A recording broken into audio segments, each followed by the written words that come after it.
I just don't get it, man. They've been doing Love It or List It. They got to be on like season 22. And every single time there's a crack in the foundation, and the renovator goes, This is unbelievable. Well, you believe it or not, you son of a bitch, every single house has a crack in the foundation, or mold in the attic, or it's drafty, or there's not enough ventilation in the crawl space, or whatever. How many times can you be surprised by it before it starts to fall to your responsibility?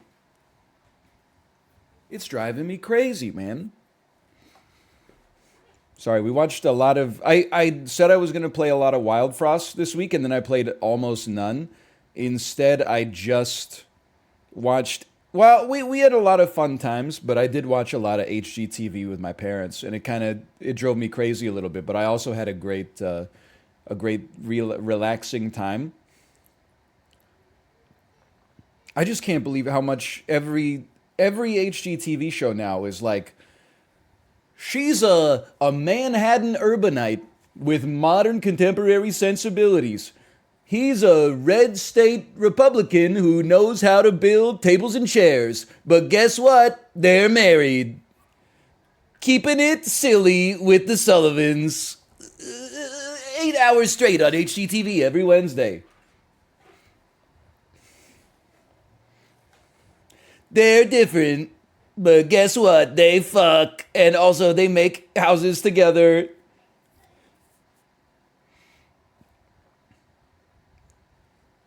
It's driving me insane, man. I'm tuning in.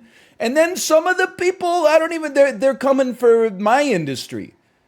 There was like an interior design. I don't know all the drama, but I know that there's Chip and Joanne, right? And they were like a big HGTV couple. I don't know if they're still together or if that was Flip or Flop that broke up and then he's with somebody else and they're selling real estate or whatever. Anyway, but Chip and Joanna, she's a modern Manhattan urbanite. He's a Wyoming ranch hand turned bespoke carpenter. But guess what? Anyway, now, so they had 10 seasons of them flipping houses and fueling the property bubble. And now she's doing like a cooking show on HGTV. It doesn't even make any sense. I guess that's the home part of home and garden television. But it's driving me crazy, man. What's next? She's going to be opening like a gaming channel. Joanna Gaines Gaming. Hey, YouTube, she's going to be playing Paw Patrol Dookie Dash, a video game with the most realistic portrayal of a panic attack ever seen on film. Also, a tweet I don't have the courage to make, but I think it would pop off, is the most realistic, the body of the text is the most realistic portrayal of a panic attack in cinema history. But then the video is me accidentally spray painting the Third Reich logo in the Gulag in Call of Duty Warzone, and then losing my mind. That would go hard. Yeah, I know. I don't have the temerity, but if somebody else wants to send it, go ahead.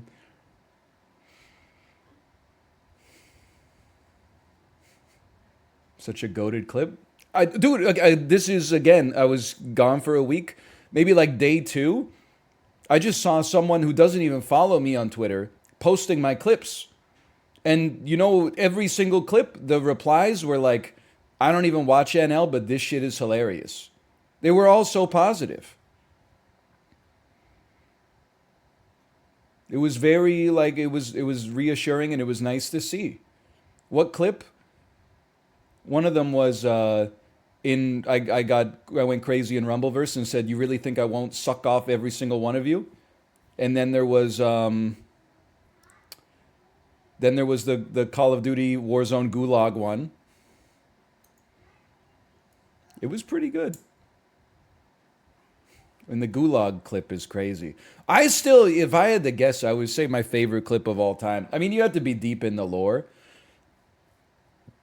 But when me, Mouth, and Apollo were playing Apex Legends, and he said I found another anal receiver, and I said, "Well, what did you find? A mirror?"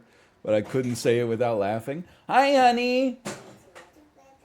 That's a little better. You don't like the door being closed? Do you want to say hi to Chet? Hi, Chet. Where did we go this week? Charmander. Charmander spinning around. Where did we go this week? I don't know. We were just there. Did you go on an airplane yesterday? She's done with my questions. That's for sure. You just sticking your head in. Look, you're gonna be like Monka S. I was gonna say she's sticking her head in the fan. It's a Dyson bladeless, okay? There's no blades in the fan. Well, there are. They're in like the bottom housing. That's funny. I swear, every time we visit, like, when my parents in particular, she gets like a huge dose of love and attention from my mom and dad, and her brain gets like 2 times bigger. She blew my mind. Like, Kate was watching a video on YouTube. She pointed at a little girl in the video and said, "Are we the same age?" You don't appreciate how advanced that question is as an adult. That's very standard. But for a 2.5-year-old, that's pretty crazy. First off, it was grammatically, the words were in the right order. Are we the same age? Then, same implies, she knows the concept of like 2 numbers being equal. She knows the plural pronoun. Age, even, but then there's times when I say, "How old are you? How old are you?"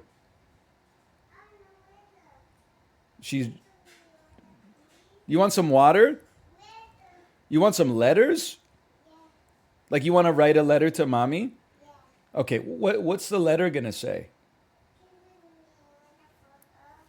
I could probably give you a piece of paper, honey, and you could write a letter. Do you want a piece of paper? Here, I'll give you a piece of paper, honey. Here you go. She's in the process of switching daycares. So she's off this week, and then next week she's going for like an hour on the first day, and then like a half day a little later. So it's we're just still getting up to speed. It's gonna take us a little while. You want the paper? Here's your piece of paper. What's your letter to mommy gonna say? It's gonna say mommy.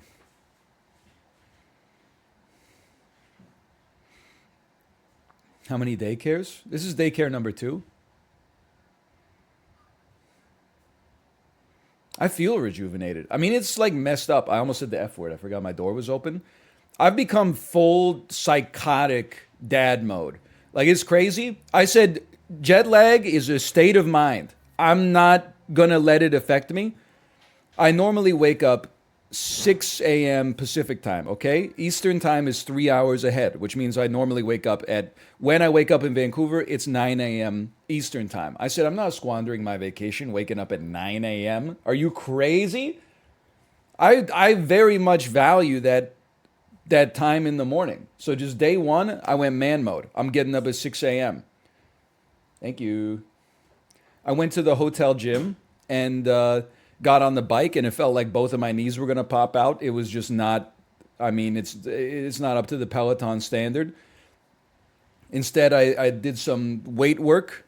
I went for a run. It's the first time I've gone for a run in forever. Heart and lungs did fine. Legs were all fucked up the next day. Like for 5 days.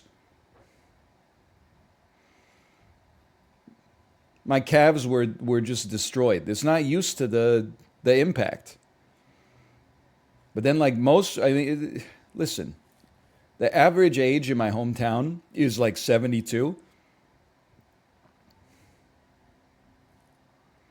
So it was just me in the gym most of the time, which was great. But then every other day, I would wake up at 6 a.m., take a dump, go outside, just walk around. Just walk around for like 75 minutes. It was blowing me away. No, we're in the downtown core of my hometown. No cars, no people, no commerce, no commercial, no real estate, no nothing. It was no, I was the only person that I got up earlier than the coffee shops. It was blowing me away.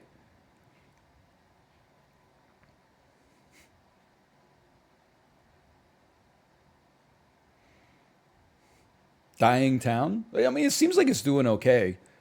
Although, like, apparently, all the downtown restaurants now are takeout only. Like, they're just kind of extending the COVID strategy forever, which is kind of annoying. As someone who's not from around there, I'm like, I would go get some takeout and then eat it on my bed in the hotel room.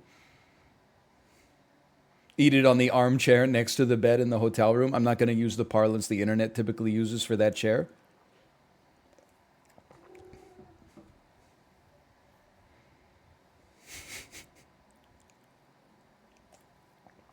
Anyway, it's good to be back.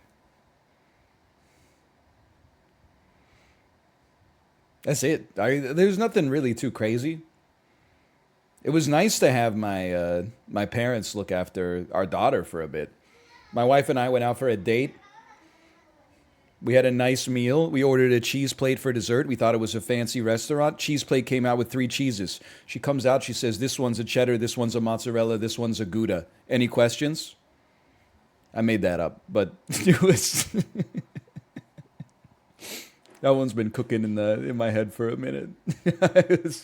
But I will say, I don't know if anybody here is Kingston Pill, but I was at the Food Basics on Barrack Street, and my dad was buying some like lunch meat, and I was laughing because I was looking at the salami, and it was like it's cut into artisanal shapes. It had like an arrow. It was like artisanal shapes, and it was cut into like a heart and a star, and then like a flower.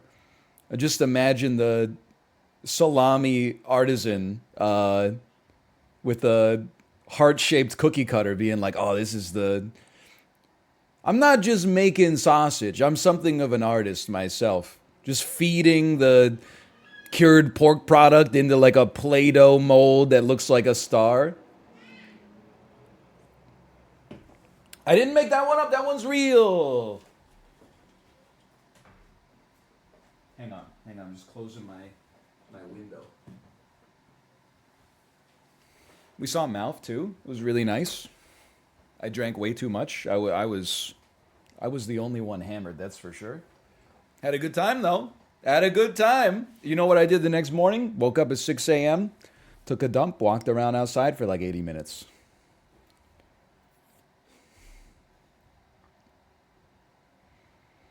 How was your activated beer? I don't remember. Skip the Peloton today? No, absolutely not. Because I didn't let myself get affected by the jet lag, we came back here, got on a flight from Ottawa at 5 p.m., arrived in Vancouver 5 hours later at 6:45. It doesn't even make any sense, but it's just true. Woke up at 4:45 a.m. because that's sleeping in Eastern Standard Time because it was like 7:45. I said I might as well get up. I got nothing to do, so I did 90 minutes of Peloton, took the garbage down, went to the grocery store, bought some stuff that my daughter's gonna need in order to be happy today. Some chocolate milk, some muffins, some blackberries, etc., etc. I've been chilling for like 5 hours. I don't mess around.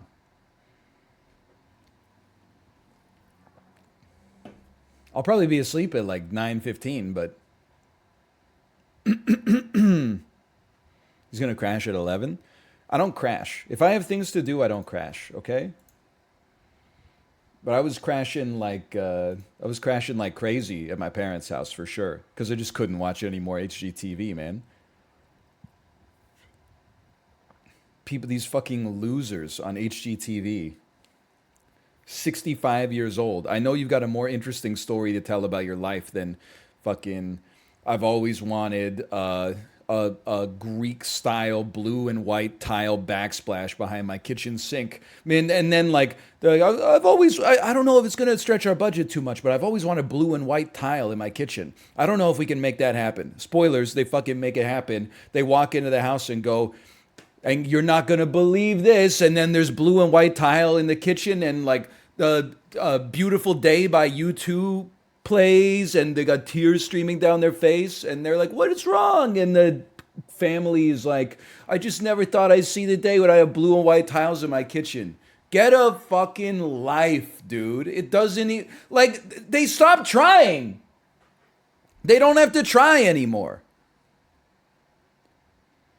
It used to be like a family was down on their luck, and then TLC would come in and be like, "We're gonna give you like 200 grand worth of renovations," and then you're like, "Look at how nice your house is now." Now it's just people who are already rich going in, and they're like, "I've always wanted 2 sinks in my bathroom," and then they put in 2 sinks and they bawl their eyes out like, "I didn't know this was possible."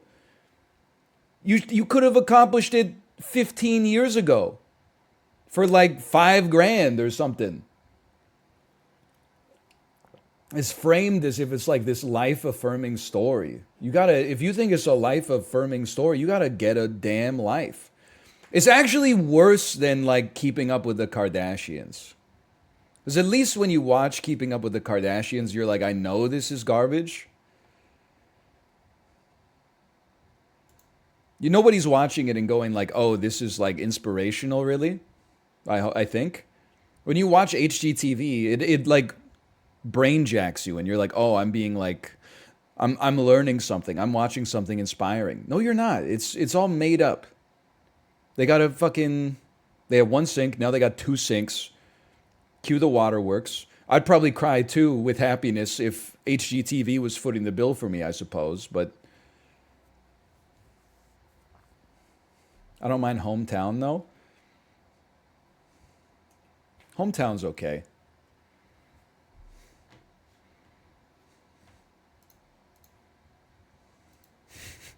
Could be worse. Of all the shows on HGTV, sure, I mean, love it or list it Vancouver because we're from there. But even that shit is like, I watch that shit and I'm super judgmental. I'm like, you 62-year-old piece of shit. House is worth $2.5 million. Your budget for renovations is 30,000. You gotta you have to legally provide cups of water to the workers. I don't know if this will fit into our budget. You fucking piece of crap. Sell your house. You can't afford that shit. You sell it and then put more supply on the market so that the prices of the houses go down. And then they were like, oh, well, we're going to love it or list it. It's a tough one. I don't know whether we're going to love it or I don't know whether we're going to list it. Well, listing would require us to sell our current house where all of our shit is and then move to another house that's like exactly the same price as the one we live in right now, but just is in a different neighborhood. Or I could just get a free renovation. I could just get my bathroom and my kitchen done for free. Yeah, we didn't have enough budget for the mudroom. Eat my shorts.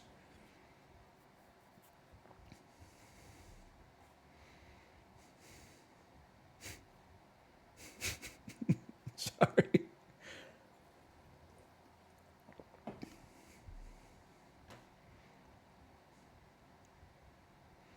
Happy to be back. Let's play some dulls, man. I gotta get some content.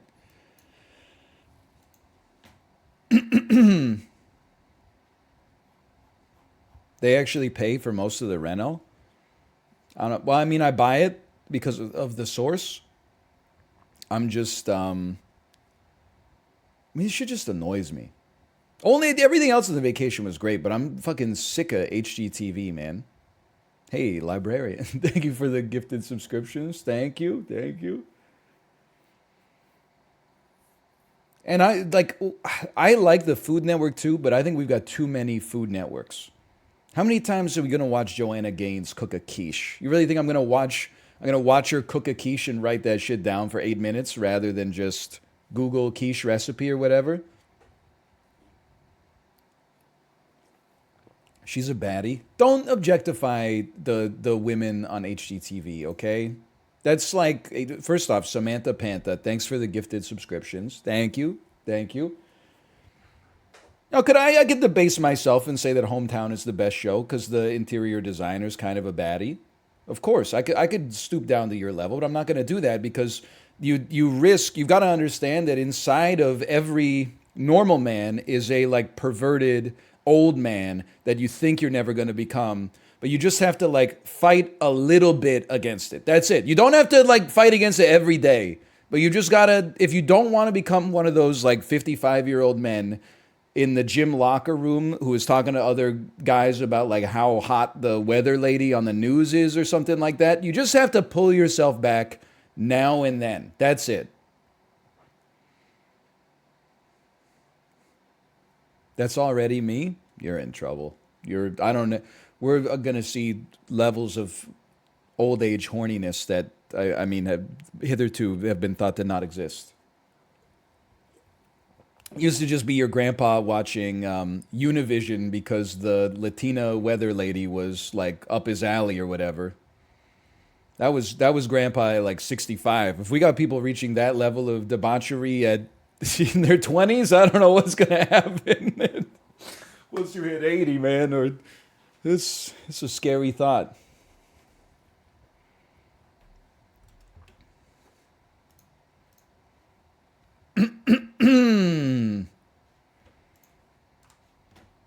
Guess which country exports these products? Anyone else have Tradle not working?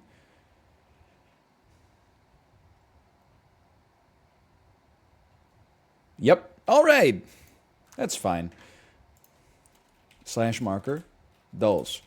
Hey, they call them the dulls and they're anything but. I am back. I forgot how to talk. I forgot how to stream, but we're going to have some fun with it regardless. It feels good to be back. Came back, panicked, by the way, had a Windows update. Anybody who streams or watches other streamers knows how dangerous a Windows update can be. My computer works, my microphone works, my camera works, and here I am in all my glory. I am just going to say, I thought that I had like a cool little Thomas Middleditch thing going on, buttoned up all the way to the top. Now that I see that how it looks, I'm like, no, it's not. It's you at least gotta embrace coming down just a little bit here and spread the collar just there. Okay, slightly better. You look a little bit like a psycho. Thank you. Anyway, don't say that it's the Church of the Latter-day Saints fit. That's the white shirt with the short sleeves.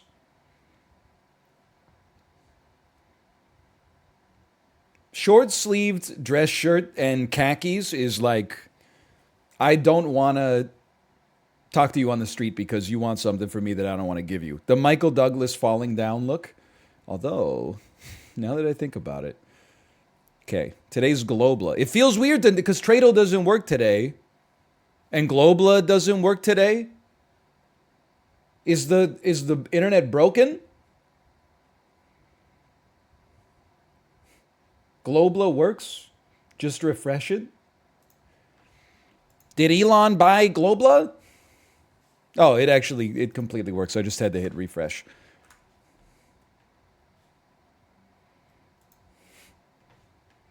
It just worked for me, bro. This is the blockchain would solve this. Okay, give me. You know what? Start me in Algeria. I'm going back to Algeria. It's 5,000 kilometers away from Algeria. Why don't you pop me Tajikistan?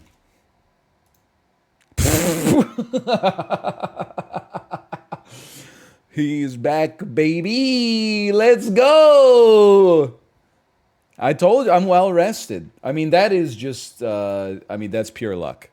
I was going to type Turkmenistan, but then I thought we had Turkmenistan like a week and a half ago or something.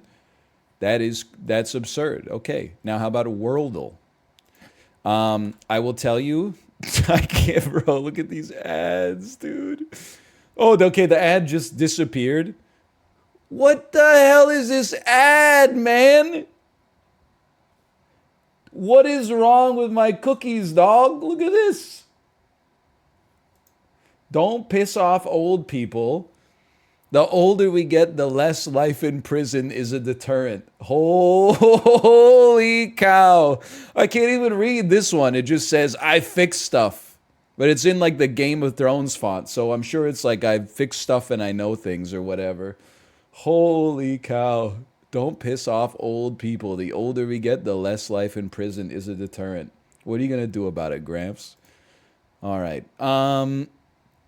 This to me looks like something on the north east coast of South America. This looks like a Suriname, Guyana type joint. No, okay, it's 4,000 kilometers northwest of Suriname. This is a Guatemala. Holy cow, I'm like insanely close. This is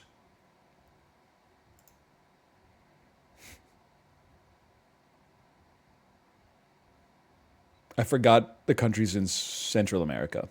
It's Belize. It could be Honduras. I don't know the relative order of these. Okay, it's between Guatemala and Honduras. It's Belize. Is this where John McAfee was? It is Belize. Okay.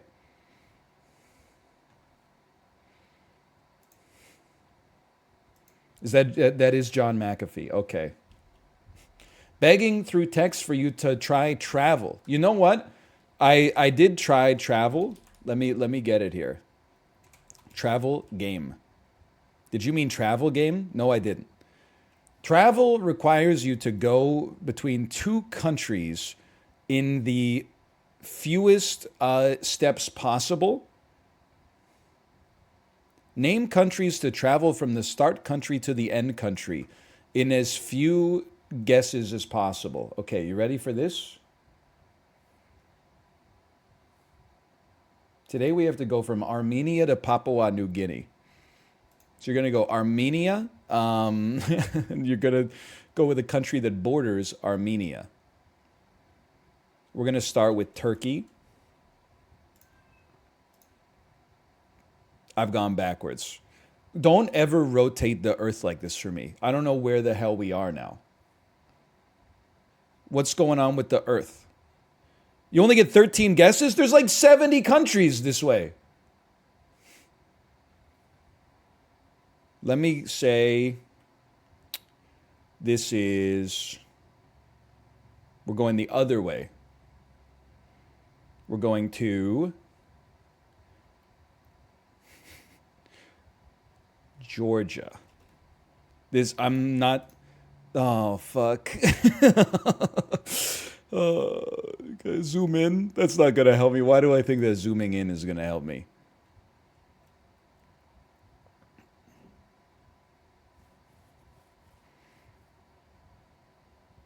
Iran? Does Iran border Turkey? Oh, I don't. Am I like Georgia was closer? Because Georgia's got a green check mark. Maybe I should be going Georgia and go around.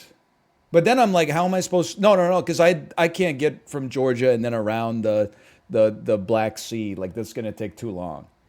Georgia's on the shortest route. Okay, we'll pull out the Gantt chart because we're not taking the critical path today, Mr. Project Manager, because we're going large countries. We're going to go Iran. We're going to follow that up with, fucked, man. The India and Iran border. Oh. I need to find what country is here. It's Pakistan. Okay, we made our connection. And then India to Bangladesh. Oh. To Thailand. Oh, really? Listen, okay, hang on. To Laos. To Vietnam. To Indonesia?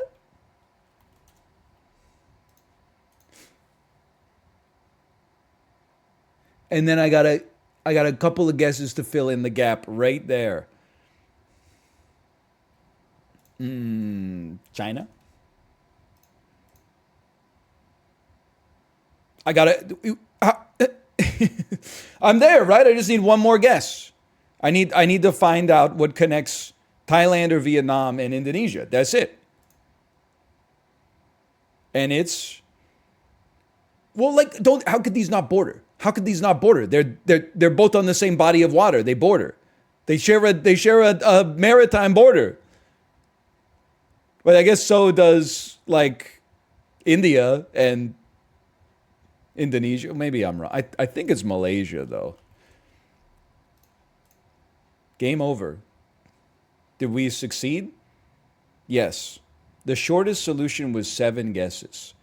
I guess we should remind ourselves that like China is a good country to get to other countries. Like China and India border and both take up a lot of space. Okay, it's not too bad. Good to remember for next time. That's a control D add to my travel folder. I'm shocked Russia's not the hack. Well, I can see it being like a good way to get to other, like if you had to cross Asia. That's a good point. That's just what we did. If you had to cross like Northern Asia, if you had to go from like Japan to Luxembourg, I mean, there's only one way. Japan, Russia, Luxembourg, right? No, it's got to be. There's like 3 more. Anyway, sorry. Let's keep up some pace. The weekend of June 26th, 1998, at the box office. That's Ruka. He's going a little crazy. None of these movies. I mean, a $29 million opening in '98 is pretty great. A Disney movie that opens probably with like, I mean, the legs on this. Did you even see minus 25s anymore? Do we have any box office psychos here? I feel like that at least when I paid more attention, the average fall off week to week from week 1 to week 2 was like 50%. To lose 25% is nutty. Anyway, let's start. 20th Century Fox, pre X-Men, 1998. Let me get an actor. It's Eddie Murphy. It's Eddie Murphy. Eddie Murphy, the Nutty Professor. No, excuse me. Dr. Doolittle probably, but did somebody say my name? Yeah, I said your name. If your name is, oh man, I gotta watch that again, man. Okay, it is Dr. Doolittle. Eddie Murphy. Anytime you see this red Eddie Murphy text with the white stroke and then the black outline, you know you're about to see a 10 out of 10 movie. You know for a fact this is going to go crazy.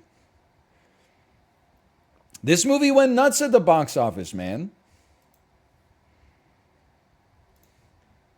This must be Walt Disney animated movie 1998. It's Mulan. If it's not Mulan, it's Hercules. It's Mulan. Eddie Murphy, dude! This is Eddie Murphy's fucking renaissance. The Edisons, man. He was the king of the box office. Don't tell me the Nutty Professor to the Clumps is in here, too. Eddie Sweep. 20th Century Fox. Actor 1, David Duchovny. X-Files, I Want to Believe. Nah, I'm sorry. It's the X-Files, I Want to Believe. X-Files. The X-Files. Okay, fair enough. I didn't know there were 2 X-Files movies. The tagline. Take your greatest fear and multiply it by X. Holy cow. Dr. Doolittle. He doesn't just talk to the animals. What the hell does he do to the animals, man? I minimize that before it gets scarier. Courage, family, honor. Be a man. Universal Studios, $12 million opening. It's a bit of a dud. Let me just try like a Deep Blue Sea. Just feels like it could be a Deep Blue Sea or like a Lake Placid or something like that. Okay, that's my mistake. I tried. It stars George Clooney. 1998 George Clooney. It's Out of Sight. Great movie. It's not a dud. Turns out it's not a dud. Nothing wrong with Out of Sight. He's so back. Paramount Pictures. Let me get the actor. Jim Carrey. Jim Carrey, 1998. It's $100 million in 4 weeks. It's the damn Truman Show. That's a pretty, like, noteworthy weekend at the box office, man. 89th percentile. He's crazy. Let's get some more movies that came out when I was 10 years old. I saw The Truman Show in the theater for sure.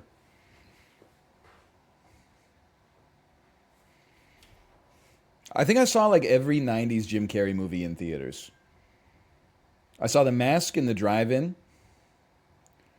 I saw The Cable Guy in theaters, for which I love my parents for that one. This is one of my favorite movies. I did see Bruce Almighty in theaters, but that's kind of where I stopped. I stopped at Bruce Almighty. As a 14-year-old, pardon me, as a 14-year-old, I was like, it's too much. It's just, he's fallen off a little bit. It is crazy there's no Ed Harris in here. Ed Harris, he should be billed number 2. It should be Jim Carrey, Ed Harris. Actor 2 is not Laura Linney, no disrespect. It's Claire Forlaney, who plays the woman who breaks him out of the Truman Show.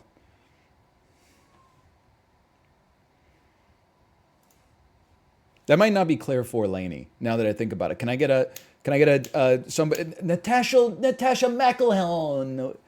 Claire Forlaney. Claire Forlaney is the love interest from Antitrust, the movie where Tim Robbins plays Bill Gates.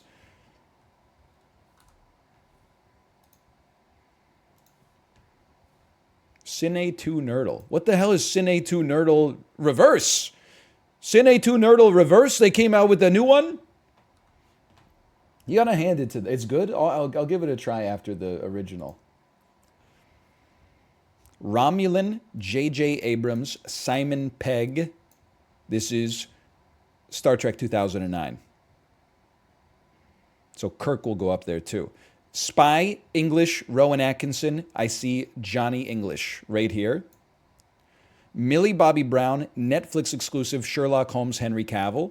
This is one of the fucking Enola Holmes or whatever in the UK. So there you go. Your hard swapped. Superman Quest piece. That's Superman 4. Then, I mean, you got to be thinking, is Superman Henry Cavill? But maybe that's a trick. Because I don't see anything else that really like lines up there.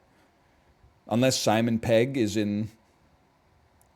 Because it's not directed by J.J. Abrams. J.J. Abrams, it's directed by Zack Snyder. So I'm gonna throw you a little... Well, I'm like, let me think about... Rowan Atkinson, Netflix exclusive, the one where he gets sucked by a bee. Holmes. 4. Superman Holmes. Superman never made any money.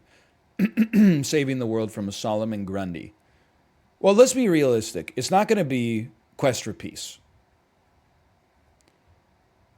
That's about as realistic as I can be. J.J. Abrams, Nuclear Weapons. Super 8. Johnny 4. Johnny 4 is alive. Short Circuit. Spy. Henry Cavill, Spy, Man from U.N.C.L.E. Mission Impossible 4. Simon Pegg. Simon Pegg, Spy. Henry Cavill unloads his arms. And then there's going to be Nuclear Weapons, Mission Impossible Fallout. Let's go. Just took a second. Great movie. Saw it in theaters. Rented it on video. I didn't rent it on video. My dad rented it on video. Fallout's a great movie. There's absolutely no doubt about it. That's a popcorn classic. Most hateable, likable actor. Henry Cavill, he's hateable, likable. I got nothing against him, except he's handsome. Okay, reverse Cine 2 Nerdle. Well, how do you play the reverse? I don't understand. Let's see. There are 5 hidden themes to find in each grid.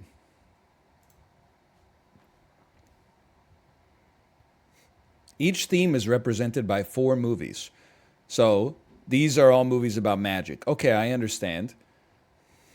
How can there be 5 themes when with only 4 rows and 4 columns? Certain movies will cross over with multiple themes.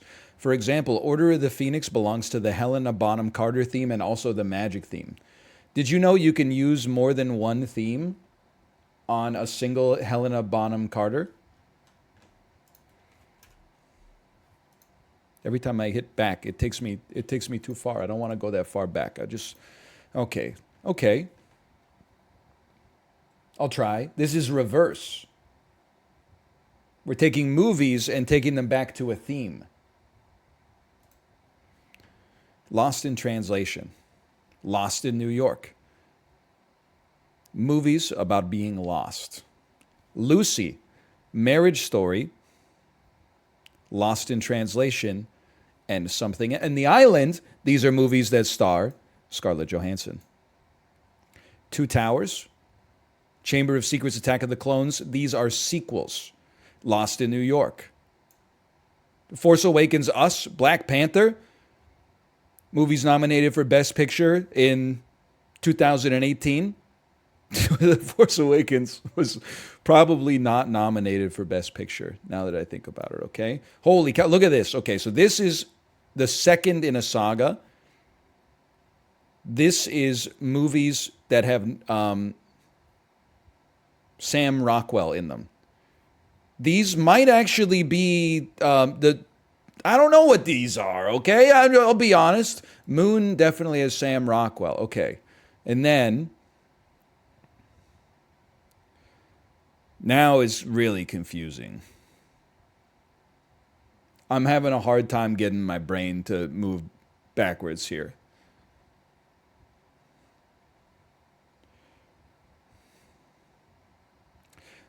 Hang on. Scarlett Johansson, Sam Rockwell are both in Jojo Rabbit. I don't know if that's how this game works. I don't know how we're supposed to connect it to that. That's not how it goes. Lucy. This is a movie about expanding your mind. Marriage Story takes place in movies that take place in specific locations.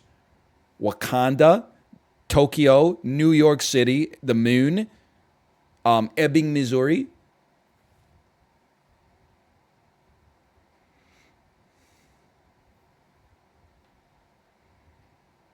Movies that are about being lost. No, okay. 7 Psychopaths. Movies with what's his name? Christopher Walken. You walk without rhythm, you won't attract the worm. 7 Wait, let me think about this. Movies directed by J.J. Abrams. Did he do 3 Billboards? Chamber of Secrets. Movies with swords. Movies with sabers. Movies with murder. Movies that are spiritual successors to old Japanese films. Netflix originals.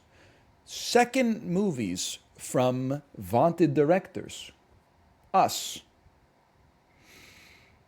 Lost in Translation goes Virgin Suicides, Lost in Translation, I think. I'm not sure about this one. Moon is a debut movie from Duncan Jones. 3 Billboards. Don't even know who directed it.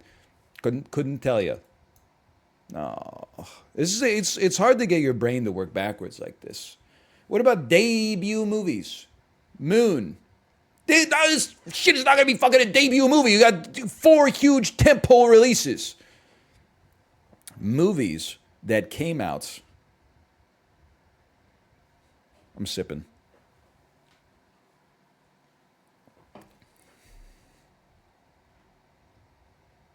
I'm getting pretty close to That's Me Yelling territory here. Movies in outer space. Moon, The Force Awakens. Probably the island takes place in outer space. There's like a twist ending, right? Marriage Story. Adam Driver. Directed by, I want to say, Noah Baumbach, who didn't fuck with any of this shit, obviously. Peter Jackson. Chamber of Secrets. I don't know. Maybe Chris Columbus. Maybe Pedro Almodovar. Attack of the Clones. Obviously, it's a George Lucas original. I actually think Lost in New York might be a Chris Columbus now that I think about it.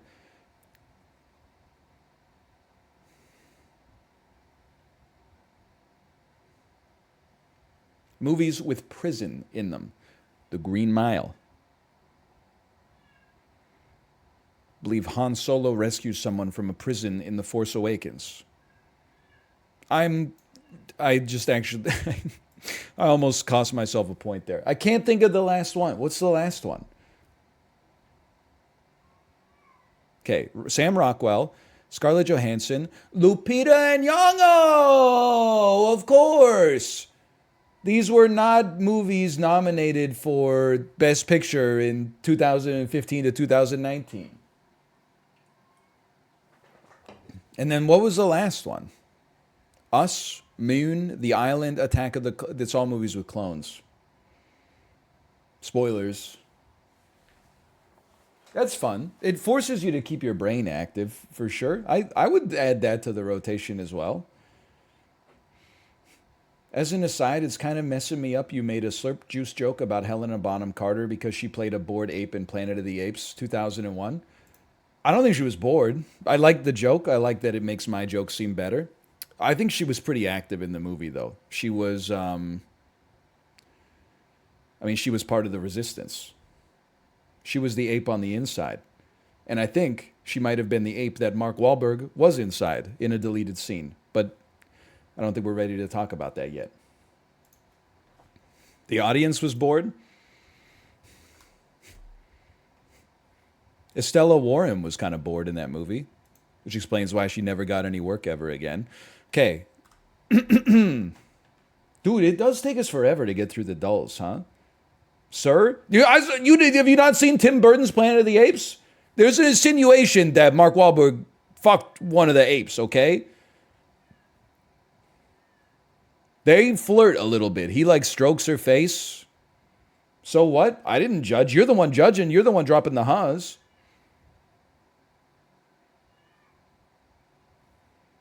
Nightmare on Elm Street to Mask of Zorro. I'm just going to tell you straight up. We're trying to go Johnny Depp. That's the only person I know who's in a Nightmare on Elm Street. Except, wait, I take that back. Wasn't Freddy Krueger played by Jackie Earle Haley, who then went on to be Rorschach in the Watchmen movie? No, I'm confused. He was in the new one. He played him in the new one. It's Robert Englund. Okay.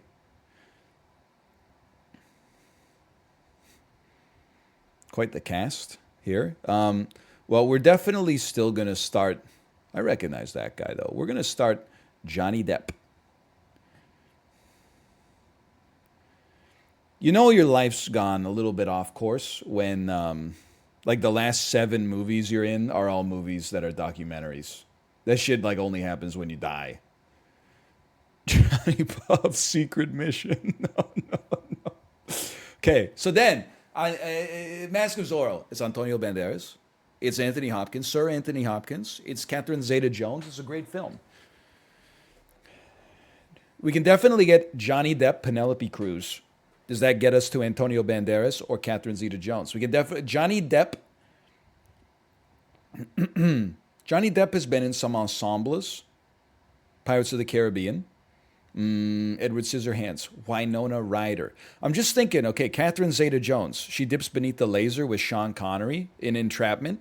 She's in Intolerable Cruelty, starring George Clooney and Catherine Zeta-Jones. She's in Ocean's 12. I want to say she's in Ocean's 12. And that really, I mean, once you get to Ocean, you know what? Ocean. Oh, give me a second here. Give me a second here. 21 Jump Street. He had a cameo. I fucked up. Everyone in this movie is so young. I made a mistake. I don't know why I thought that was going to get me there.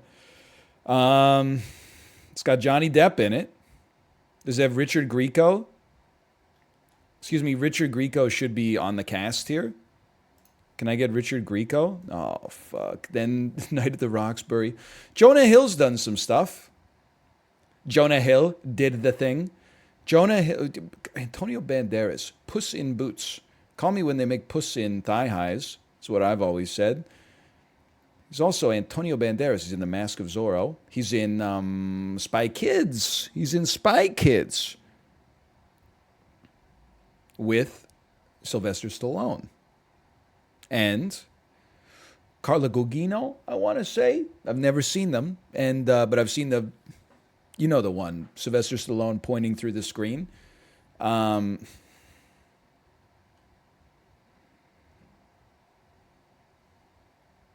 You know what I'm saying? Just hear me out here for a second. Ice Cube. Can I get Nitro starring Ice Cube? That's not, sorry, the movie's called Torque.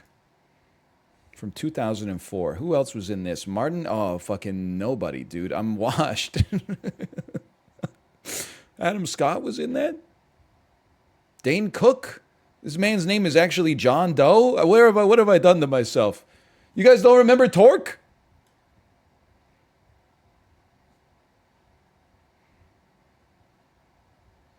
How am I going to get to Antonio Banderas from here, man?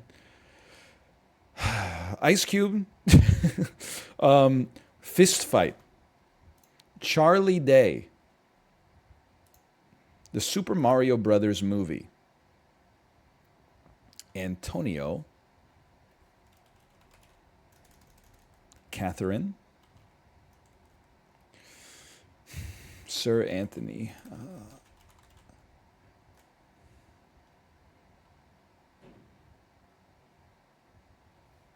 I'm in trouble, guys.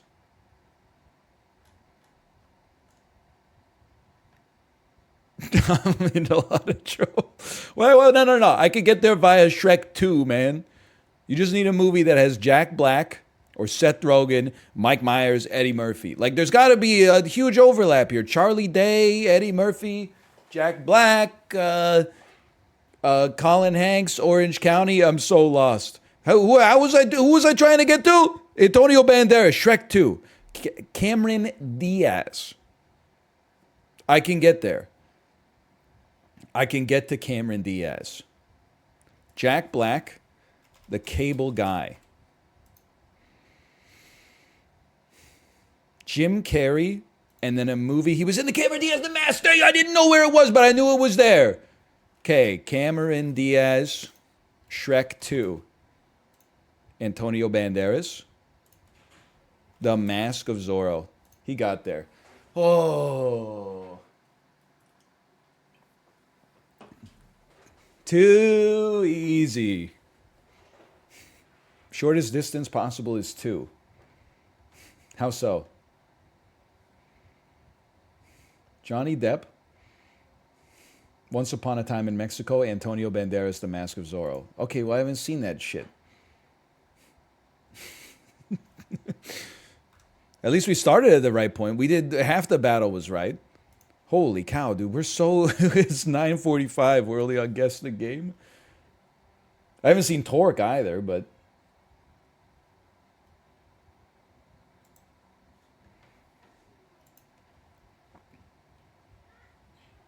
I don't know what this is yet. I skip. Ooh, this looks like some Nintendo DS bullshit. It's WarioWare. DIY. So iOS, Android. Oh, I've never played this shit. It's Cut the Rope. I don't know. It's Game by Social Deduction. That's not Among Us. Skip me. It's Among Us?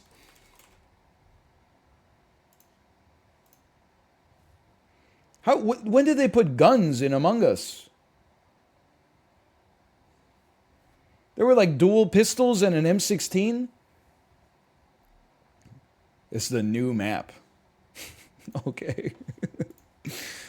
Nerd alert.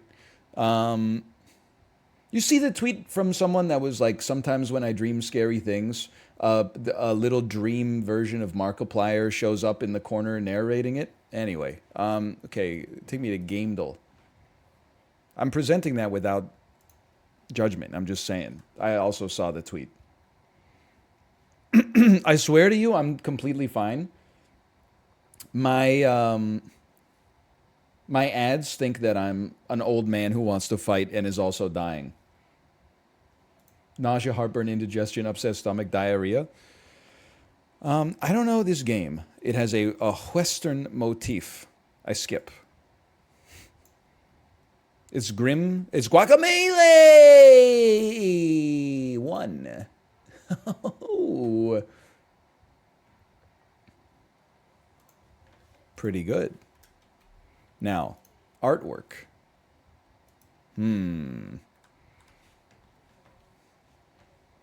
These ads do not know me. Give me some BioSteel ads. I'm just going to tell you straight up, like, my ass is never watching the final season of Star Trek Picard. Exclusively on Paramount Plus. Try it free. Subscription required. Make up your mind. This is a man with a sword for a hand. I recognize this, but I need more. This is like, I know this so much. I don't know if it's Dante's. Maybe this is like Ninja Gaiden Black or something.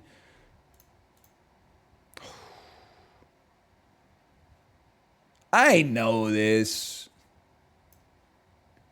It's messed up Prince of Persia. Warrior Within, maybe? It's Prince of Persia, man. Prince of Persia.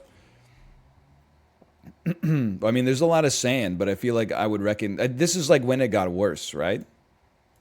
Yes, okay. This is the Prince of Persia, The Two Thrones. Sands of Time was the one that everyone loved. Then it got like a little edgy and bad, and they had the movie with Jake Gyllenhaal. Hey, Ike Claudius, thanks for the gifted subscriptions. Thank you.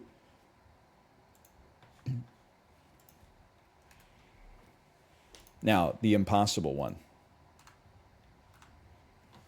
Dream the impossible dream. I can't. The ad is for vitamins that make you grow hair. I have to hold the refresh button and get a new ad. It's just too much. They have no idea. If you want fucked up ads, leave for a week. They don't know who I am. I'm never going to buy tickets to see Alicia Keys, man. I feel I like maybe tolerate like 2 of her songs. Why not? Because I just don't care. She's not my tempo. She rules. It's fine. I know she's very popular. I know this girl is on fire, and I know some people want it all. I don't want nothing at all. My ass won't even see the Japan Droids play at like the Biltmore Cabaret. You think I'm gonna go pay $500 to go see Alicia Keys? Get the shit kicked out of me in the nosebleeds? Anyway, we should stop procrastinating. Dark Souls 2. Okay, big ups. It's a third-person game.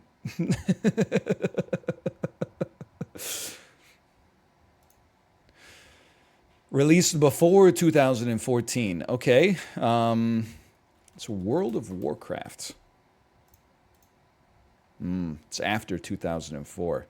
I'm going to say this is on the PC, the personal computer. A single player or multiplayer or co-op or some combination.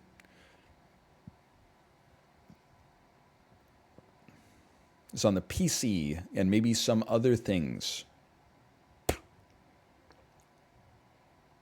Splinter Cell.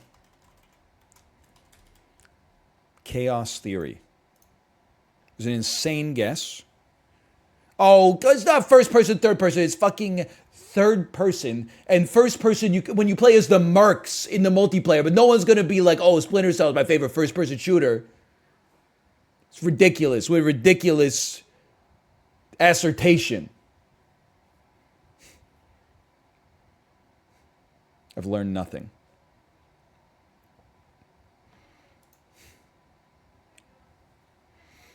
I've learned nothing at all. I've learned something. It could be a role-playing shooter. Could be a shooting adventure game. Could be, hey, role-playing shooter. Huh. Oh, really? Like perhaps a Warframe? Ooh, it's 2013 too. Okay, it's in the third person. Like perhaps Destiny was like later than that. Oh, but it's maybe not. Ooh, some of these are correct. Ooh. I'm gonna say shooter is correct, and tactical is not correct, and that's fine. So it's a shooter, third-person shooter from back in the day. A third-person shooter, perhaps a Gears of War. Oh, not even close, huh? Okay, alrighty then. It's in the wrong saga. I gave myself a Charlie horse. Oh. Oh. It hurts so bad.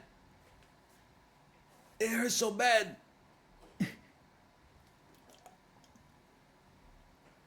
I was kind of squeezing my legs. I was sitting weird and squeezing my legs.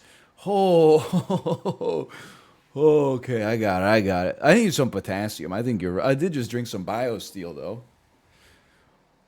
Ooh. Ooh. Okay, all right. I'm back. I'm back. That was a hammy. You're right. Maybe I need those vitamins. One-time clue. Okay, one-time clue. It's a Tomb Raider game. Originally, I was upset because I was like, what the hell is Buzz Monkey software? How could it be the wrong saga on the clue? But Crystal Dynamics and Eidos. That means it's a Tomb Raider. This could be Tomb Raider.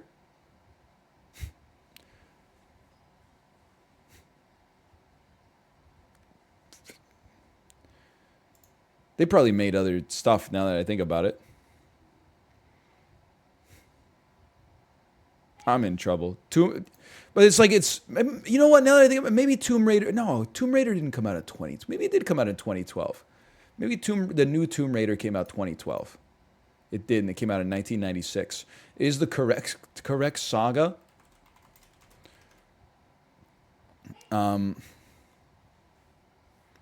Rise of the Tomb Raider. 2 lives remaining. Tomb Raider Legend. Oh, come on. Tomb Raider. It's not going to be 1 or 2. And then, like, Rise of the Tomb Raider was late. Shadow of the Tomb Raider must be even later. We just did Legend. Underworld is like 2003 or 4. Could be Tomb Raider The Last Revelation. Never mind, I was wrong. It's Tomb Raider Underworld. What's the one I'm thinking of? The first one where Lara Croft went goth? She got the dark eyeshadow? Angel of Darkness! Right! That's not Underworld, but that is... You can see how 20 years later I could make the mistake. We got like 7 more dulls to get through. This shit is insane. And I love it. 1990 drama, 4 words. Beloved by everybody. Silence of the Lambs. It's not going to work because it's 5 words. Call it Rebel Without a Cause and listen good because it's the most frank, startling, and radically opinionated movie ever made for young viewers. Do the right thing. Few films understand the fantasies of the would-be outsider turned icon quite as well while remaining in a realistic setting. Next clue. It's a howl from the heart. A relentlessly involving movie that gives every kid a reason to believe that he or she can come of age. Wolf.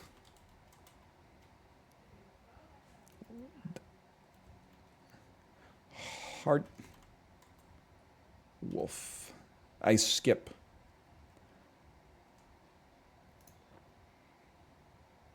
Can be a bit overbearing, but this is a teen drama with the courage of its convictions and a killer soundtrack to boot. I can tell you that shit is Christian Slater. I have no idea what movie this is, though. Christian Slater, killer soundtrack? It's not Heathers. What? Pump up the volume. Never heard of this movie before in my life. In Arizona, an introverted and insightful teenager, Mark Hunter, finds an outlet for his viewpoints through a shortwave radio. Okay, fair enough. So some of them have got to be hard to keep it interesting.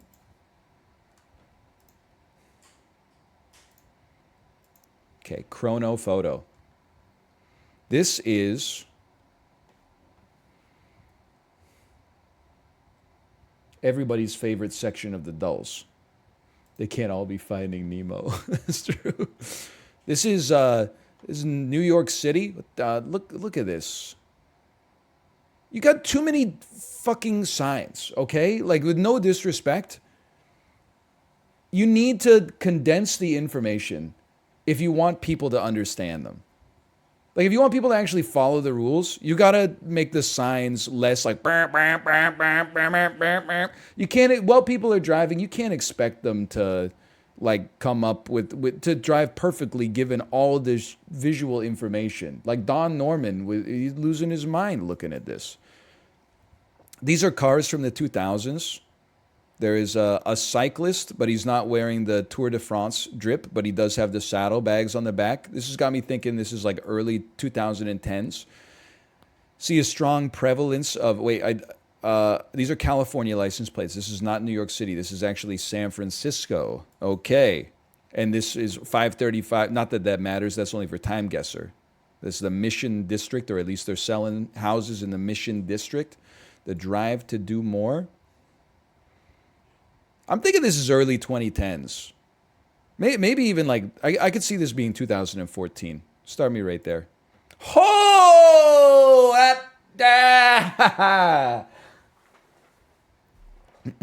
Next. Holy cow.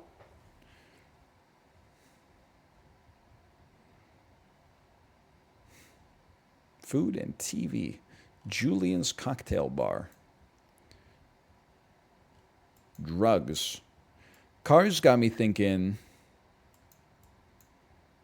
These cars are pretty old. I was going to say like 60s, but I think it's going to be earlier. I think it's going to be like 1956. 1962. Never mind. It's a record store. Heck am I looking at here? Instruments, popular albums, cassette tapes. Okay, cassette tapes. Early 80s, late 1970s. Don't offhand recognize any albums. Is that Boston? This is a Boston self-titled. $4.99, $5.99. 8-track tapes, car stereos. Give me like a 1980 proper. 78. I'll take that. Bob Wills and his Texas Playboy.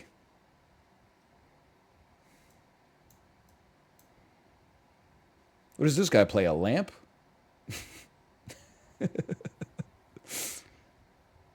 I get, okay, you got the double bass, you got the fiddle, we got some guitars, we got some steel guitars, we got like a trumpet or something.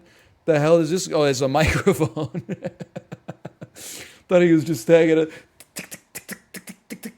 Holy cow, look at it. He's pulling the cord, he's flipping the switch.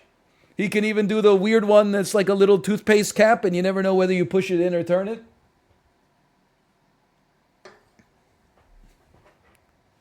I'm going to say very slightly pre-World War II America, 1937. 1934. I can live with that. Beer. The famous beer from Seattle.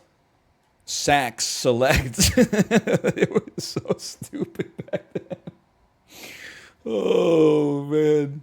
It's like the dude from Cincinnati in like the 1800s who's named Gay Hitler. He doesn't even know. So this is like Captain Marvel, I'm pretty sure, came out in 2017. So I don't know, man. The Rivoli? So Nirvana played here. Well, it is Seattle. I gotta say, I mean, I see a lot of horses and buggies. I see.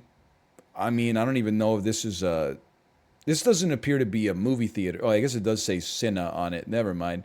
Um, this looks like, I'm gonna just say this is like 1925. I feel like that might even be late. 1941. The fuck, Seattle. 1941. Why do you have so many horses and buggies? There are cars? Yeah, there are cars. But like, look at the the prevalence of the horses and buggies, dude.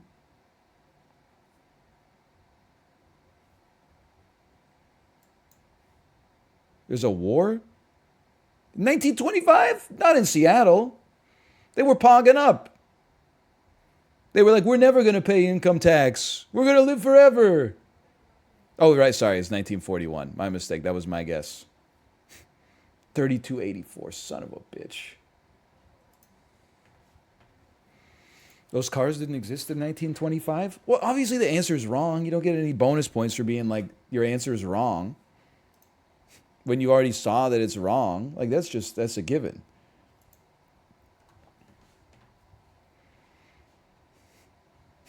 Housel. Presented by Shane Croft with Coldwell Bankers. I mean, this looks like Beverly Hills. I'm going to say this is like a $12 million house, sight unseen. Oops, not high enough. Go again. What the fuck? It's the damn Millennium Falcon in there, dude. They're flying into the sun. $25 million? That's too high. Don't go crazy. Holy cow. Bro, you can't have, like, no disrespect. You can't have a Star Wars room in your house and then also have, like, this, the Last Queen of Versailles sort of thing going on. It's just crazy. It's just jarring. Hey, do you want to retire to my Star Wars room?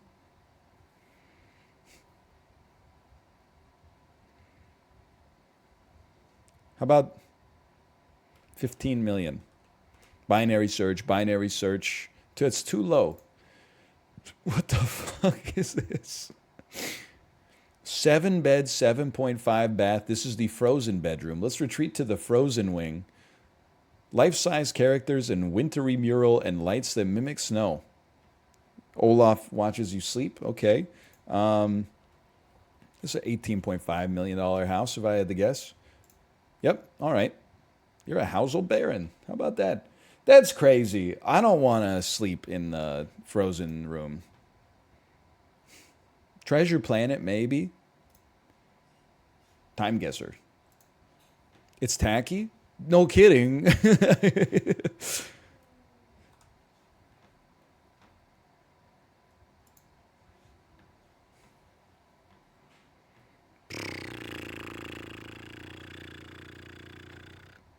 This is tough, man. I mean, it's busy, so I immediately want to say New York, but then, like, score? I'm just going to say it. This looks like, maybe we're in Norway, okay? This looks like it says Suck a Dick Pharmacy, okay? You see it, I see it. Why beat around the bush? I'm going to assume this is Oslo. I mean, it's a black and white photo, but it could be the Danish flag, I guess. I'm pretty sure that's Norway, though. Drop me deep in the center of downtown Oslo. And this is 1961. It's a really hard guess, though. You were 6 years off, and it was Sweden. Still pretty. I'll take 74-84, though. That's still pretty good.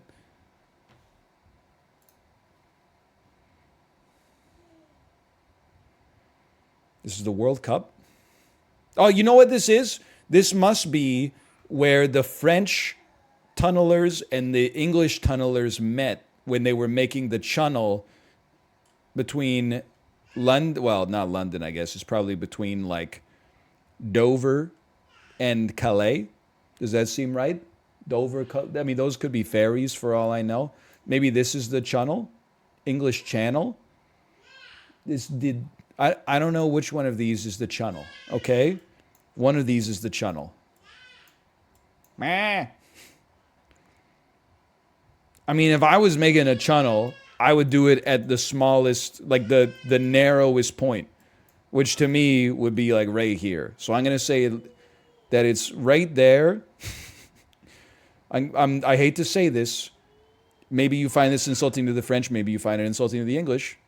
I'm gonna bet the English made a little bit more progress. I'm gonna bet the English, they didn't meet halfway. I'm gonna say the English went about 61% and the French went about 39 to get there. Okay. Because of the strong history of unions in France. And this was in the early 1990s, I think. Let's say 93. It was 1990, but I mean, we were 8.4 kilometers from the actual location. Pretty good. And by the way, well, you know what? I mean, it depends. I need to get this verified. It does appear that the French possibly got further. Unless... Oh, you can't see. Never mind. Bro, is this in unions? What did I say? Dis in unions. They both got a channel. Someone had to work less hard. I think that's an absolute win. I gotta give this back to Daddy. Oh, thank you. The heck is a channel? It's it's the channel. It's the tunnel that goes underground. I don't know why it's called the channel.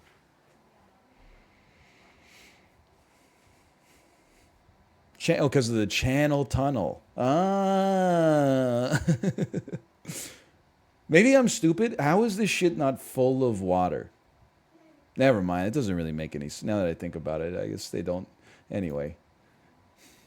Okay.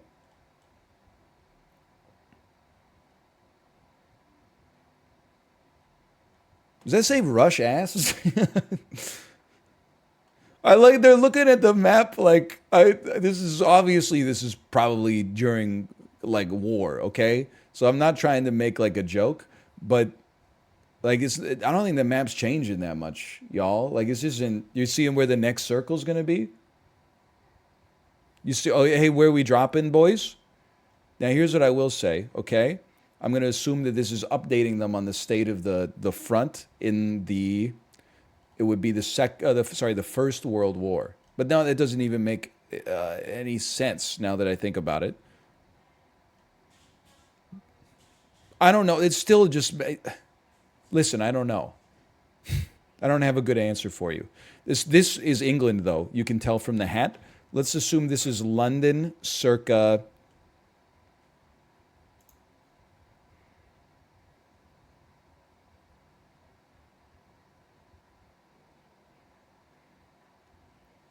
was tough. What? No, it's not that tough. Let me think about this. Austria-Hungary ceased to exist after the First World War. It was just Austria and Hungary. So this must be pre-Second World War. But Germany's getting all... Maybe it's not getting chopped up by Czechoslovakia. Maybe that's actually where the borders were pre-like 1937. I don't know what's going on up here. I don't know. There's been minimal differences over here from what I got. Okay, I'm going to say this is 1916. I don't really know, though. My First World War is not so strong. It was 1918, but it was in New York. Son of a... Why are you wearing a British hat in New York, you piece of crap? Someone's wearing a damn bowler hat. There's so many American flags. you're, you're not wrong. This is Australia?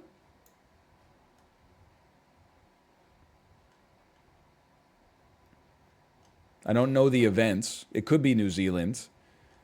People from New Zealand always be like, our flag looks nothing like Australia. I'm here to tell you, buddy, I'm sorry to say this. It's the same flag. Okay? I get that one of them, if you had them side by side, they're not the same. But like in a vacuum, like if you saw one and then the other, you would be like, they're pretty close. So I think this is Australia. I have no idea when it was. I'm just going to assume that this looks like 2018 to me. And this is Canberra, the nation's capital.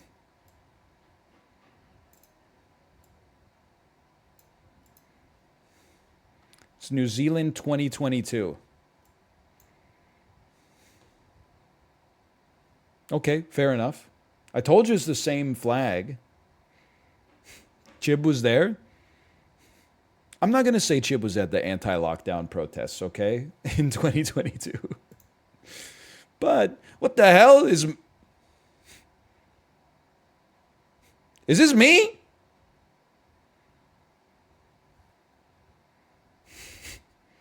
Kate, can you come in here for a second?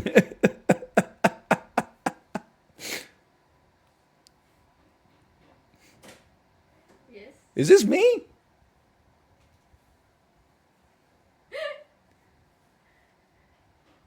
Yeah. It's you. I think this is me. It's you, man. I feel like this is like Kingston, Ontario. Probably more out like this way. Circa 1992.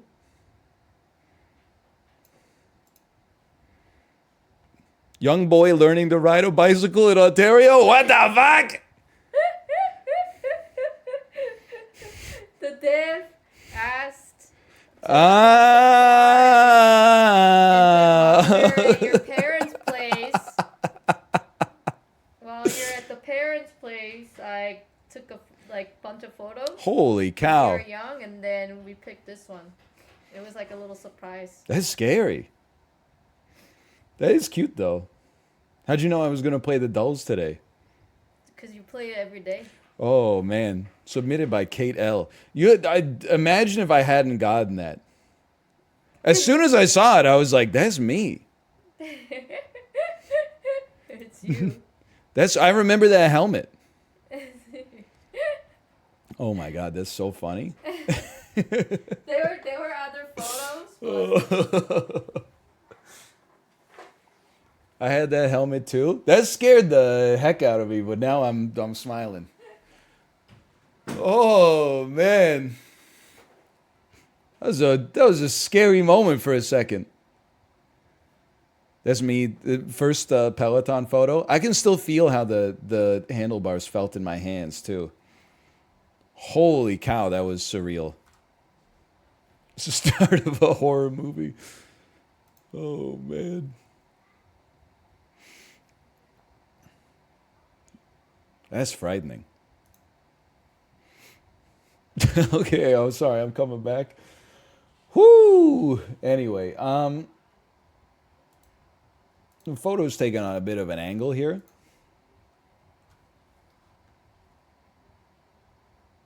This is listed.fun.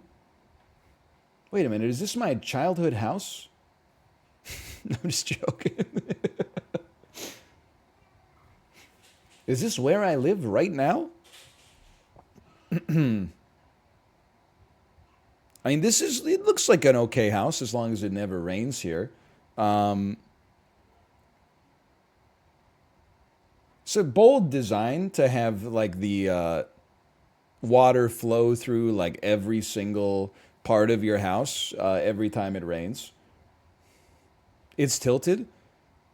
But this is not level ground. Like, I mean, It's both of those are true simultaneously. Anyway, long story short, I don't think there was a whole lot of deliberate design that went into the placement of this lot. So I'm going to assume it's relatively cheap, even though it looks like a fairly, new and reasonably high square footage house. I'm going to say 1,700 square feet. I'm going to say it's in the. I mean, now that I look at it, this could be a PNW, which would make it a little bit more expensive. I'm just going to start. I'm going to start small. I'm going to say this is $245,000. That's too high. It's in Sand Gap, Kentucky. I'm going to take this down to about 125. That's too low. Okay. Pull this back up. It's a single family home. I could have told you that. I'm going to go to 150, no higher. 3 beds, 2 baths. You drive a hard bargain. I'll take you to 175. Sold for 175,000.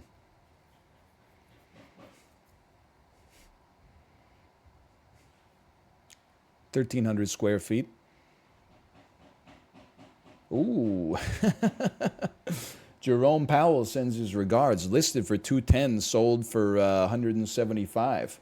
Holy, that's like a 25% haircut.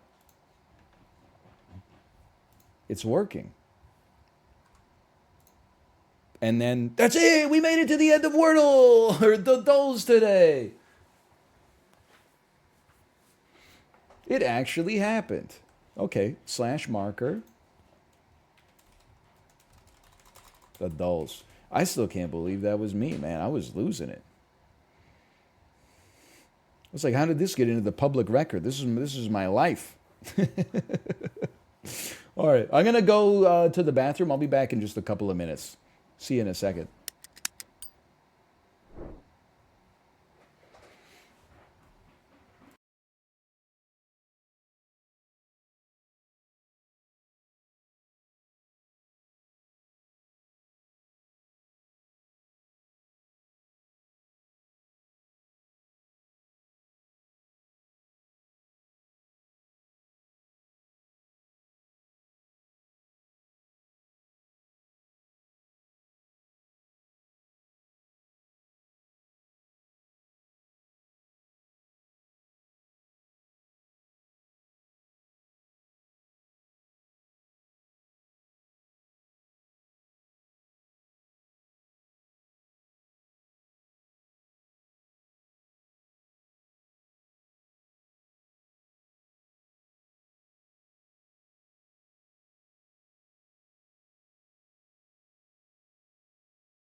I think I'm gonna try Mr. Sun's Hatbox.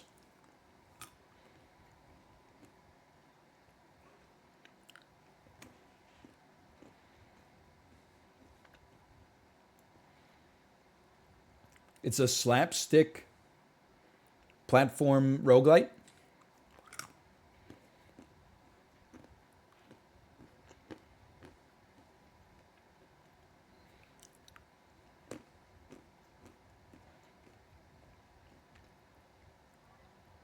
We're so back. Yeah, when does Tape to Tape come out? It's in like 2 days, right?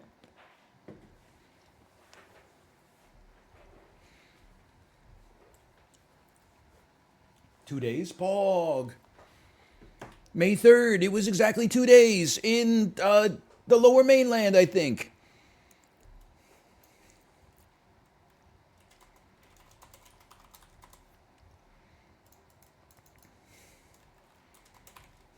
Thoughts on the Bruins? Listen. I'm not going to say that like the first round of the playoffs went like as ideally as possible for me. But I guess I will say it. Like, no, I don't want anybody's feelings to get hurt. It's not like anyone's actually the bad guys. Like, it's just sports. But me watching overtime of the Toronto-Tampa Bay game and seeing, like, the luckiest goal of all time go in, and then being like, wow, that's pretty nice for Toronto. Good for them. And then the next day, like, getting off the airplane and my mom being like, hey, Florida beat the Bruins. I was like, oh, it can't get any better. And then the Kraken beat the Avalanche. Holy cow. Plus, Bo Horvat got eliminated. Get fucked. I mean, get fricked.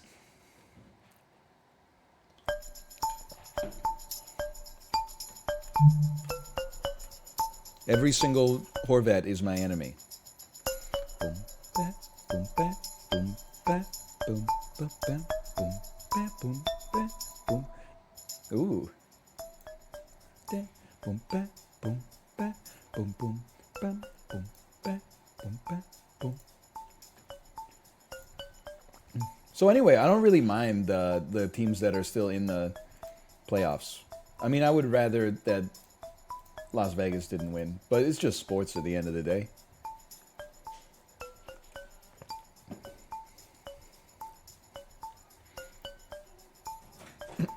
Hello. Whoa, what did you get? You got a clock? Holy cow, let me see this clock. Wow, you can set a timer.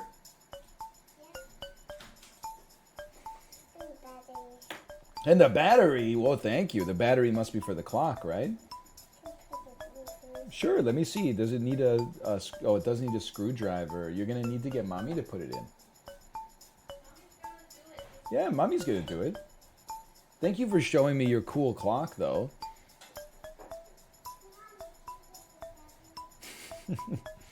They look like some cool toys. Beta male? I don't keep a screwdriver in my office, okay? That's where my exercise bike is. Alright, good point. Slash marker, Mr. Sun's Hatbox.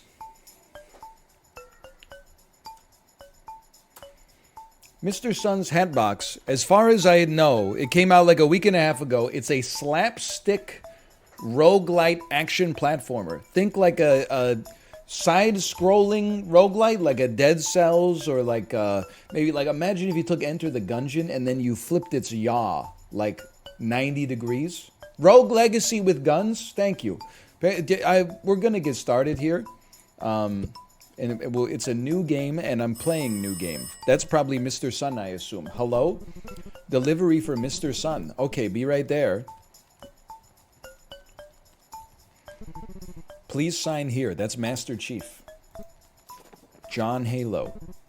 Thank you. Have a nice day. That's nice. Drop the package?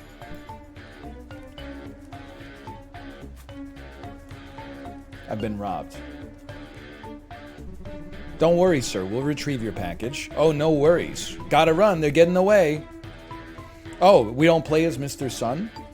Mr. Golden Sun, please shine down on me. We play as a delivery driver who's actually helping us get our package, or helping them get their package back. That's the Amazon customer service difference. Nowadays, they just throw the package of Fabergé eggs down at the sidewalk as hard as they can and then take a photo of your neighbor's house and send it to you. S to jump down through platforms. I can do that. W to enter doors. No problem. I am going to lower the volume somewhat. Be cool, they're watching. Sorry. And by the way, I know we're starting this with an anecdote, even though we're in the tutorial right now. Green text arrow, be me. Check my daughter's stroller into baggage on the airplane. Anybody who's never done it, you bring your stroller through the gate, then you just basically pass it off to like one of the baggage handlers before you get on the plane.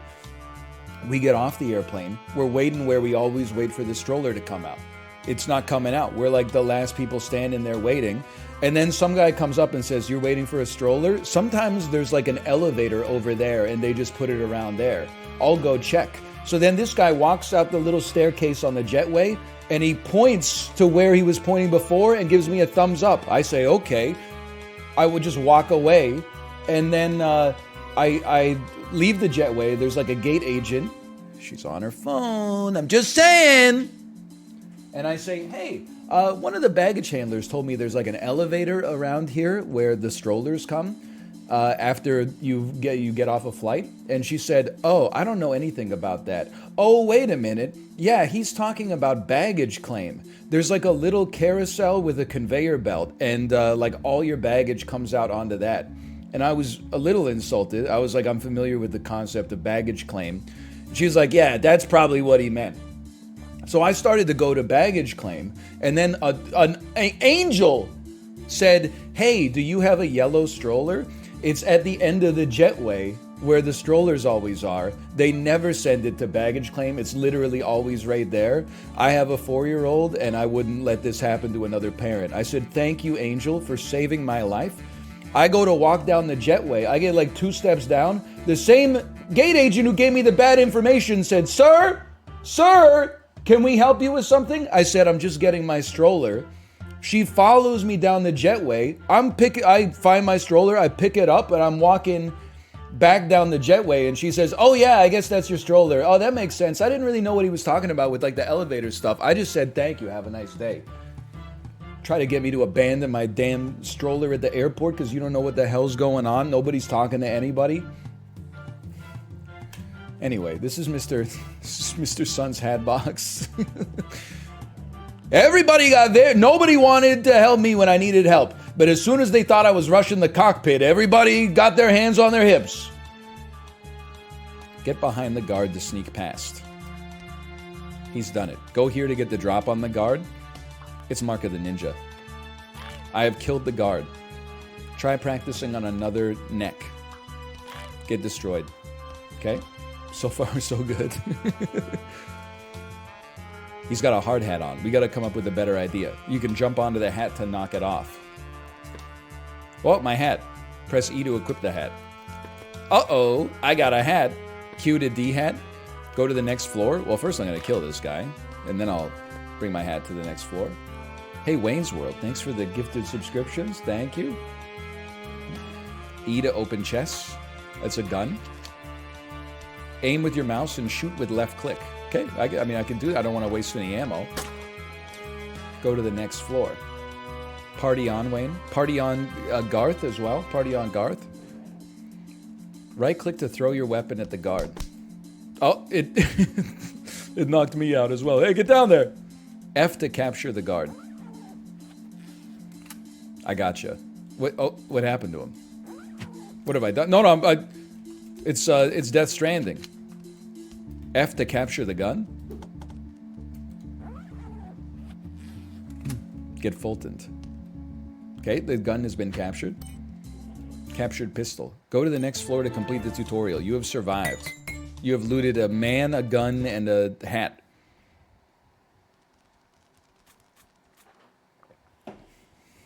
I'm crazy.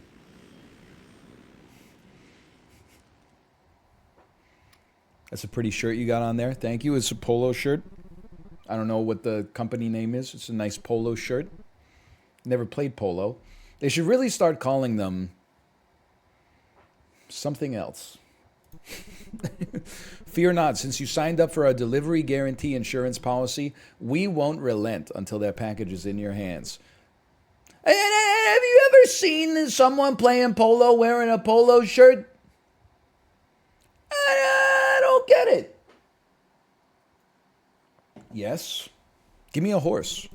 You own too many horses. Give me a horse. Don't be a dweeb, Napoleon. Give me one of your horses.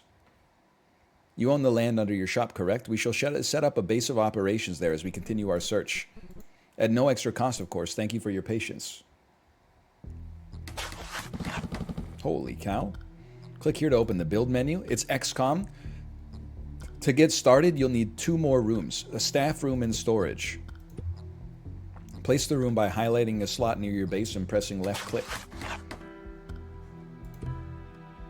Manage your staff from here, okay? Select the missions panel to send your units out. From here, you can scan for missions. This is crazy. Each day, you'll have a choice of 3 missions. It's roguelite, XCOM, Phantom Pain, Skyrim with guns. 1 floor, very low. It's a raid, 210 money and 10 XP. 3 earmuffs, which muffle sounds. 5 cameras, hang on. The hell does a camera do? I don't know. Choose a unit to take on the mission. If you fail the mission, the unit will be lost permanently. Breathing in smoke hurts over time. Can't keep a hold on melee weapons when attacking. I mean, dude, I'm going to send out Dry Cough Allen for now. Equip your unit for the mission here. Play close attention to your unit's quirks. They can drastically affect your playstyle. Smoke hurts. Can't keep a hold on melee weapons when attacking. I understand. Select hat. Let's shield my head. Select pistol. 4 ammo. And let's embark on this mission.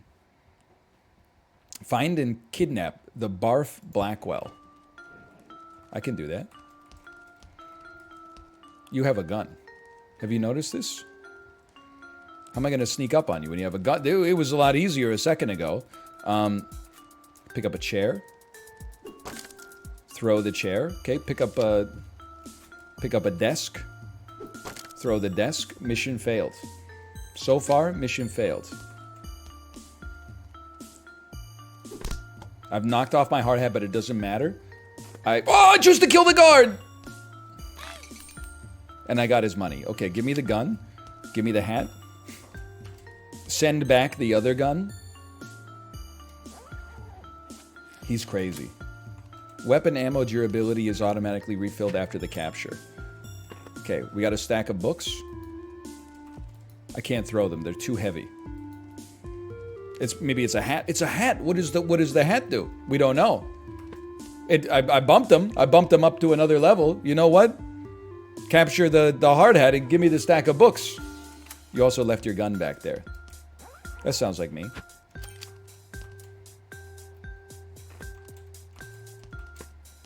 I'm still bonking him. I don't really know what I'm doing with it, but we're going non-lethal style.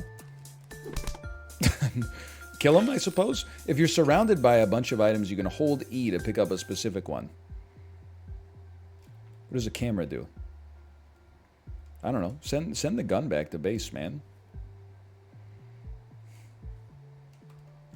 You can't take it all with you. You don't need to take it all with you right off the bat. Screenshot saved to desktop? What the hell? What was I thinking? Okay, pick up the boomerang. I can't hold on to melee weapons very well. Keep that in mind. Just keep bonking myself. Kidnap. It's got to be Purple Man. We got to kidnap Purple Man on this floor. Okay, I understand. Maybe knock them both out.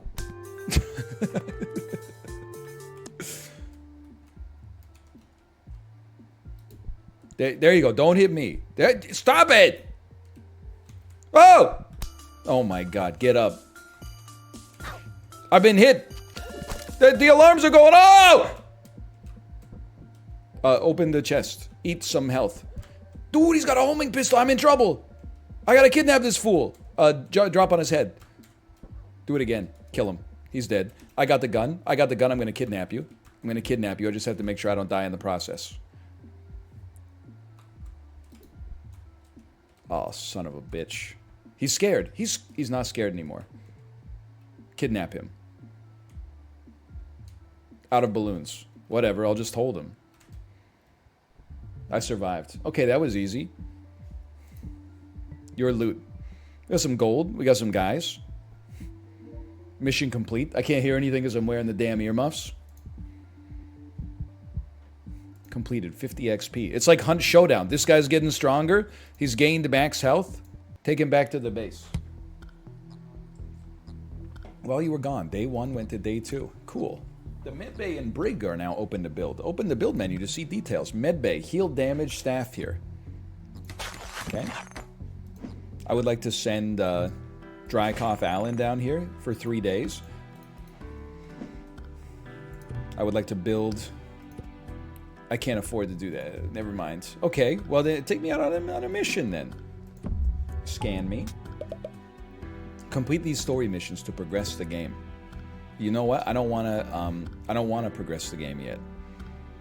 I want to experience. I want to grind a little bit. I think I need to practice, quite frankly. What's your problem? Faints when snapping necks. Has trouble aiming. Thrown blunt objects don't stun people, but moves twice as fast. Okay, you know what? He's fast as hell. He's kind of horrendous, though. Have you noticed this? Maybe go tank mode. Captures memories that matter. Why would I waste my time with the camera, man? Okay. We're gonna find and kidnap the man we have been tasked to find and kidnap. Thrown objects don't stun, so this guy's like horrible. Don't look at me. So I'm just gonna shoot you, but his aim is so bad that it didn't even work. Oh!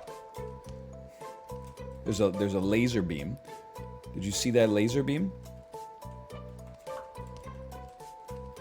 Don't get mad at me just because your guard sucks. Spiky hat. This seems like the perfect addition to our squad right now. Okay, health we can't even use. Can't even capture, okay? I gotta kidnap this guy. Well, get ready, brother.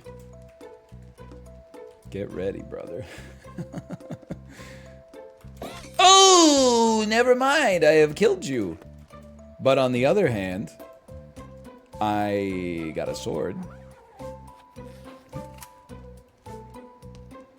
And maybe some more loot. Oh! It's not always loot, though. You gotta remember, it's not always loot. Right? I forgot it doesn't stun you. Nice UI. I appreciate the help on the UI. I wanted the gold. Oops. Oh! I shouldn't have even... Why am I wasting my time here? I can't leave. Why can't I leave? Why can't I leave? I'm squeamish, so I faint every time I kill somebody. Okay, when alarms go off, you can't leave. Duly noted. Make sure you got all your equipment. Capture the axe. I can start to play faster. I think I got it. I think I got it all figured out. They survived. It's no worries. If anything, it's a little too easy, except I keep failing. Mission failed. We did not get any rewards, but they did escape, and that's something. While you were gone, some healing took place. Well, get ready, because you're going to be healing some more. We don't have enough money to build anything else, so let's scan for missions. Give me a story mission. Send out. Destroys guns after shooting once. Can't snap necks. Thrown blunt objects don't stun. Can catch items mid-air. I'll give him a chance. And you know what? No pistol. He takes a sword and a spiky hat. And I'm embarking. Eliminate all enemies. All the waves of enemies. Holy cow. Well, get owned. Watch this. Oh!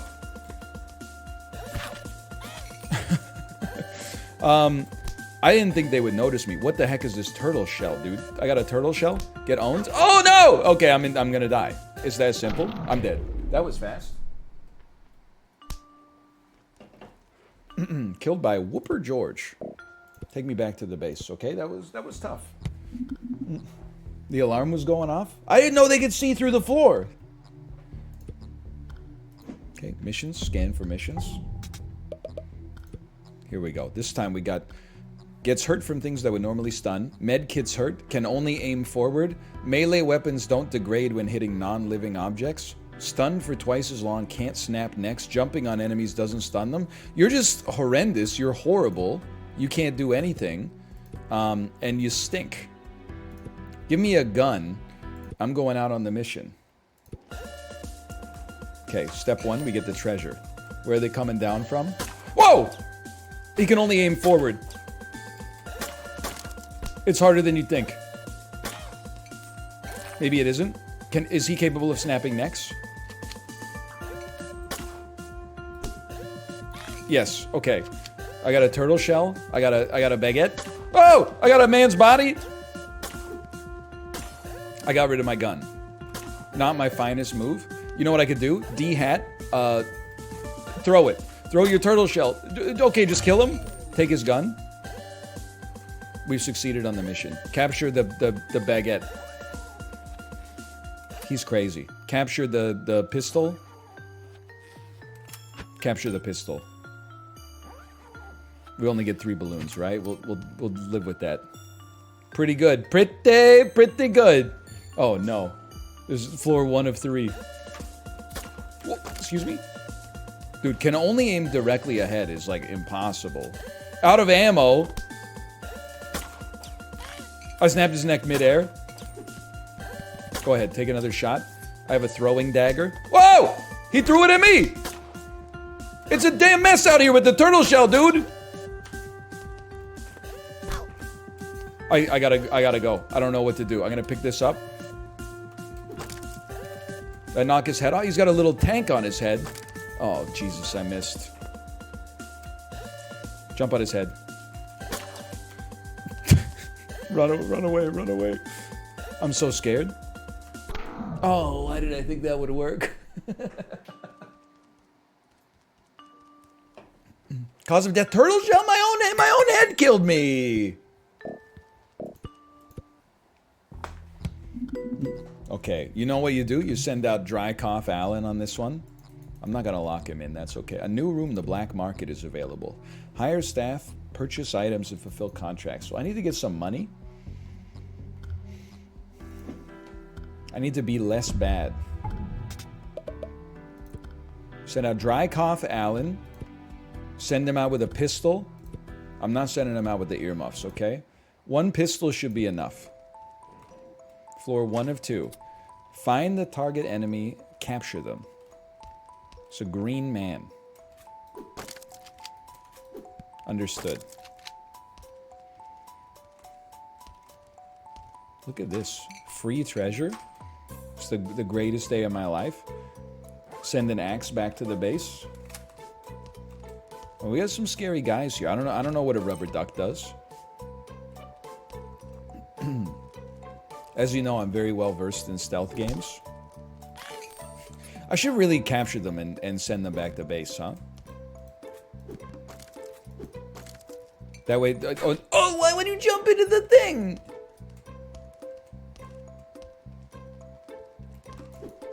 Oh, okay, you kind of saw me there. Fair enough. You don't have a jail yet? Yeah, but one day I might. He saw me. Go ahead, come on up. You're dead. Yeah, I bet you thought that was really smart. I will take a turret hat. Bouncy hat? No, give me the turret hat, please. Send the bouncy hat back to the base. Send the fire axe back to the base. And I will keep my gun. Thank you very much. Oh, I have just shot accidentally. I have 2 bullets left.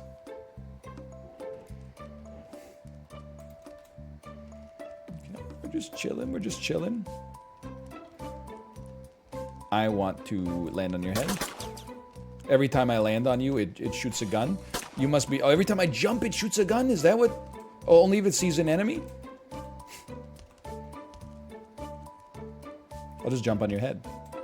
How does that strike you? I don't know. Head back to base.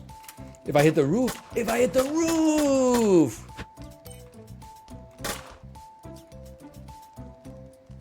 Oh! I've jumped on your head. You bounced on my head. Get up! You're dead. Who's neutralized complete? Mission accomplished. I'm crazy.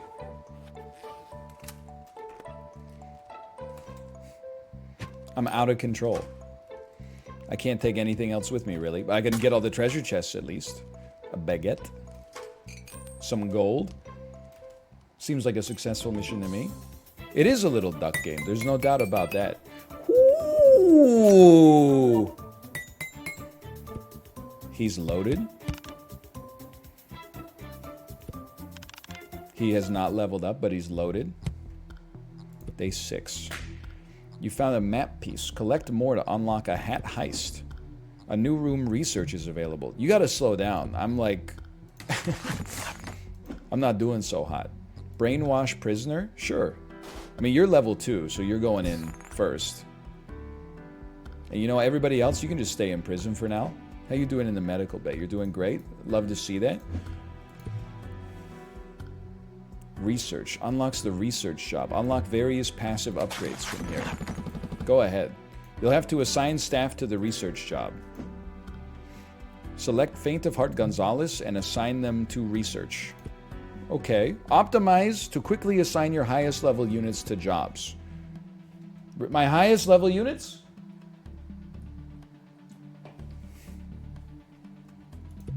If you say so. Drykov is hurt and can't be assigned to work. Alright, understood. That's my mistake.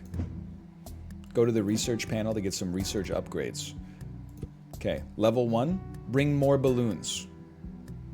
Permanently add an additional slot to the black market. Collect more magic hats to unlock this. Highlight items that are needed for researcher contracts. Okay, fair enough, fair enough. Hey, if you'll give me a second here, let's throw one of our weaker dudes into the medical bay. There's an optimize button. Look at that. Bet you didn't notice that. Now, I don't have the money to research anything, so I don't know what I'm doing. Can I even do a mission today? Do I have to take a day off? Do I even have guys? Let me just get a... I'd love to do a mission and get a lot of gold. Well, if we don't have enough guys, then take me back a little further, and we'll start brainwashing you as well. You can take people out that have jobs. Duly noted. Duly noted. Let's take Faint of Heart Gonzalez. Shaky hands, weak throw, sprinter. He's just fast. We have to kidnap somebody and he's fast. How about you don't even take a hat? We'll get a hat out here. Find and kidnap Quasimodo Marks. Gold bars. Doesn't this sound like the start of like the dirtiest rap song of all time? Send a gun back to base. Like, can't you just hear somebody going like, "Arf, arf, woo!" Maybe that's just me. Guess what, idiot? Oh, fuck. Hello. Arf. You gotta get him in the back. It's the only way. Oh, it doesn't knock anybody out when you do that. He set off an alarm! Get killed! I should kidnap some people instead of just slicing them up. I don't know. Your ass seems like kind of useless. Whatever. Welcome back to base. Floor 1 of 2, complete. I gotta stop getting hurt so I can't send them out on future missions. That's the real problem here. Turret hat. Just be careful. You don't want to accidentally kill the guy you're supposed to kidnap. Hello. He didn't see it. You didn't see nothing?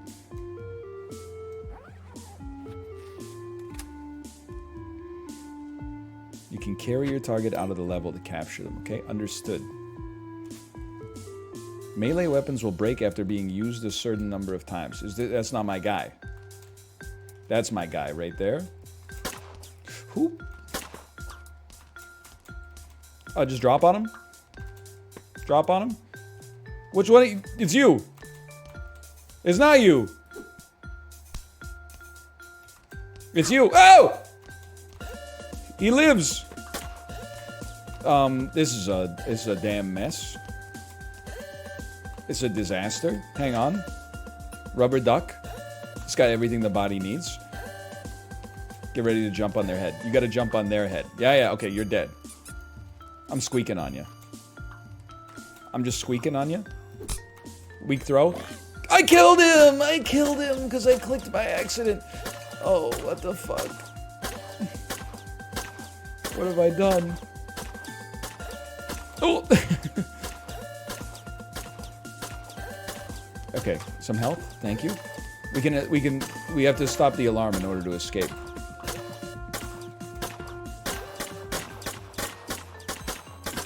This seems bad, or maybe it's completely fine, actually. Okay, I'm leaving. I can't even get through the door. There you go, you got it. I fell off the platform like 5 times. Survived, got some loot, got some dudes. Did not get 337 gold, but escaped at least. While you were gone, we got some healing. We got some brainwashing. You need to get healed. I gotta win some missions, man. I'm getting my ass kicked. Do me a favor, do some optimizing. Can I even... I can afford to brainwash 1 unit. Okay, I'm literally on 0 gold. How about succeed on a mission for once? I would like gold. Neutralize this guy. I mean, I'm sending out dry cough, man. Like, he simply doesn't miss. How about a big red axe?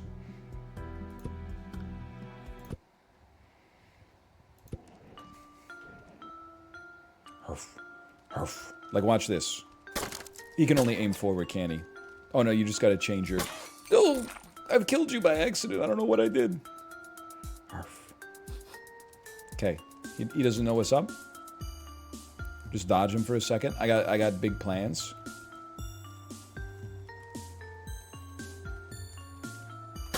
Whoops.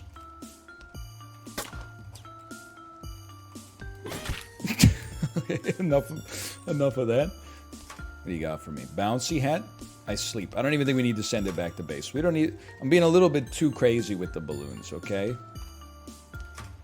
I'll send a poop hat back to base just because I don't know what it does. Oops. You gotta be careful because it makes a noise. Whoa! Okay, well, guess what? Get brainwashed. And you know what? I'm not sending him back to the med bay.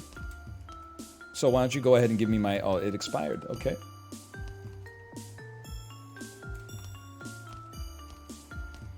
It is kind of like 2D Metal Gear Solid 5. You're not wrong.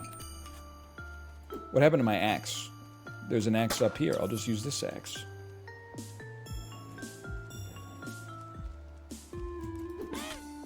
Get killed? Oh, you took my axe. I did not kill you, by the way. Never mind, I've killed you. Everything's fine. Give me my axe back. We got a great hat, and your head was all the way up it. Just gonna be a little careful here. You're the one that has to be neutralized. Say your prayers. Oh! Oh, no! Oh, it's a mess. Bounce him. He hit me.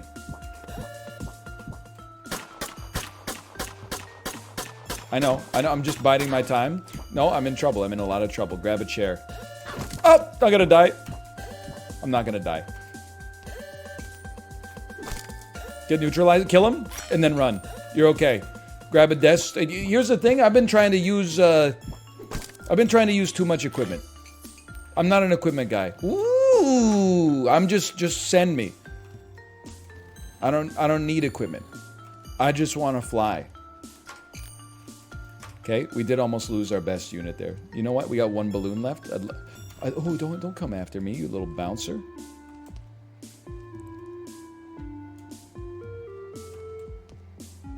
Should probably just leave, but I want more staff.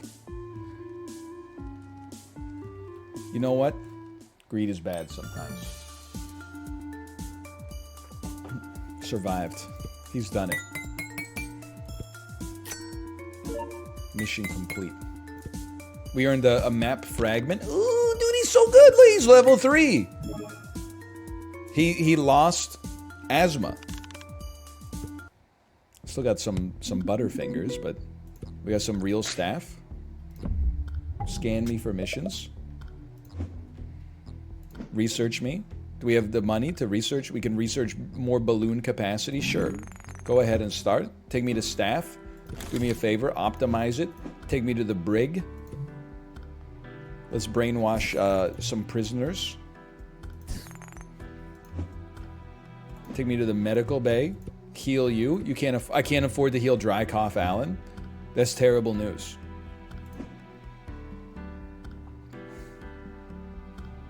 And then take me to a story mission. I would like to send out the weakest unit of all.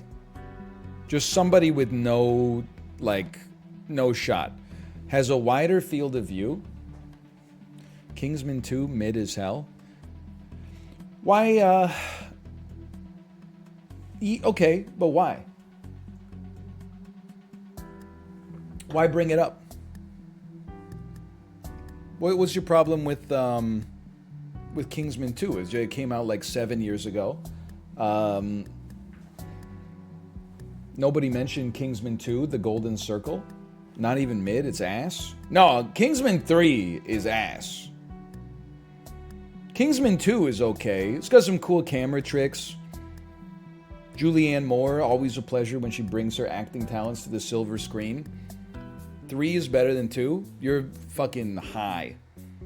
You're one of those people who says it's over for Hollywood because the worst trailer ever was made by AI. I'm attacking you personally, even though you just said a mundane media opinion that I disagree with. It's a 1, 2, 3. 1 is good. 2 is okay. And 3 is just like... 3 must have been made by Netflix because it took about an 82-minute story and made it 3 hours long for some reason. Plus, I mean, look at the cast that they squandered in Kingsman 3. Ralph Fiennes, Rhys Ifans, other actors and actresses that I don't remember. I think Matthew Good is in that, not the Canadian rock star, but the British guy who always plays evil guys. Jimon Hansu, so true.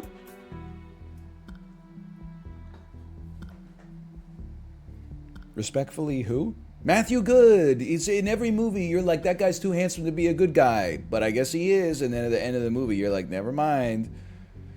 Sorry. Let's see what... Jumping on enemies doesn't stun them. Can't snap necks. Breathing in smoke hurts. Moves very fast, though. That's bad for neutralize. Mission targets won't get pointed out. Gain XP slowly. Med kits hurt. Can't snap necks. Well, we're going to try. We're going to try. Give me a pistol. 4 enemies remain. You don't know where I am. Ooh! He knows my name. Oh, not getting out of that one. Get owned. You lost your hat, you fool. I can't kill you. I can't snap your neck. Oh no, get up, get up. Get the axe. Okay, get killed. 2 enemies remain. Give me a hard hat, please. He's got a damn bow and arrow. They both got bows and arrows. Ooh! He's crazy! He's insane! Okay, we made it. Give me arrow, give me bow. Give me +1 arrow. Give me all these arrows, please. My gold. Okay, we got 3 arrows for our bow and arrow. I don't know why I wouldn't take a hat now that I think about it. Medkits fucking kill you, son of a bitch. Piece of garbage. Well, you were gone. Some people got healed. That's great news. Okay, wonderful news. Hey, more staff, please. Thank you. Died to a med kit. Makes me want to throw up. I don't know. I can't afford to heal my best guy, my team leader. This is just like in Kingsman 2 when, what's his name? You know the guy I'm talking about. The King's Speech. Why all in my head I can think of is Colin Malloy, the guy from the Decemberists. Colin Firth, thank you. And Colin Firth is just drawing pictures of Maz and shit. And you're like, what the hell? I watch these movies to see like a 55-year-old man beat people up with his briefcase. Okay. Missions. Missions, please. Scan for missions. I'm gonna complete my story mission. What's your problem? Loses control when detected by an enemy. Faints when snapping necks. Bullets have limited range. Refuses to pick up dead bodies. Once per mission. Eat a corpse to gain health. Okay. Let's give it a try. Stinky. I'll take a propeller hat just in case. Dude, great map for a propeller hat. Neutralize on this floor. This guy right here, neutralize him on this floor. Okay, but you can't get detected, because then you lose control.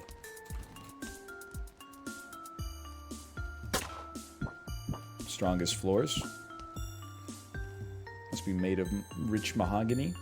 Many leather-bound books. Okay. I'm out of here. I was not detected, just for the record. I know I gotta get you, but first, I'm gonna kill you. I passed out. I passed out again, but I didn't lose any health. Propeller hat. Boomerang. Okay. So far, so good. Ooh, tough luck. Ooh, tough luck for me.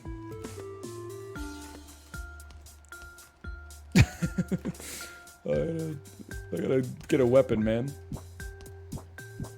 Baguette.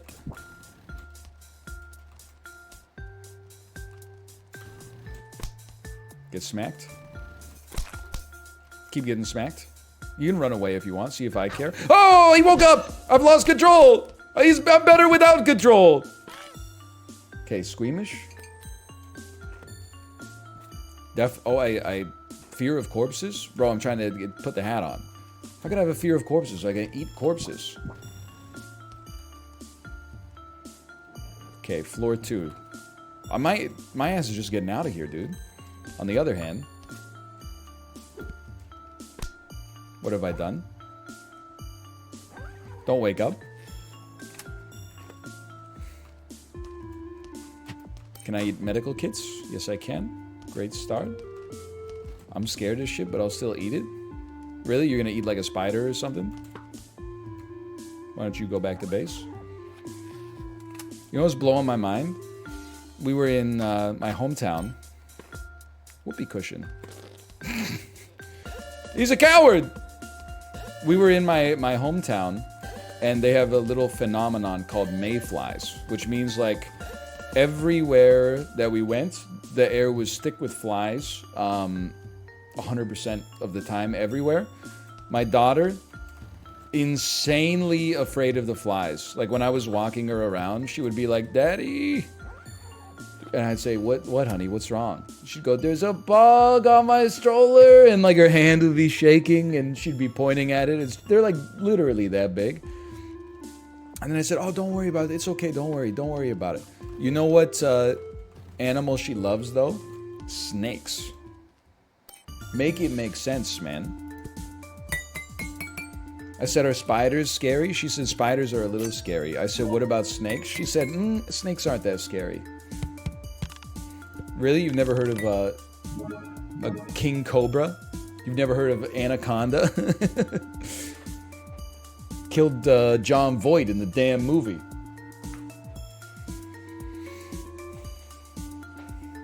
Of the same name, I might add.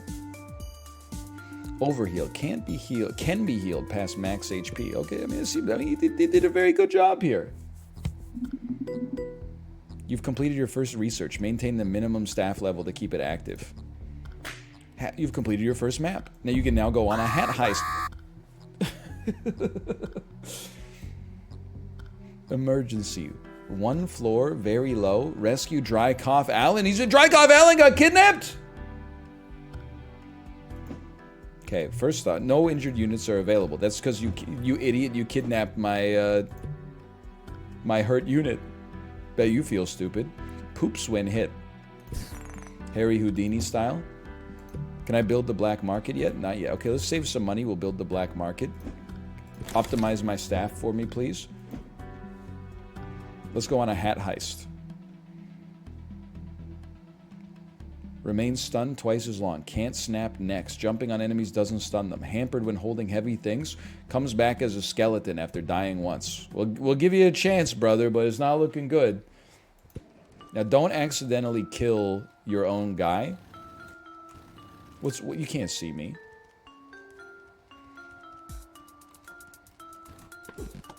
You're dead. I'm out of here. I'm just here to rescue my man. We don't need to get any more serious than that. Okay, I guess I have to deal with him. Never mind. We're okay. We're okay. Look at this. No need to get greedy. He's right here. Get rescued. Easiest mission of my life. The heck is that? What did I put on? I'm the man in the iron mask. It's a blindfold. That's funny. He's got Kevin's chili right there. I'm sending you back. I'm spending a little bit too much money on rehab, I think. I need to start spending some money on the black market. Not just capturing soup pots. You know what's a great quality of life thing for me? The research that lets things you need for research be highlighted on a mission. Crisis resolved, save 2 kidnapped staff. No kills is plus 15 XP. He's insane. He's out of control. That was your John Mulaney moment. Excuse me, no spoilers, please. I haven't seen Baby J yet.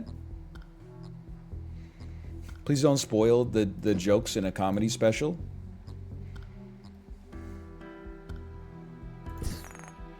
I literally just spent the money like right away again. What's wrong with me? Research me. Okay, next research. I would love to have my stuff get highlighted, please. Highlight. Okay, we need 300 for that. We need some gold. That's what we need. I want some gold. All y'all who've seen the Leprechaun say yeah. Ooh, new map! 3 floors low. You get steal a crown. Unlocks hammer expansion. Give him a chance. Find and steal the Hat of Knowledge. I can't handle this level of complexity. Explosive barrel. Hello. You hearing this James Bond song? Oh, I was talking to Chet. It's a little bit more like Mission Impossible, I suppose. Freeze. Sorry, you can't. 'Cause I killed you.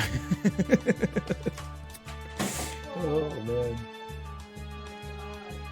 Forgot I couldn't snap his neck, so I had to use my gun. The Crown of Knowledge, you say. The Crown of Knowledge. Well, floor 1, easiest game of my life.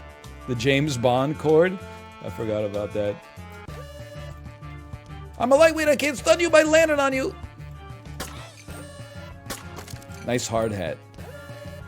Oh, I'm not a barber, you wanker. I'm James bloody Bond. I'm in a lot of trouble. Never mind, you're dead. I don't know. Just get in the pit. This character is absolutely horrendous. What the heck was that? Poisonous gas?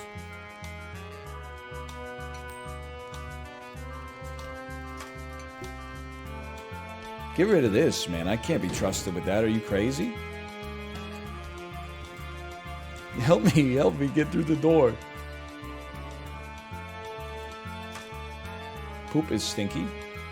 Huge if true.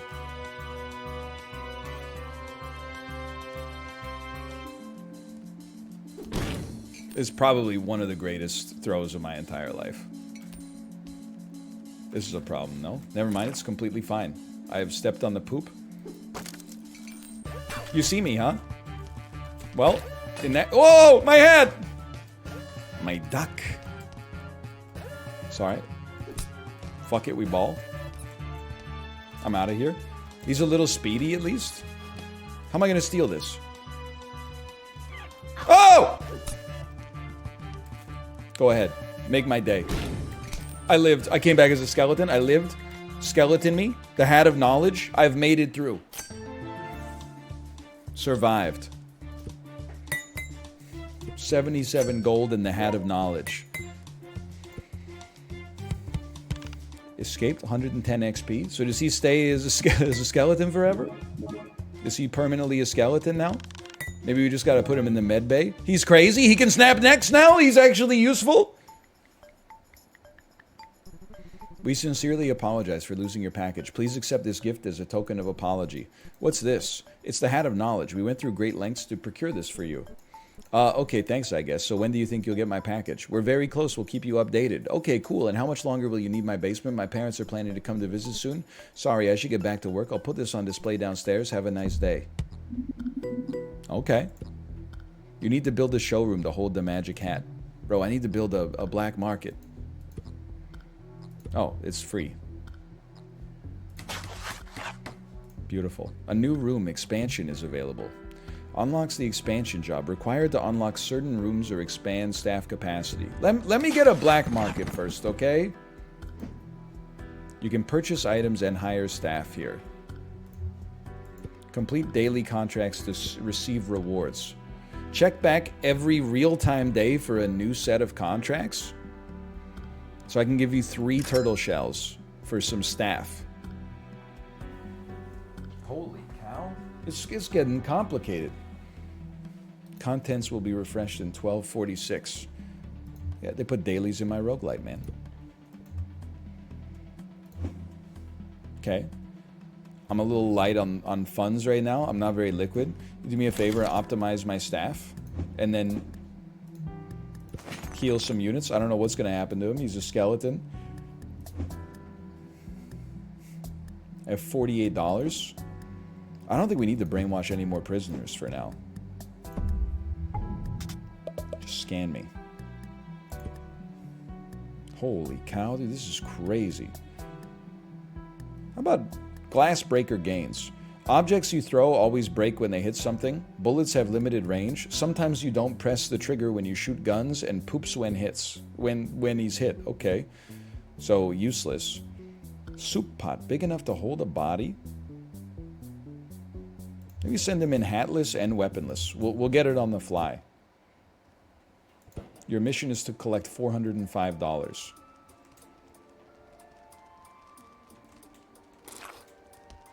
Ooh, the perfect crime.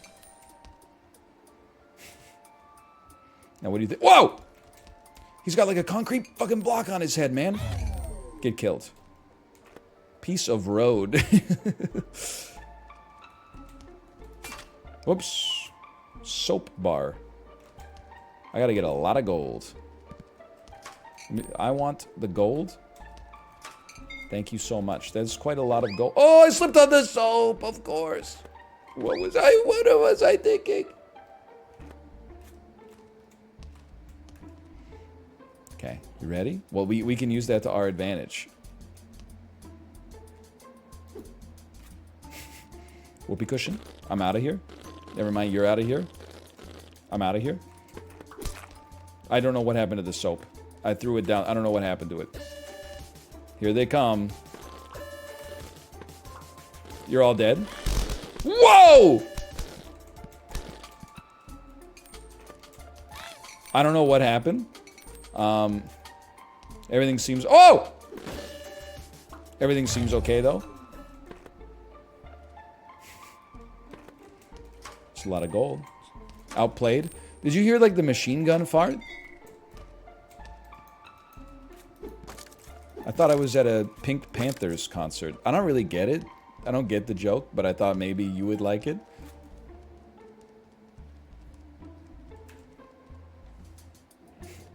Getting a lot of ha's.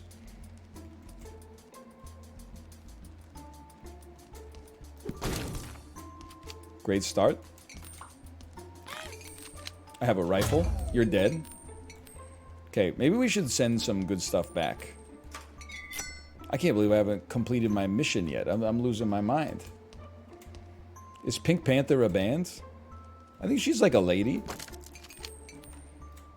Oh, we did complete our mission. Never mind.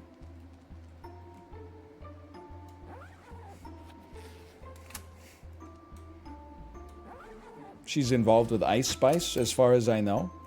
Her life is a movie. Like Okerville River. This is the best mission of my entire life. I'm rich. It's not Pink Panthers, it's Pink Panther-S. These rappers, they gotta start making their names a little bit more readable, okay? Always alternating caps, not caps, deliberate misspellings, Lil Ugly Mane type diction. Back in my day, every band just used to be called The Blank. The Beatles, the Rolling Stones. It was so, or it would just be their name. Bob Dylan is easy enough. The Who? The Beatles. You've never heard of them? The Who. Nowadays, people will be like, "Oh, you've never heard of Obi a Doobie?"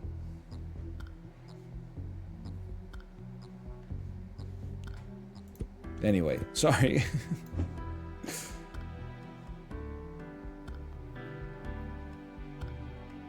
I have a lot of money.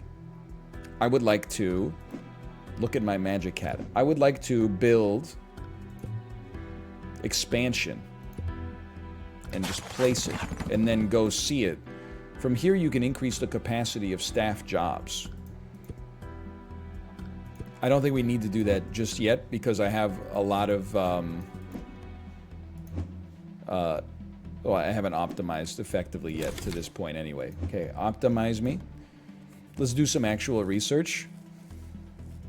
Please highlight items that are needed for additional contracts. I would really appreciate that. It's quite expensive as well.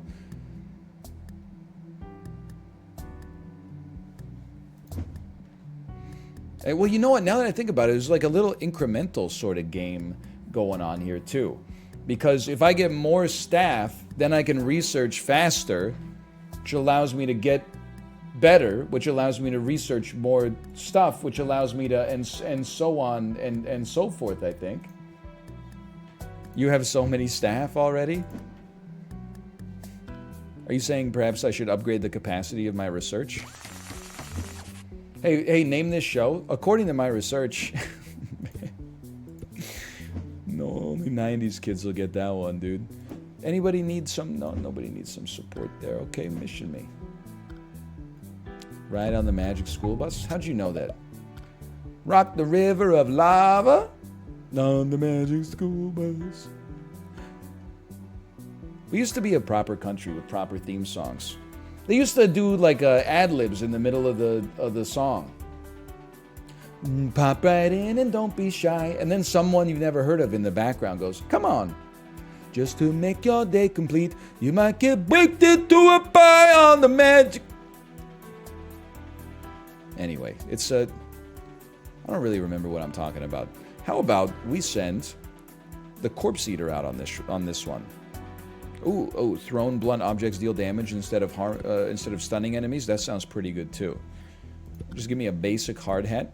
And honestly, I don't even think I need a weapon. I think I work better Like Brad Pitt in Bullet Train. I think I work better without a gun. You don't see shit. Get killed. And, I don't know. Smoke grenade launcher, go back to base.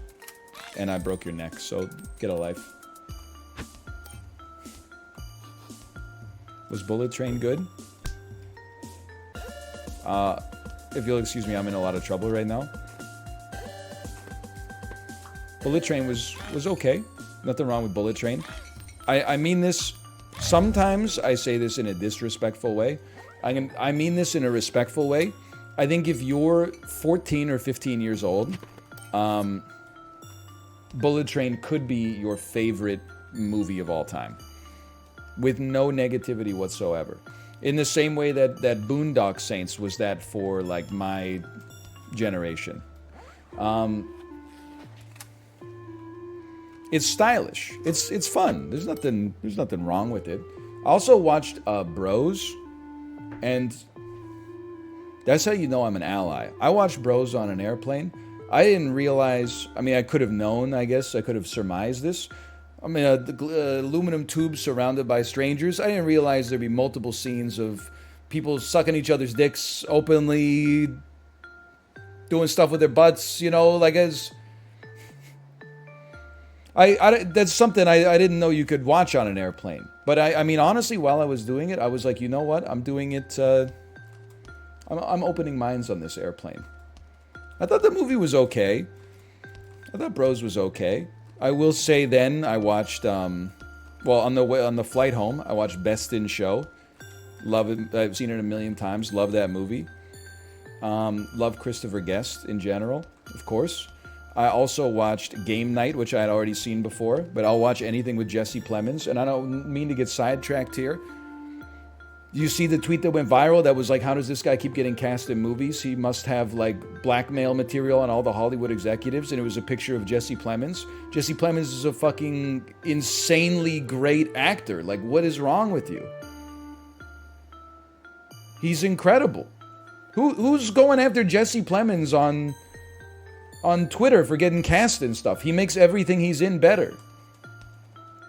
Then I watched... well, I should say I put on Trainwreck, which I heard was a good comedy and had never seen. I'm kind of Amy Schumer agnostic. I'm not violently opposed to Amy Schumer. She's not my favorite comedian. I thought I'll give it a chance. First 5 seconds of the movie, she's pretending to be drunk, and she's like, that's not your dick. No, your dick doesn't end. Why is your dick so big? And I was just like, I can't watch this. It's just too much. It wasn't that it was like... It wasn't the material in it was, like, not okay. I was just like... It's too much. I don't know how else to explain it. Whoops. Whoops. I have a laser gun, and I'm gonna die to a guy with books on his head. I'm out of ammo for my laser gun. Well, you need to go back to the fucking base then, because you're the greatest thing I've ever seen. I have a fear of guns, just FYI. I have to capture this hat. I have to capture one. There's 2 on this floor, okay? Noted.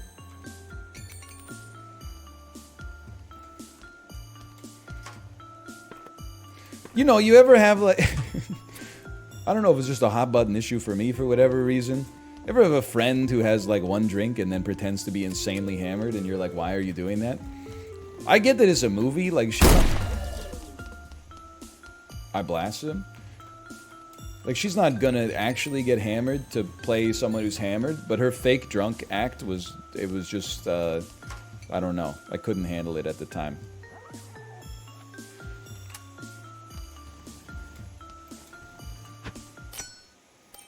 Survived. That's a lot of loot, man. You ever have that friend? Boom! Also, the guy that sat directly in front of me on the airplane did not use the seatback entertainment, which is fine. It's actually great to not use seatback entertainment because the seatback entertainment gets interrupted every 5 seconds to tell you that it's light drizzle in the destination you're going to be at in 4 hours. However, He pulled out his tablet and he watched Adam Sandler and Jennifer Aniston, Murder Mystery 1. He watched the whole movie, didn't chuckle to himself for even a second. Movie ended, credits popped up, closed the app, clicked on Murder Mystery 2, didn't even give himself 5 minutes to like see where we were on the flight, like how much time was left, you go to the bathroom or anything like that. He was just like, run it back, Murder Mystery 2 immediately. And he watched the entire Murder Mystery 2, again, completely, openly joyless. Not a single guffaw or even like heavy breathing or anything. It was great. I'll watch a movie during descent. I don't give a shit. Well, once you got 15 minutes left in the flight, it's still an hour before you get off the damn airplane. It takes forever. You land, then you got to taxi to the damn jetway. That can take you like another 15 minutes, and everybody... I don't understand. I don't want it to be like an airplane food bit. But like, if we... There's a tragedy of the commons. If we all stopped getting up as soon as the seatbelt signs came off, then none of us would have to stand with our necks twisted all awkwardly under the overhead bins. If you just had faith that like everybody's gonna go in order, then it would be clear in the aisles. You would, when it's your turn in the aisle, you would walk out, you would take 3 seconds and grab your overhead stuff, and then you would walk off the plane. But instead, everybody's like, I gotta get my overhead stuff immediately to save half a second when I get off this thing. So they all rush the aisles. It's crazy. So now I gotta rush the aisles, because if I don't rush the aisles, then like I gotta get out and grab my overhead stuff while people behind me are like, oh, we have dinner reservations at 7:15. It'll drive you crazy, man. Can I research multiple things at the same time? 25% discount on the black market. Sign me up. I tried to do it last week, got cut off by people behind. I mean, I'm just going to say it. If you're seated in row 18 and then you push past someone in like row 12 just because they haven't had a chance to grab their overhead stuff, I mean, you're kind of a piece of garbage. You go in order. Also, I don't want to insult Ottawa. I got no problem with Ottawa. This was my first time ever flying out of the Ottawa airport. It does have the I was in shambles. The boarding announcement hadn't even been made yet, and there was like a 100-person lineup at the gate. I've never seen it, but I thought people in Vancouver were stupid. No disrespect. You don't have to get on the... Not only do you not have to line up before the boarding announcement, you like literally can't get on the airplane until they make it. So just relax. Like...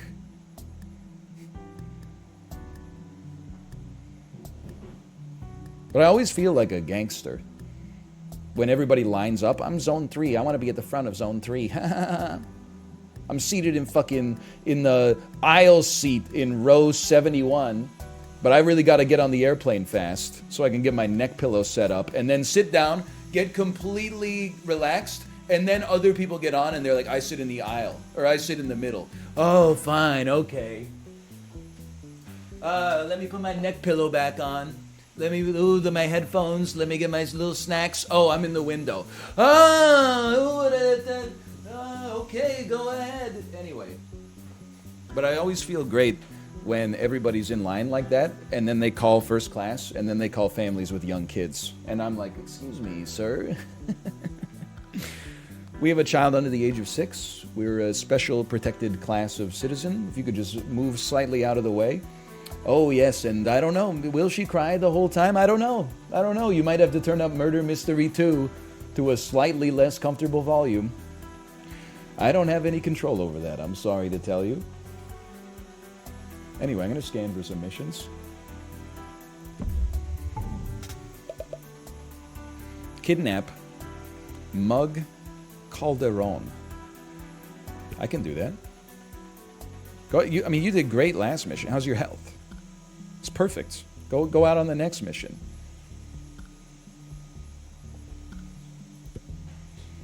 How much did she pay for her ticket? I mean, the same that we paid for our tickets, which is full price. Take one of those. Dude, yeah, give me the laser gun. Of course.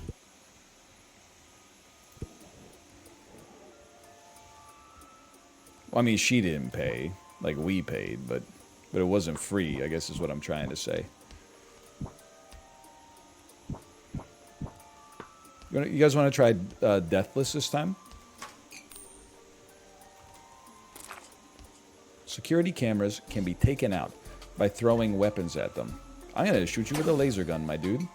I'm sorry, I know I said no kills, but... what the heck's wrong with this guy? It's over for you? I'm insane? Don't step on the purple. Find the exit door to escape. Hello. He's popping. Run from the security cameras. Run from the security cameras. You know what we need to do? Send your laser gun back up to outer space. Nice shot, idiot. You're a fool, and I've killed you.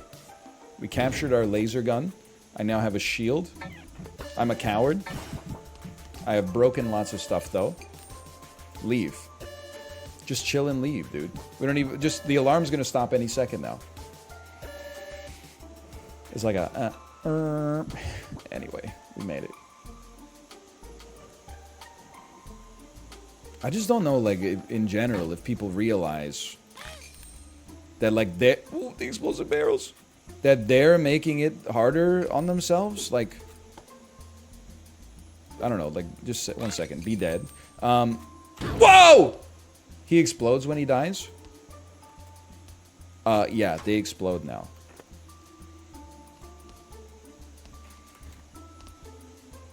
Like, the lining up... I'm out. The lining up before the flight is just... it drives me crazy. You ever think about how much faster it would be to get on an airplane if they didn't have to tell, like, 50% of the 60-year-olds and up on the flight that their zone hasn't been called yet? You're just making it... you're making it worse for yourself, but you're making it worse for everyone else, too.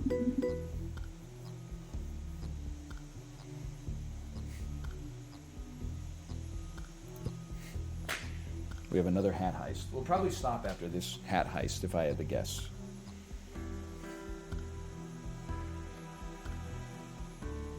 But first, 721 gold. What the heck are we doing with staff? We're optimizing. Don't even get me started, too. I mean, I've got a little social media, like, pent up. You see the video that was like, Disney is the greatest scam in modern history? And then the guy goes through the itemized list of what he bought at Disney. He's like, park tickets and fast pass for his, like, family of 8. $827. Very expensive. Don't get me wrong. Breakfast. $233. Crazy. It's insanely expensive. The dude has the audacity to say, lightsabers, $800. Took all of his kids to build their own lightsabers in a Dantooine workshop with the Kyber crystals and stuff like that. And you're like, buddy, you gotta eat, and if you're going to the park, you gotta get into the park, but your ass does not have to be custom making, like, bespoke lightsabers and stuff like that. What are you doing?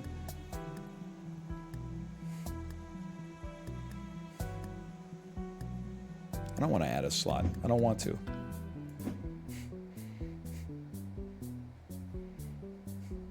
I just don't know what he was thinking.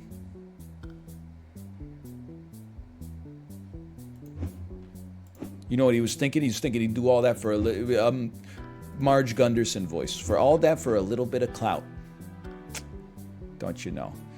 Sure, I mean, whatever. I'll get an additional slot in the black market because I don't know what else to do. Any of y'all need to be saved? Well, get saved. Paid an extra $40 to ship them too. Oh, there was a lot I was having issue with there. You can also like, I mean, I've seen that breakfast. I've never done that breakfast. So at one time, well, last time we were at Disneyland, I was like, I want to get breakfast. And then the hotel was like, oh, you can't eat breakfast here. You have to make reservations like 9 months in advance. Then I looked up the restaurant and it was like, it's like $100 a person for a breakfast buffet. And all you get is bacon and eggs. But you get to take your photo with Goofy or something like that. I was like, forget that. I'll just eat the 1 kilogram of goldfish that I brought.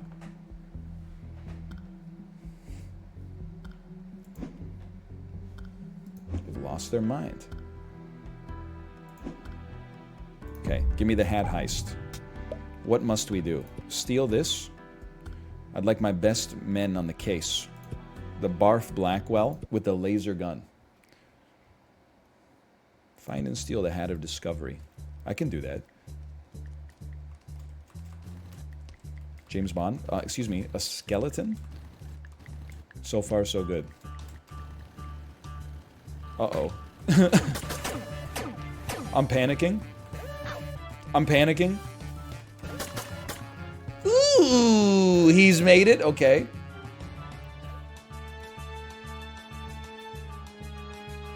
I'm not sweating this guy. I'm not sweating this fool. Not necessary.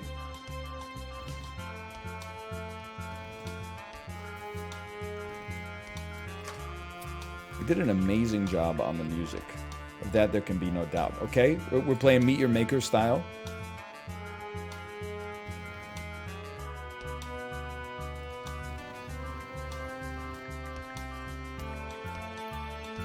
He's made it. We got 7 balloons. I haven't sent anything back yet. You know what? Send your laser gun back. Don't look at me. Don't even look at me. What is happening? I'm in hell. I'm going to die. I've passed away. I've not passed away. I can do this. He's got a bullet on the top of his damn head. How am I supposed to compete with that? It's gonna explode one day. I killed him, so I got squeamish and passed out. Killed by Sun's Out Sergeant. It's a great game, though. This is Mr. Sun's Hatbox / marker. Call this Mr. Sun's Hatbox for now. Now, I'll tell you, I am also going to check out, it's not going to be today, but maybe on Wednesday, I will check out Cassette Beasts. We probably will not play the whole thing just because it's like an RPG, but holy cow. A new Pokemon-style RPG, overwhelmingly positive reviews on Steam. Also is published by Raw Fury. Helmed by my good friend David Miyazaki.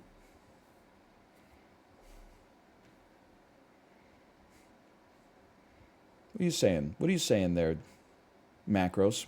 Just Marvel apostrophe. Hello, Bear, by the way. Marvel's Midnight Suns? Oh, Marvel? Midnight Suns? You remember the reaction image of the guys on the... Never mind. It's okay. Don't be mad. I'm going to play some SAP. We have to do some YouTube farming. Plus, I haven't played in like a week.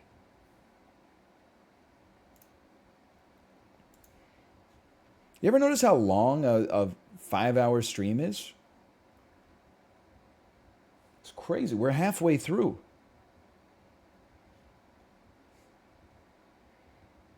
About to take like my second pee.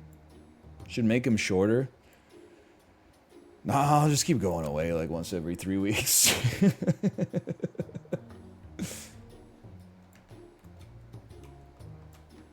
For now. And then one day, forever. Okay, Super Auto Pets. I also had another tweet cooking. I still think this is the most realistic depiction of a panic attack ever caught on camera, and then the clip is me in the gulag accidentally spraying the SS logo is like, that could actually get like 50,000 likes. I had another one, which was like, motherfuckers will actually cook you for ordering chicken teriyaki from a place called like Dragon Sushi, as if you just insulted the entire nation of Japan. I have eaten a lot of good sushi in my life. I've eaten a lot of shit sushi in my life. If I'm going to a restaurant that looks like it's not the best sushi restaurant, if they're serving you the little cellophane grass in the styrofoam container sushi, and I'm looking at the menu and I'm like, they don't even do the, just the fish on rice, then I'm like, I'm getting the chicken teriyaki, but I can feel people like judging me. People, oh really? You must be a picky eater getting chicken teriyaki at the sushi restaurant. No, is my ass just I would rather eat like good sushi. I don't want to eat just like a tempura shrimp with like a bunch of mayonnaise shoved in a roll.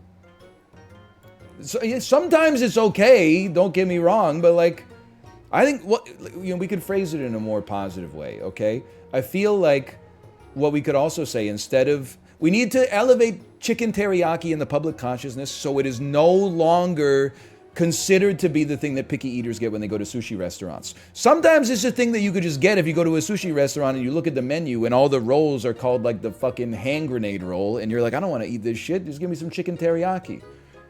I'm not paying you $6.50 for a negatoro roll and then like another $7.25 for a yam tempura roll just to cobble together my own order. Just give me the chicken teriyaki. And I don't want the chicken teriyaki bento box.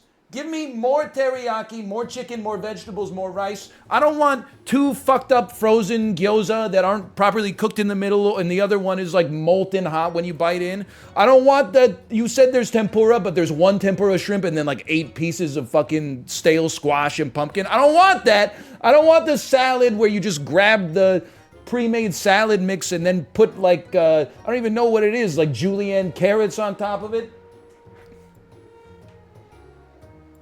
And I don't, sure as shit don't want 4 pieces of a California roll that the last person didn't eat, so you just moved it onto my plate, okay? Hang on, I'm gonna get some more water before we start.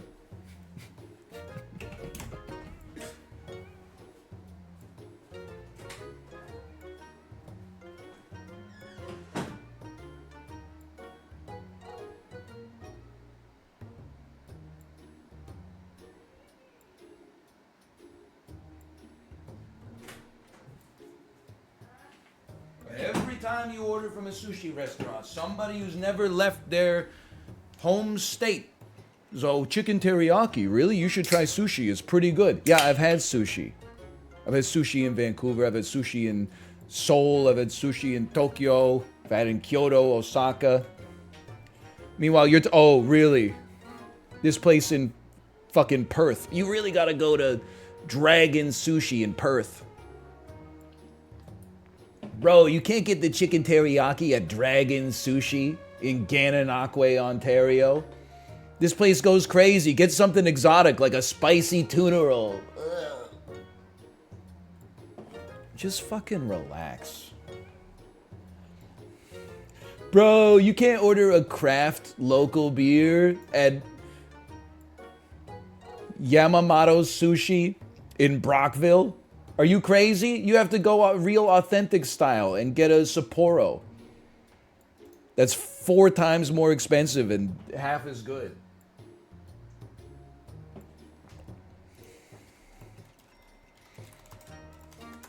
We're farming. There's nothing wrong with it. We're farming, okay? I don't even know what's going on in... I'm just going to call this YouTube farming.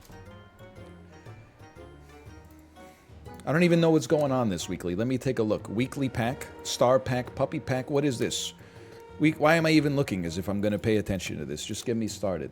Why are you going off so much on bento boxes? Listen, I didn't want to. In many ways. But I mean, I feel like I'm the only person that's saying the truth these days. I feel like the bento box is, and I like Japanese food. Holy cow.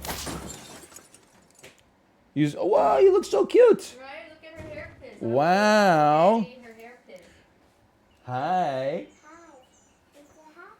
You got nice hairpins. Can I show people? Ready? I'm going to pick you up.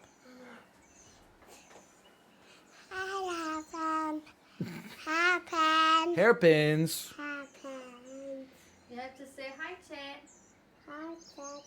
Hi, Ruka. Hi, Ruka. Hi, Chad. Hi, Chad. You must like Chad. They always give you Charmander and Pikachu. name? What's the fish's name? His name is Joel. No, Fishy. His name is Joel Fishy. You having a good day with mommy? The day has never been this long. I know, right? Went out and shopped, came back, fed her some yogis, and then unboxed like 2 boxes of toys. Played with all the toys, and it's still like not even lunchtime. Alright, okay, let's get out. Thank you. Get some more yogis. She looks very cute. Lots of hairpins.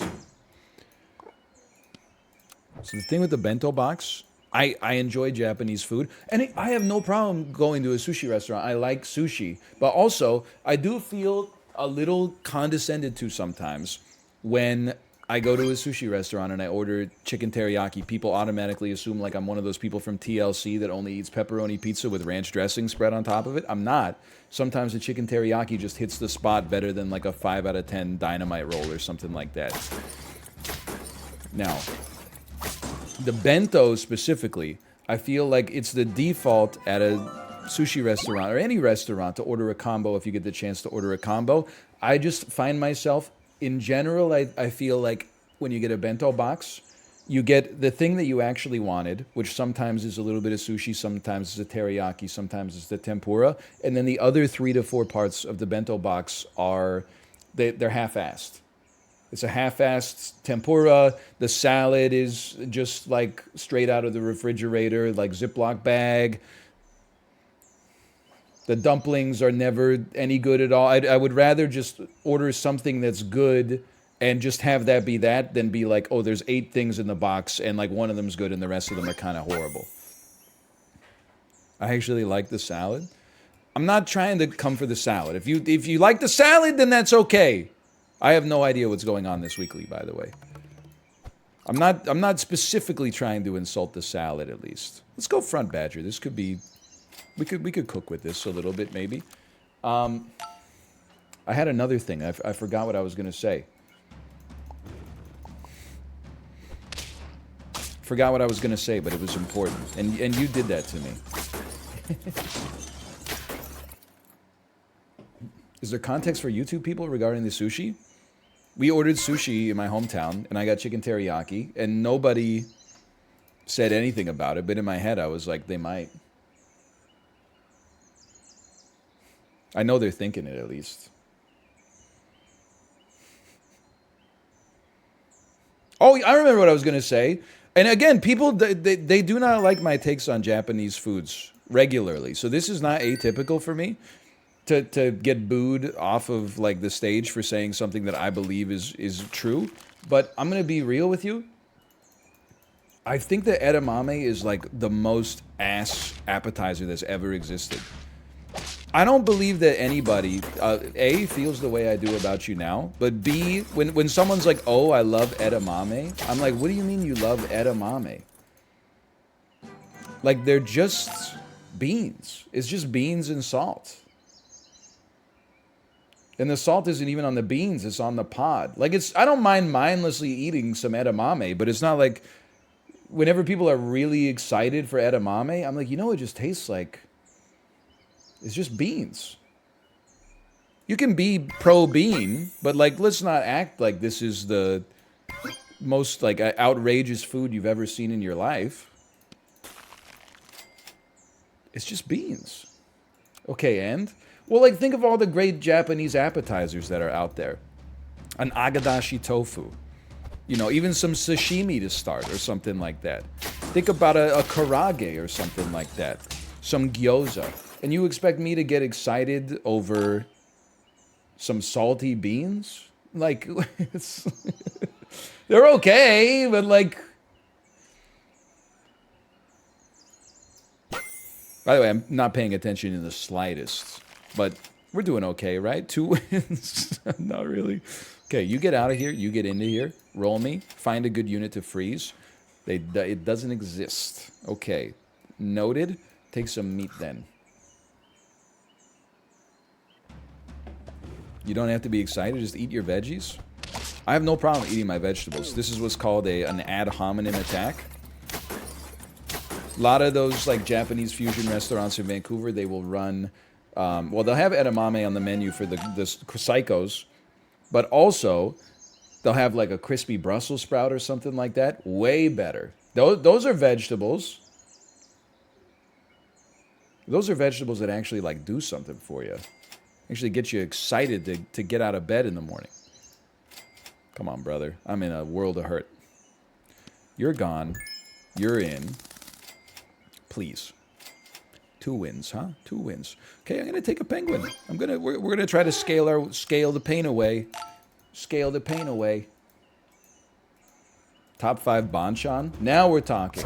For those of you unawares, banchan are the Korean side dishes that come with most Korean meals.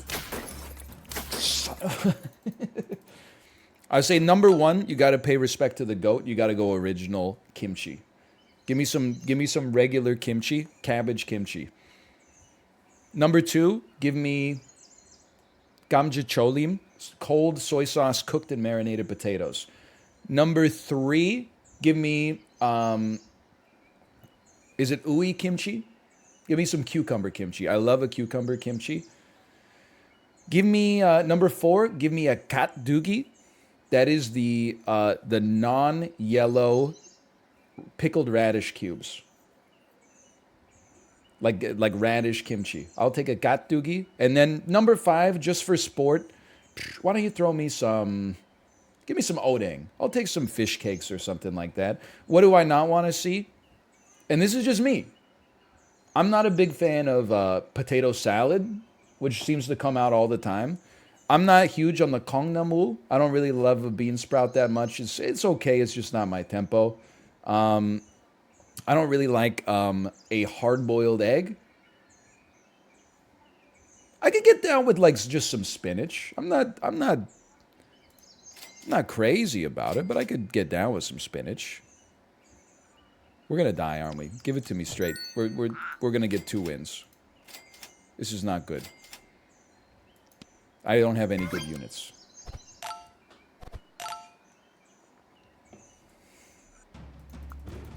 Very respectable lineup. Thank you. I know you're not talking about my squad, because I have eyes.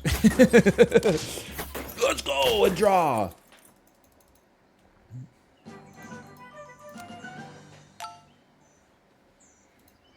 The take, and this run is just scuttled, so just embrace that. But the take that nobody's gonna like here, and I'm just one guy. I'm not like saying this is how it should be for everybody. The Korean food take that people aren't ready for from me is that, well, there's 2 of them. One of them is that I am immediately skeptical of anybody who says, we went to this amazing Korean barbecue restaurant, because literally, like, almost every Korean barbecue restaurant I've been to in my entire life is almost exactly the same. I like them all, but I've never been, like, it's not like they have a different recipe at every single one. They're just bringing out, like, the same meats in the same marinades, and it's good, but they compete on price, I guess. Well, let's do a little better this time, too. And then the other one is I'm really like... Well, actually, there's a lot. I'll be like an untouched organism. No offense, chat. I really don't get down with the Korean soups that are, like, inspired by Spam and bologna and hot dogs and have American cheese in them. There's just something... It offends my continental sensibilities. And maybe the problem is me, but that's like, I don't get down with the bude jjigae or like tteokbokki with like slices of Kraft singles thrown into it and stuff like that. Like that's just a little much for me. And then also, if I never had another danmuji as long as I lived, it would be too soon. The little cylindrical yellow radishes that are like as sweet as maple syrup. That's always in the kimbap. I'm not a danmuji sort of guy. I love a gattugi, which is also pickled radish, but the danmuji is just it's yuck at my yum, to be honest.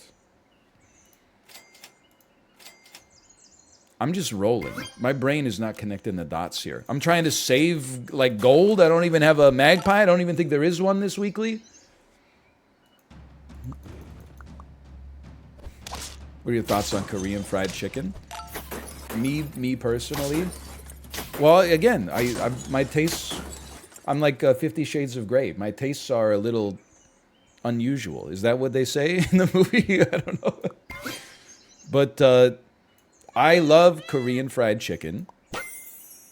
Why I was gonna buy the jellyfish. Why did I buy the peacock? What's wrong with my brain? I know I sold them. There was no need to sell the peacock. It was just, you made a mistake.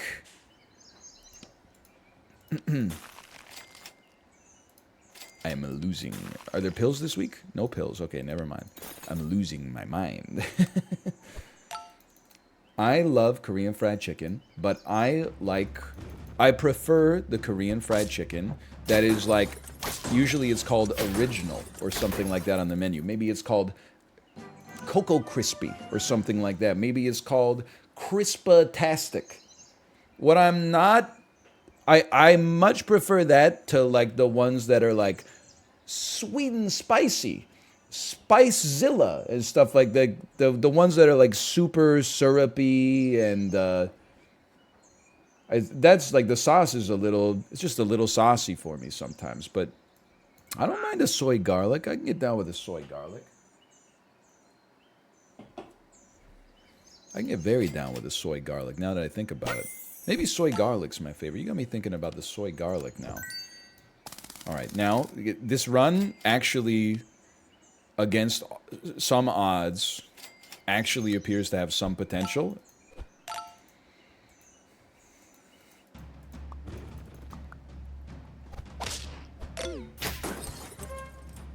Don't make me appear to be a fool, and then open your mouth and remove all doubt.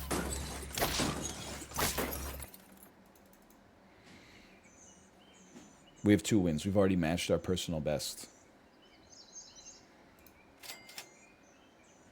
Nah. Let's use our brain. Let's talk through the process. Bird can go at some point, but it has to be for a good unit. Okapi's not necessary. Dolphin would help, but it's not worth the pivot at this point. Instead, I'll just roll 7 times. I think I'm just going to roll 7 times. I'll give the jellyfish a cucumber, freeze the snail, because we're probably going to die. Great start so far.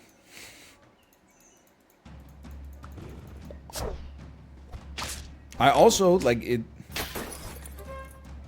I mean, it's super auto pets, so you know it's food related, like all day, every day. That's all we talk about. Although you wouldn't know it, even though I went away for a week. I've got no anecdotes except feeling like people judge me for ordering chicken teriyaki at a sushi restaurant. I kind of, and I'm putting myself at risk domestically here, just saying this, but I'm kind of the. I mean, are you actually gonna go? I'm kind of the opinion that Korean food, be very careful with my phrasing, I personally think that it's a little overrated. And part of the reason for that is because it's usually rated very highly. A lot of people, especially as there's been like, it's come up in popularity in the past like 10, 15 years. A lot of people are like, it's my favorite food, which is fine. But like, there's some Korean foods that I greatly enjoy. And then there's some Korean foods that like, I'm not that into. I don't give a crap about, go ahead. Tteokbokki, man. I never want to eat it like in my entire life. I'm just over it. Give me a good soup or something like that. Give me a yukgaejang. Give me a, or there's lots, just give me a huedabbap or something like that. It's just, you know, give me some. Oh, you got your own banana, you piece. It's fine because American food is overhyped in Korea. Excuse me, I'm not American, really. So I would I'm just gonna say be careful. It's just what I'm gonna say. I'm Canadian. I don't know if Canadians have a food that has made it to South Korea yet. Hey, you know what I'm realizing this week? None of the animals are good. That's why I keep rolling, is because I'm waiting for the good animals to show up. Is there chocolate this week? There is. Okay.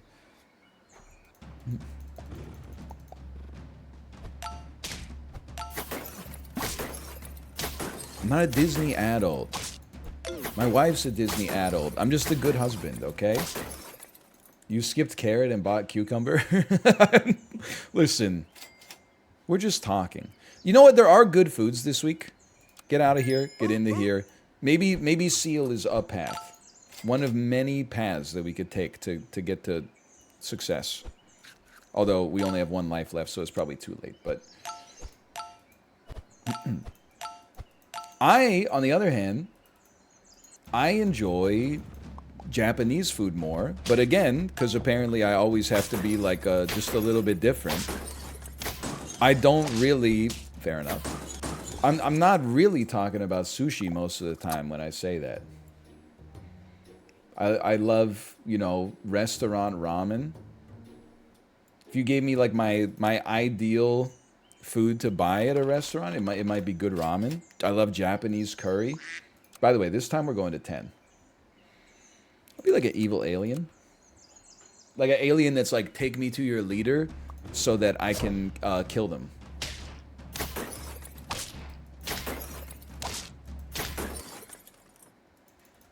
That would be an evil alien, man. Yakitori? Yakitori's so good. So needlessly expensive and so good.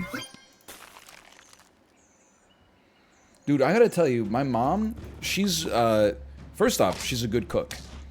But she has become so, I don't want to say frugal. I don't know what word is to use. But let me give you an example, okay? We ordered from the sushi restaurant. When I picked it up for takeout and brought it home, okay? She had already set the placemats. She was reusing chopsticks that they had gotten from an earlier sushi order. So the chopsticks were from a takeout order that they got before. Fair enough. That's good. You know, you're reusing things. You know why she had the leftover chopsticks? Is probably because the time that they got that order, she was using leftover chopsticks from like an earlier time. So they've got like an endless like chopstick surplus that they're constantly going. Then we ate off the old chopsticks, which is totally fine. I said, what do you want me to do with these chopsticks? She said, just put them in the sink, we'll wash them. Okay, so these chopsticks have now been used like multiple times and washed. I said, what do you want me to do with the chopsticks that the sushi restaurant gave us this time? She said, oh, you can just put those straight in the drawer. I said, what? And then I said, what do you want me to do with like the plastic container that my chicken teriyaki came in? She said, oh, I'll wash it. And I said, you're going to wash it and put it in the recycling? She said, no, I'll wash it and then I do meal prep and I'll put some like of my meal prep into the plastic container. And at this point, I was looking at what was going on, and she actually created like a zero waste meal. But then she was like, "Can I show you something?" And she has a pantry, and in the pantry she had like 50 washed takeout containers and lids and stuff like that. And I was like, "What are you even doing with this? Like, you can't." Like every time you order at a restaurant, you're actually getting like a surplus of dishes. And you don't, like you're not going on a hike or something like that where you're going to need to pack this stuff. She said, if you think that's bad, this is only like a third of what I used to have. I said, what happened to the other 2/3? And she said she donated them to the Salvation Army. She took the takeout containers and washed them out with soap and water and then donated them to the thrift store.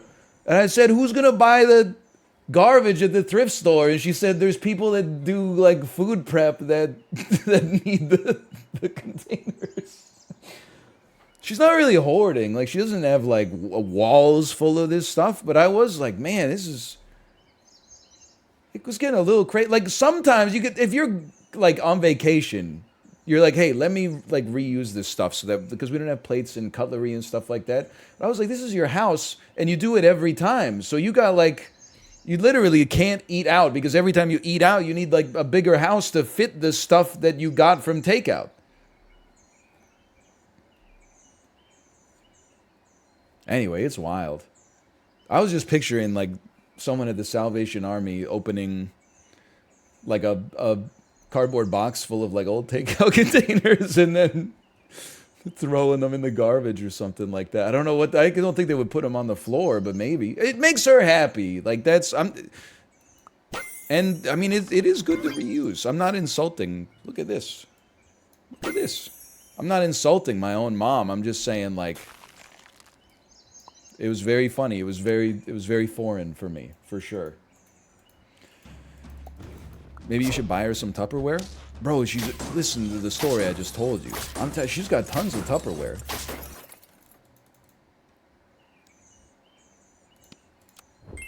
Like, that's the thing is, like, I don't know, she'd have to go through all of her Tupperware would have to be used before she would even think about using the... Sure, go ahead and take it. But before she would even think about using the reused takeout containers. But now she's... I don't... listen, it's my mom. It's funny. I enjoyed it. She got a kick out of me making fun of her over it, I hope. And she was cooking like crazy. We ordered from a Greek place. And we had a lot of family over. So it came with some ribs. It came with a whole chicken. Came with a bunch of, like, Greek potatoes. Came with rice pilaf. Came with tzatziki. Came with like, all sorts of stuff. A bunch of, like, souvlaki skewers, right? When the food came, she... what's the word I'm looking for? Sequestered. She sequestered the chicken. And then we never saw it. That's fine. I ate some souvlaki, I ate the rice pilaf, I ate the bari wararera. Later, she says, guess what I'm going to do with that whole chicken? And I said, what? She said, I'm going to make chicken pot pie soup. So she took the whole chicken from the meal that we ordered, broke it down, made a soup with it. So already we're at like a huge meal for people and then like a meal prep for the future. Then she served us the soup like the day that we left. She had like 2 little spoonfuls left in the bottom of her bowl. She said, does anybody want this? I said, nah, I think I'm full. She said, you know what I'm going to do? She opened up the fridge. She got a Tupperware container full of chicken pot pie soup that she had made before, and she poured the soup into the Tupperware. She was like, I'm not going to waste this soup. I'm telling you, she's running like, it's like Malf's oxygen not included colony. She's like zero waste. It's unbelievable. It's her house.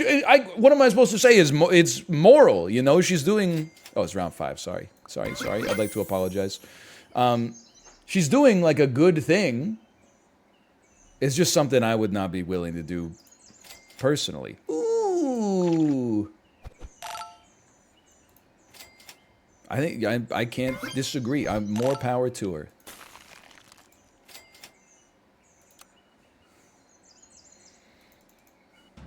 Didn't you score a 0 on the food hygiene test? It's not a food hygiene test. It was a food sensitivity test. I didn't score a 0. I scored a imperceptible. I'm not knocking the cleanliness of it. It was more just like, holy cow. Maybe dromedary bacta.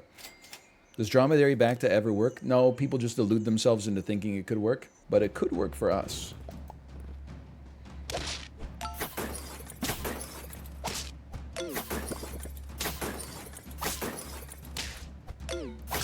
It's pretty bad. This is not working well.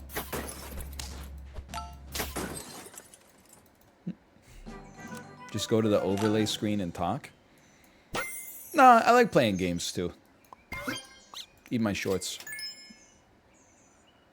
It's pretty much the same build we've run multiple times in a row here, but, you know. What do you want me to say? Level 2 Toad! That changes everything! It's my Subway Surfers. There you go. Plus, I mean, like, hey, most of the banter happened earlier. You missed all the HGTV conversation.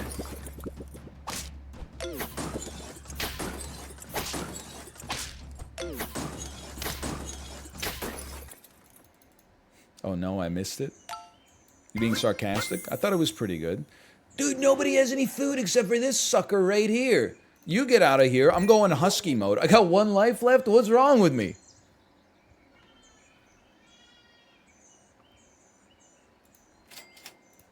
I'm in trouble.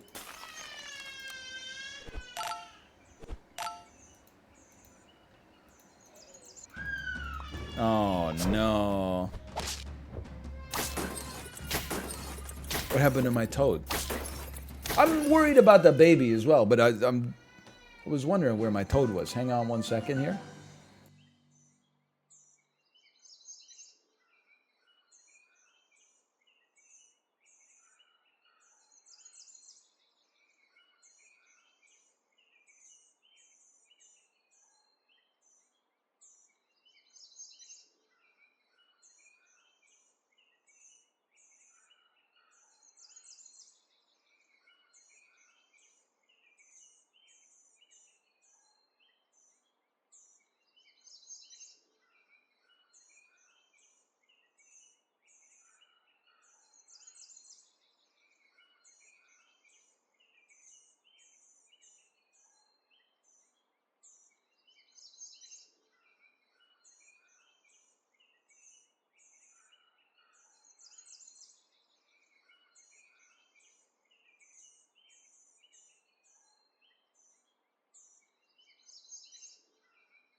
Seems like it's just a toddler cycle of don't stand on that, you'll get hurt. And then like, ah, and then like a second later, like, oh.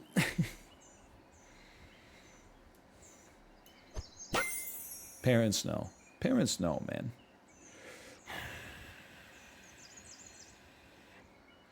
Someone in chat said their strategy was lioness. I think we gotta, you know, but if I'm so low on HP though, ooh, you know what? I say no lioness. I grab this. I'm marching to the beat of my own drum, and we're gonna set a new record of 4 wins.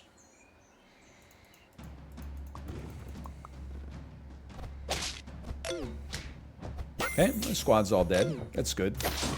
All dead and all weak. Never mind. Your squad is anus, and I've set a new record. It's like the one song with the heartbeat and 2 beats. What are you talking about? The Knife? You ever hear of that band? That's a good band. I'm gonna go husky mode, man.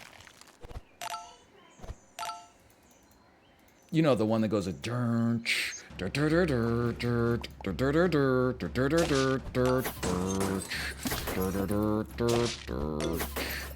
Jose Gonzalez cover is better. Hey everybody, we found the guy who doesn't listen to rap music but is always like, hey, check out this bluegrass cover of Gin and Juice.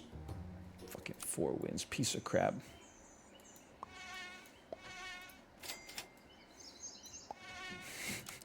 Hey everybody, we found the person who thinks that, let me be an attractive eggplant by the way. Hey everybody, we found the person that thinks that innately any song with an acoustic guitar is immediately more soulful than any song without an acoustic guitar. That being said, I had nothing against Jose Gonzalez. That song does appear on an Emma Lovewell 10-minute low impact ride that I enjoy and I take sometimes.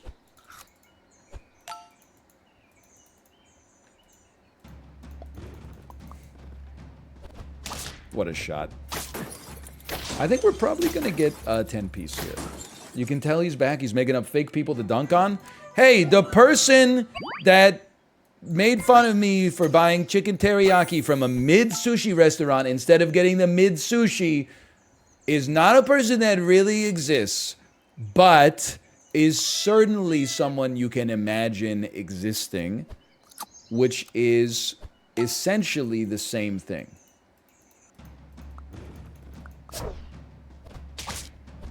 Guy who's never left his hometown, who thinks his hometown sushi restaurant is the best sushi restaurant in the world. Also, he doesn't live in Tokyo.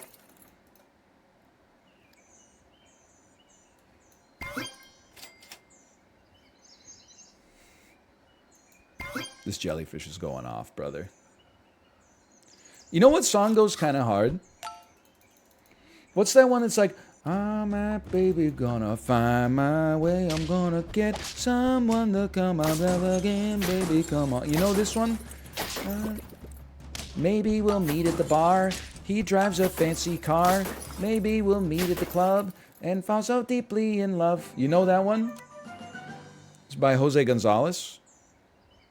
It maybe is. I'm trying to think. Is this Janet Jackson? It is. It's Janet. Why does it's Janet bitch hit so much better than it's Britney bitch? It's Janet bitch. You're gone. You're here. Okay, this is. We're going to the moon on this one. Give me units I already have, or frick off forever. Someone to Call My Lover by Janet Jackson. We take those. This seems bad. Or it seems bad. Doesn't seem good. Seems fine, never mind.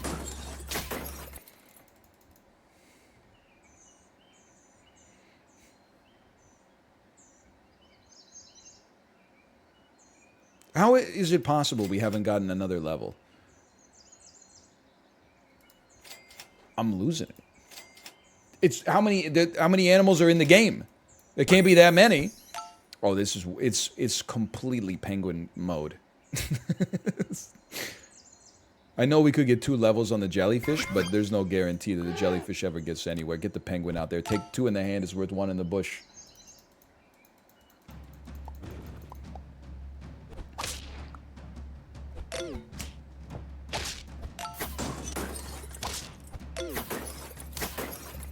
I'm crazy. Do you respect the dedication to the Joel bit? What are you talking about? There's no bit. You just type Joel. Don't, like, delude yourself into thinking you're some kind of comedy genius just because you got an image of a spinning fish on macro. That's the bit? What's the bit?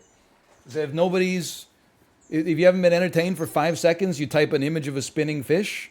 It's not a bit.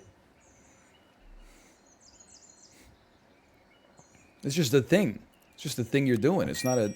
There's no bit attached to it.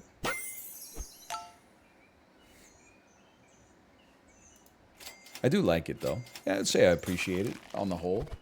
Like Preparation H. By the way, someone in chat said I got chicken teriyaki for lunch. Thanks for the inspiration. I guess I'm not trying to come for all the Midwestern, suburban sushi restaurants that all do Korean food, Thai food, Chinese food, and also hot dogs and hamburgers and a slice of pepperoni pizza for the picky eaters. I'm not trying to insult all those restaurants. There's no need. The reviews speak for themselves. All I'm trying to do is say that I think chicken teriyaki has been unfairly maligned. It's considered a consolation food by most people at a restaurant. Like, you never go, oh, I'm really feeling chicken teriyaki tonight. It's always like, nothing else on the menu speaks to me. So maybe I'll try the chicken teriyaki. But honestly, the chicken teriyaki, I've been ordering it as a first choice lately, and I've been very pleased with the results. You never seem to get a terrible chicken teriyaki. You get some that are goated. You get some that are like, mid, I guess as the kids say these days. And then you get some that really bring the heat. There's a lot of chicken teriyakis where when I'm eating them, I'm like, I'm definitely preferring this to sushi. Okay, we're actually going to the moon. Are you seeing this? Did you hear about this one, Kevin? I don't think your ass matters at all. I'm going penguin mode. I would continue to go penguin mode given the opportunity. Oh, now you show up. Okay, get a clue. Thank you so much.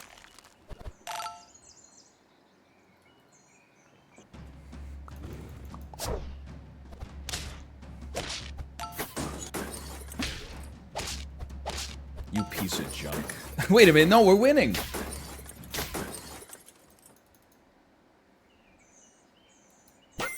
Is orange chicken the most... Why would I do it in this order? Is orange chicken the most Caucasian thing you can order at an Asian restaurant? Bro, no. It's orange. The most Caucasian thing you can order at a restaurant would be like Caucasian chicken.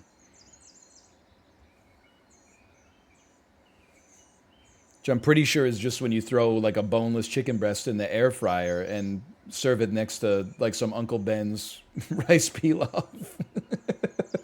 Also known as like what I ate every day in college.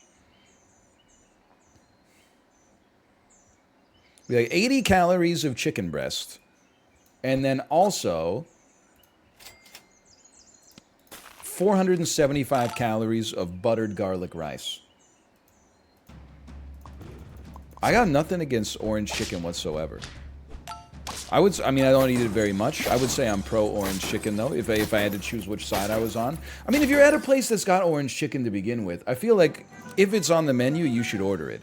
Just because what else are you going to get? You're going to go to a place that sells like orange chicken plus an egg roll plus like a wonton soup for $3 and you're going to be like, "Oh, can I get the regional specialty of this restaurant? Can you give me some soy and garlic fried abalone?"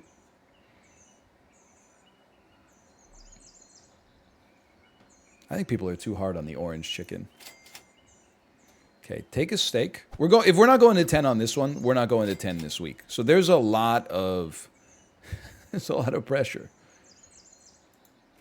Mongolian beef. I'm just going to level with you on this one, my friend. I'm not sure that Mongolian beef is a real food. That sounds like something I would make up if I had like a sauce in my fridge called Mongolian sauce that I got from the grocery store.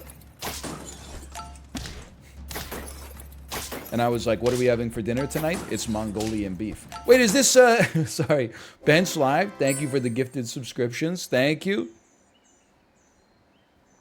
Really? It's an American Chinese food classic? Mongolian beef is incredible. Hang on. Well, this is, there's a difference between American Chinese food and Canadian Chinese food. Like, do you know, hey, my UK fellow viewers here, did you know Americans don't know chicken balls? Oh my God, bro, no way. I'm in shambles right now. I'm serious, they don't know chicken balls. Americans are always like, "What's a chicken ball?" It's a ball with a little piece of chicken in it, if you're lucky. And then they serve it with like the worst sauce of all time over top of it. Okay, Mongolian beef. It's a dish from Taiwan. You lost me. Sliced beef, usually made with onions, paired with scallions or mixed vegetables. It's often served over steamed rice in the U.S. Okay, honestly, that tells me nothing at all. I guess I just got to go to P.F. Chang's and order it. Sounds pretty good. Beef, onions, and scallions and rice. Also sounds like it could describe maybe like a few more things on the menu, but...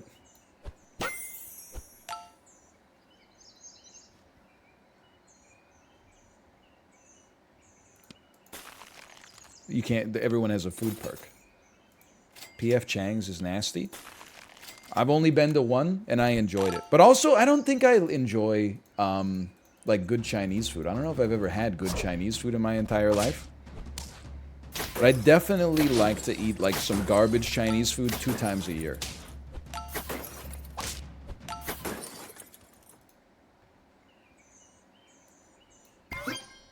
Usually from, like, a mall food court, if possible. I can't believe it. I'm actually going to 10. Look at us. Look at, all it took was the best rolls of all time. Don't they have good Chinese in Vancouver? Probably. It seems like when I get Chinese food, I always end up ordering it from a place that's called, like, hot and fast Chinese food. You got a very interesting team here. I gotta hand it to you.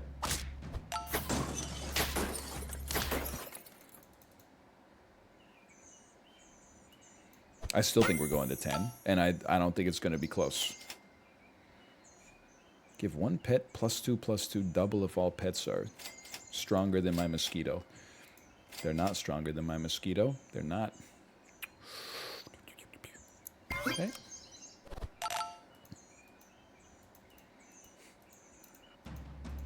He didn't pivot at all.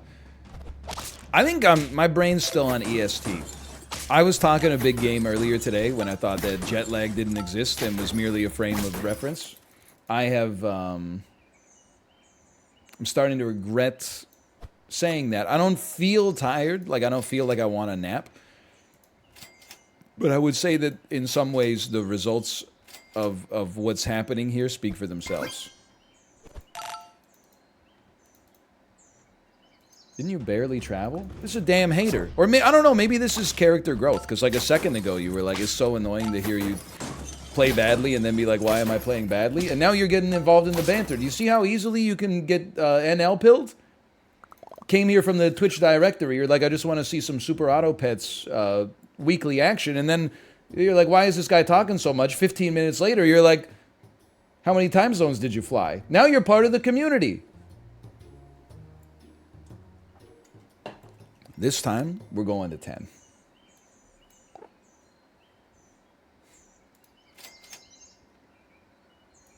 How can I be losing when all the animals are bad? Like, doesn't everybody get the same animals? Be like a lazy fireman. Like Crassus.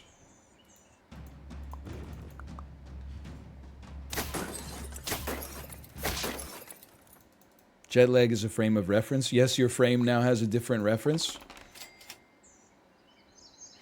Chiblee linked me a Subway meme the other day. You know what? Let me go, and it was very similar to what you just said. That's why it reminded me. I'm just scrolling up to see if the group chat did not go hard when I was gone. I'm the person keeping the group chat going. So it was a picture of a Subway sandwich, and it says, "Landlubbers be like scurvy sucks. Army matey, you twere the lad who joined me crew." And I don't know, it tickled my fancy.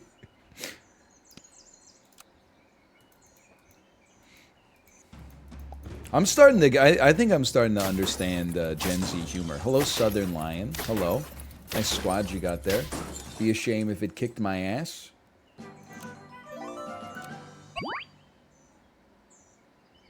Sell me. Buy me. We're going psycho mode. Sell me. Buy me. Purchase me. Purchase me. I know we're not getting a whole bunch of stats out of it. You know what? Puppy early scaling via the puppy. You never know. You never know.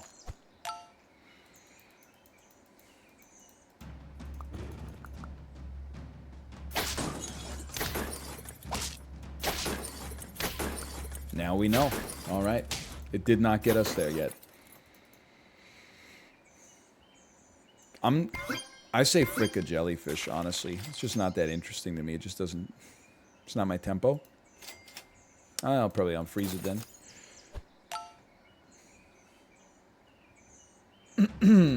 What are our chances of seeing WildFrost again? High. But we played so much of it last week. Oh, my order. That I didn't want to play it today. Listen, I wasn't like... I didn't go far away. I mean, I did, because I flew like 2/3 of the way across like the second widest country on planet Earth, right? So like it was relatively far, I guess. But the thing is, it's just because my parents don't live in a major city, like traveling anywhere takes forever. Like it took longer for us to get to my parents' hometown than it takes for us to get from like Vancouver to Tokyo. The Vancouver to Tokyo flight is like 8 hours. One way is like 8 hours. The other way is like 9.5 or something. This way was, I mean, it was a 5-hour flight and then like a 3-hour drive, basically. So maybe it's not the same length, but they're like basically, if I went to Tokyo and came back and I was like, my ass is jet lagged, you'd be like, no kidding. I guess if you went for a 10-hour drive straight north and then you said like, I'm jet lagged, people would be like, what are you talking about? I don't think I'm jet lagged, though. I think I'm just a little tired.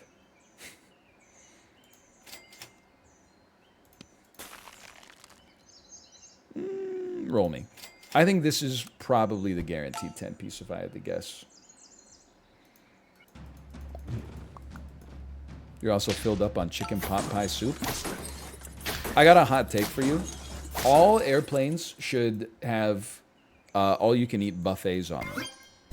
And it's very simple. My reasoning for this is that I like them.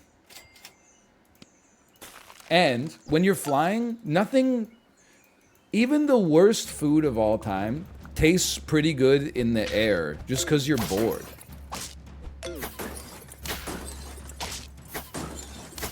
So like I think people would accept. Maybe the pilots could fly slower and save a little gas if they just brought around like a roast beef to everyone and were like, do you guys want an end piece or do you want me to slice closer to the middle?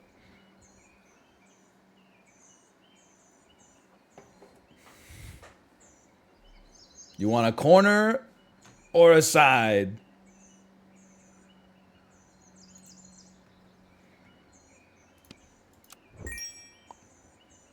Sell me, dolphin me. I think the strat here is very simple. Puppy does almost all the work. And then the dolphins just annoy the enemy. Everyone would be constantly dumping on the airplane. No, there's like a 12-hour lag time, right? Between when you eat a food and when the dumpy's ready to go. Like, if anything, it's bad for the toilet of, like, the hotel or the Airbnb you're going to. It's like 5 for me. 5 hours? You're crazy.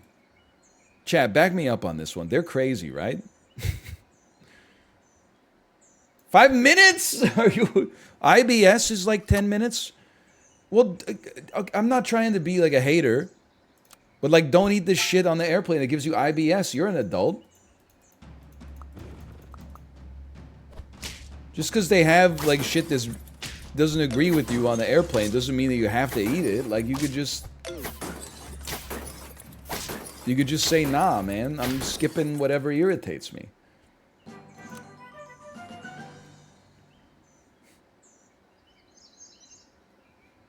Or I guess you could just eat it and then be like, that's fine with the bathroom. Like, you're the only person that has to deal with the bathroom that you care about. What do you care if, like, a stranger has to deal with your bathroom mess later? You don't care. You're gorging yourself on the all-you-can-eat buffet on IBS Airlines. That was a productive trip to the shop. I think it's just a little crazy to me that people are saying they poop 5 hours after they eat something.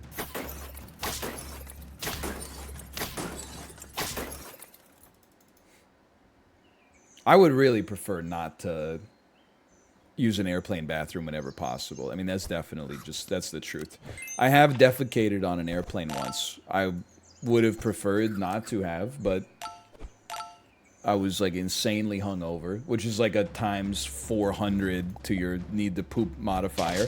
I'm not going to 10, man. I'm losing. Okay, use your brain. What's killing me this week? Turtles? Turtles are killing me this week. That means buy a turtle. Non-stop. We're buying a turtle. Give me a turtle. I need a turtle. I don't... Bird of Paradise? You're amazing. Okay, you can stay. You're not a bird of paradise. I almost bought a husky after that. What are you thinking?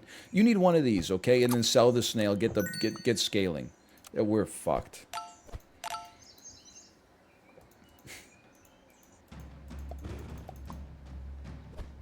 Oh, son of a bitch. They're so much better. He's so ass today. I'm washed today. This happened last time we went away too. I remember playing SAP and coming back and being like, what's wrong with me? And then the next day I got like 6 wins average and I'm like, I'm back, baby. Be like an almighty alien. Like an alien that came back and was like, you don't need to take me to your leader because I am your leader. You'd be like, whoa.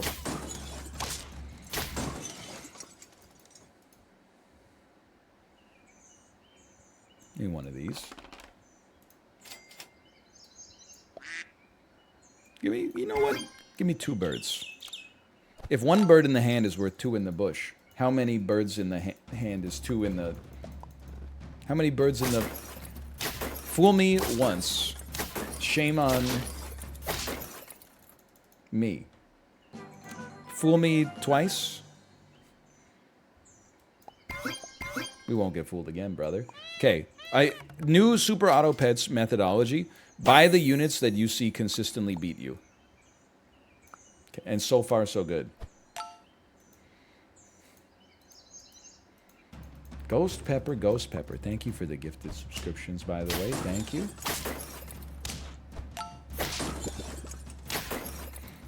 Has it been long enough? Can we ask this question? Did that guy actually bring the wok to Poland? Or was it like a meme that I'm not familiar with? Was he making Mongolian beef when he brought the wok to Poland?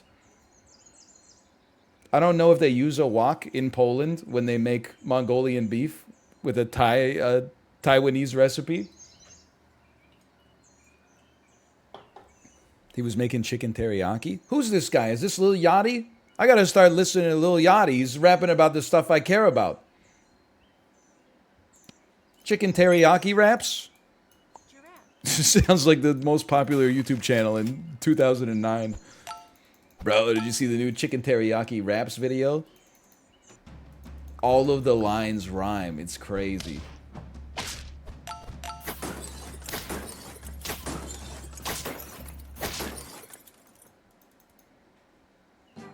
Doom is becoming more powerful. What is it? Mr. President, Doom is becoming more powerful than ever before. You ever eat Singapore noodles? I'm trying to think if there's any food that I regularly eat. The answer is no, by the way, to the first part. I'm trying to think if there's any food that I eat that has a country in the first part of its name. I don't eat Canadian bacon. French fries. There you go. French fries, sure. Turkey sandwich. Good point. You know what's a bad feeling? I went out to a diner at 7:06 a.m. When I was in my parents' hometown. First off, I walked in, and there's tables and counters. The only other people in the restaurant were 5 old guys sitting shoulder to shoulder at a counter. So immediately I was like, am I supposed to take this counter seat next to them? Is this like 1950s Norman Rockwell, where like I'm supposed to post up there so that they don't have to come serve me? And then I just decided I didn't have the you-know-whats for it. So I sat in a booth by myself. And then one of the guys who was sitting at the counter said, he looked back and said, "Good morning to you, sir." And I said, "Good morning." I played it pretty cool. But in my head, I was like, what the fuck is going on? The patrons are welcoming me to the establishment? Or is this like a guy is working there, but he's not like on right now? Anyway, I ordered a classic breakfast. I swear to you, it was 2 pieces of toast. Half of the platter was full of home fries. The other half was like 7 slices of bacon. It was amazing. It came out 3 seconds after I ordered it. But the whole time that I was there, all I could hear behind me was ring, ding. Thank you, sir. Ring. And I was just the cash register slamming open, and it's open and slamming shut, open and slamming shut. And I don't know if this is a Bell and Sebastian song. There's something, though, the creeping malaise of being a millennial in a cash-only restaurant. I was like, I started to realize that it was not right. All I got are cards. Everybody here is handing over like $20 bills to pay for their meals. And I'm like, I don't know what's going to happen here. I'm going to have to give them my ID. I'm going to be like, can I go to an ATM? They're going to be like, what'd you expect coming into this place? We're going to have a paper trail. Anyway, they took card at the end of the day. So it turns out it ended up being kind of like a non-issue. Okay, I'm going to buy an Okapi because it plays to my strengths. I do tend to roll a lot.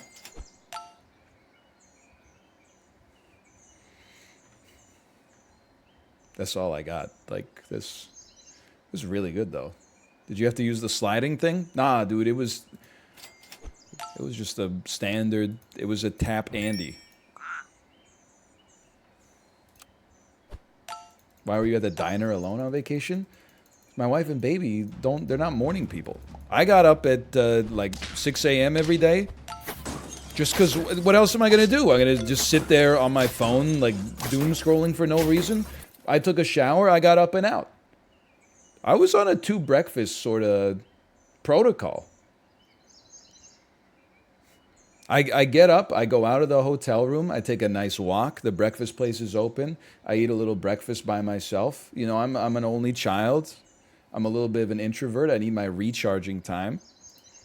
So I get my recharging time in the morning when I can actually think to myself and like I'm not interrupted every 2 seconds by a baby screaming or trying to hurt themselves by, jumping into the bathtub head first or something like that. Then I'd get a text from my wife at I've been up since 6. I get a text from my wife at like 8:30 that's like, we're getting up. And I'd be like, all right, I'm coming back. And then I'll go back and be like a good dad.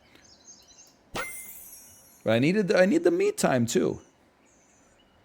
And honestly, the only way to get the me time sometimes is to sacrifice a little bit of sleep for it. And just to be straight up with you, I'm more than willing to do it.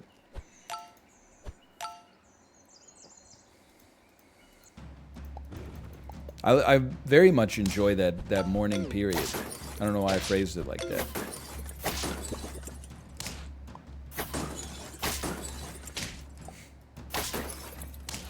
If you prefer the sleep, that's fine. I also go to bed at a normal time. I guess if anything, I'm sacrificing Netflix.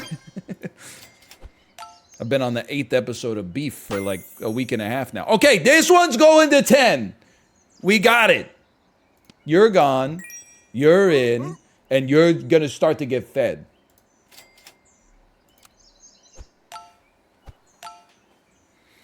I've been enjoying Beef. I don't know if my wife finished it, but she did watch like 7 episodes on the plane yesterday. She said, do you like this show? And I said, yeah, I've been enjoying it. And she said, why? And I was like, I think... Listen, I'm not going to regale you with all the stuff that I made up on the spot, okay? But she said, like, everybody on the show is a bad person. And I was like, you know what? She's got me there. Pretty much everybody on the show is not a good person. But that's what makes it entertaining. 1 HP and you took the slowest scaler in the pack? Yeah, but it's going to 10. Here it comes. Also, they play Machine Head by Blur in one of the episodes.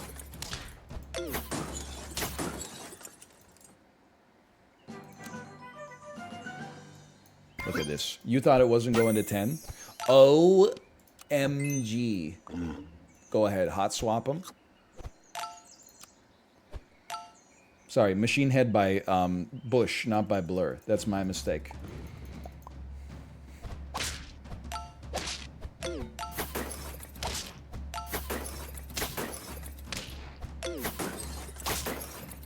I'm starting to think we might not be going to 10.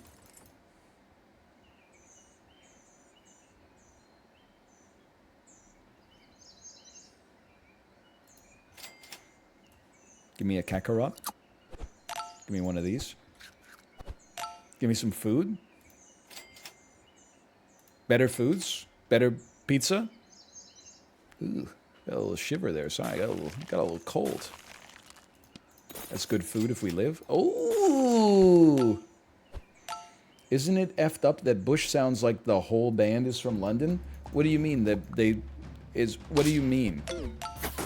Isn't it effed up that Bush sounds like the whole band is from London? What do you mean?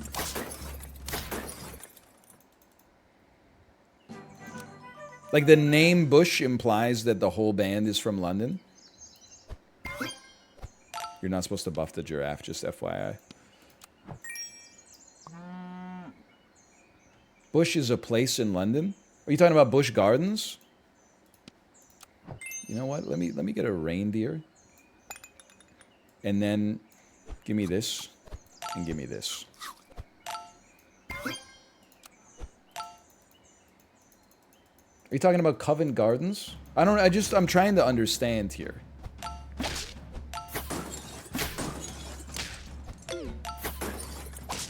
Oh, we're going to 3. I'll tell you that. Oh, maybe not. Oh, we're going to 3. I'll tell you that much. Quit stalling and answer. I don't know where they're from, okay? I think that Gavin Rossdale is from England. I don't really know or care where everybody else from Bush is from. Just, come on, hit the seal, hit the seal. I guess we can deliver it ourselves, huh? I'm not really that concerned about where, like, the rest of Bush is from.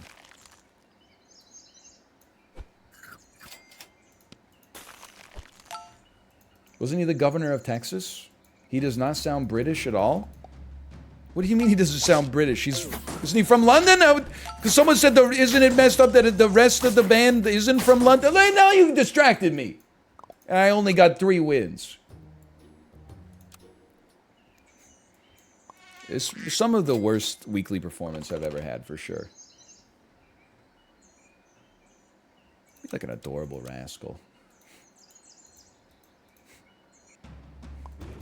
Have you ever heard George Bush speaking Spanish? This is another one of those things that happens in your dreams. Like when you get scared and the little picture of Markiplier's face cam starts commentating on things. Bush are an English rock band formed in London in 1992. Okay, but there... Is that the joke? Is that it's messed up that they formed in London to trick you into thinking that they're all from London?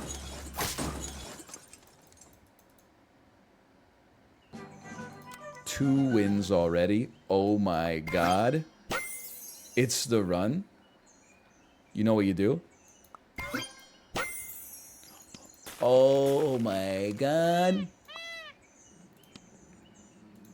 Sorry, that was my stomach going. Rrr.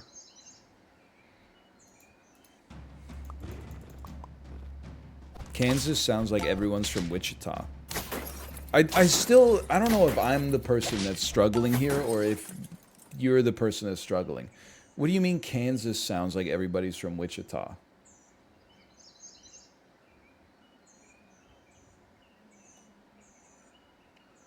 Like the band, their voices sound like they're from Wichita?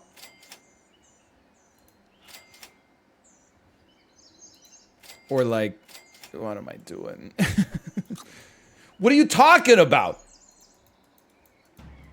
No, I mean like in the same way as the Bush thing? Yeah, but Bush, like Kansas, the band is named Kansas. The book, or the band Bush is not named London. So I'm just trying to understand like how this has anything to do with anything. Like what does it mean? The band's not called London.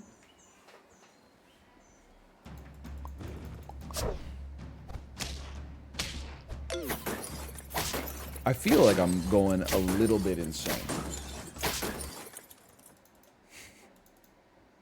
The numbers, Mason, what do they mean? So true. One of my all-time favorite Lost quotes. The numbers, Mason, what do they mean? And here's the thing that's most crazy about it. We still don't know to this day. We're still trying to figure out. I know that they meant that you can't, don't ever tell John Locke what he can and can't do. I definitely remember that. Definitely remember things about the smoke monster, I think. Did you see that the Mario movie is up to over $1 billion? Here's the thing though, like, that's pretty impressive. I'm not gonna deny it. But is it one of those things where it was just like one dude with $1 billion was like, I just want to see it succeed? Or is it like maybe like 100 million people all paid $10 each to see it? Because like I would say one is like a little bit more impressive than the other. But maybe that's just me. I don't want to be a hater. It was a billionaire. I knew it, man. It's like how when you write a book, like you can just buy a bunch of copies to get on the New York Times bestseller list. People don't know that, but people do that with Hollywood movies all the time. Like they're like, oh, we got a new Tar 2 is coming out. All right, we're gonna pay people tens of millions of dollars to go see it at the theaters and fill it up so that no normal people can actually see it. But then you see, when you read the box office numbers, you go, holy cow, Tar 2 featuring Vin Diesel saying, I am Tar. I gotta go see this, man. It made like $100 million at the box office this weekend. Oh, son of a bitch.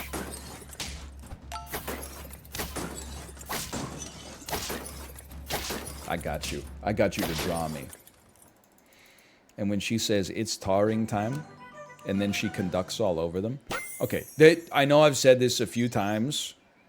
This genuinely can't not go to 10. Let's get double scaling on our reindeer. And you're going on the reindeer next. It can't not. Why are you rolling lemons? That's what those are? Is that true about the movies, or is it just a bit? Oh, man. I don't know. I'm not at liberty to say. A lot of people are saying it is true.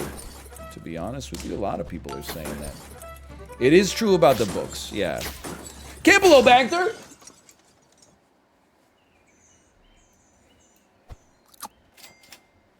Oh, this is pretty good.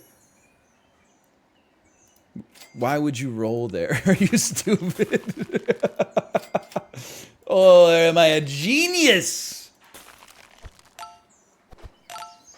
Sell the mosquito? That won't be necessary.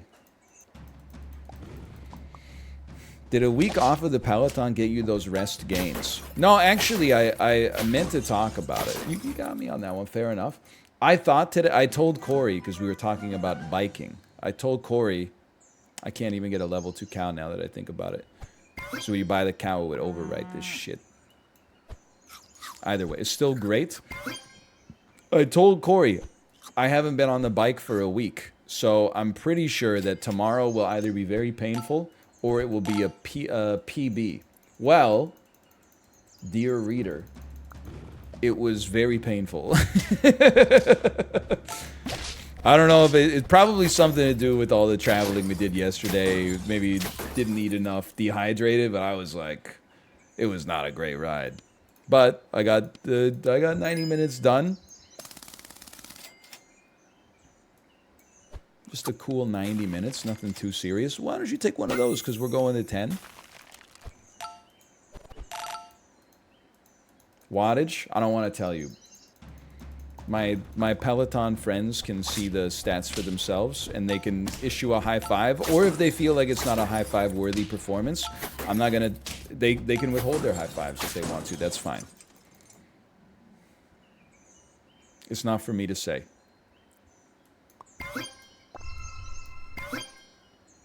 How do we become your Peloton friend? Well, the way that everybody that I don't know IRL has become my Peloton friend is by looking through Dan's following list and then finding the one person who is in Vancouver.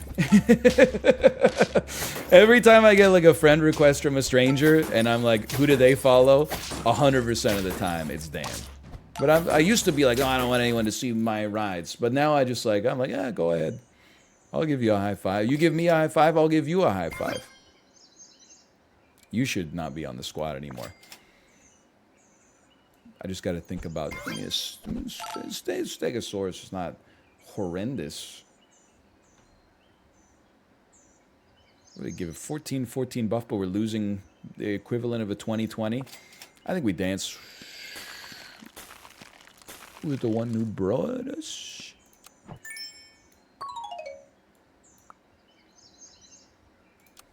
We'll talk about it.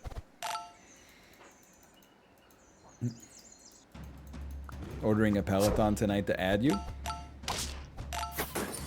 It's nice, honestly. I appreciate it. That's a strong looking squad there. You got me.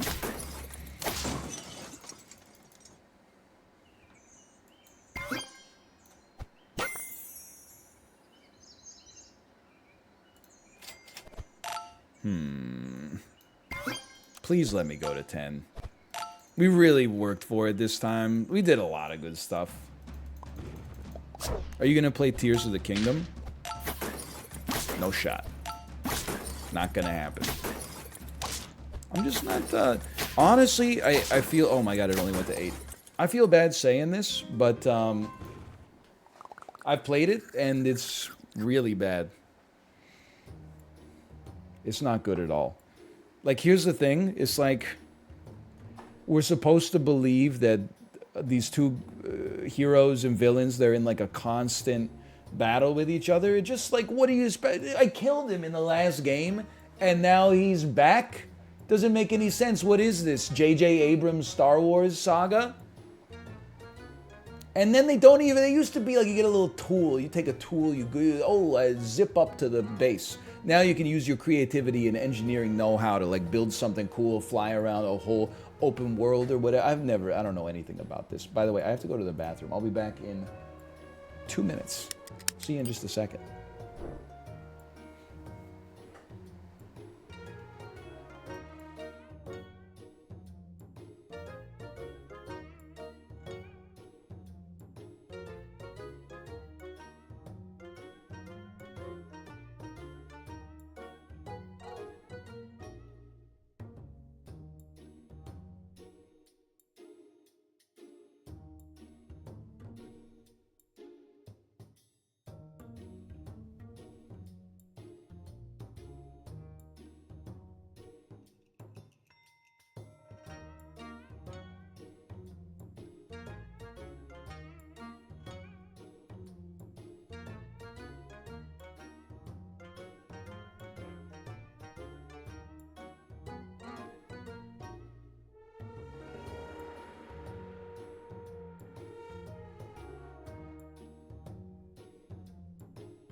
Hang on, I'm just eating some cashews.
You're absolutely right. They shouldn't call them cashews. They should call them cash yums.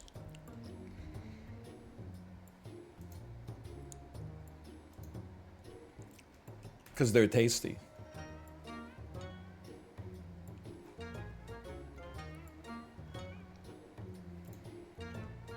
All right, fine. I'll play a round of WildFrost. You got me.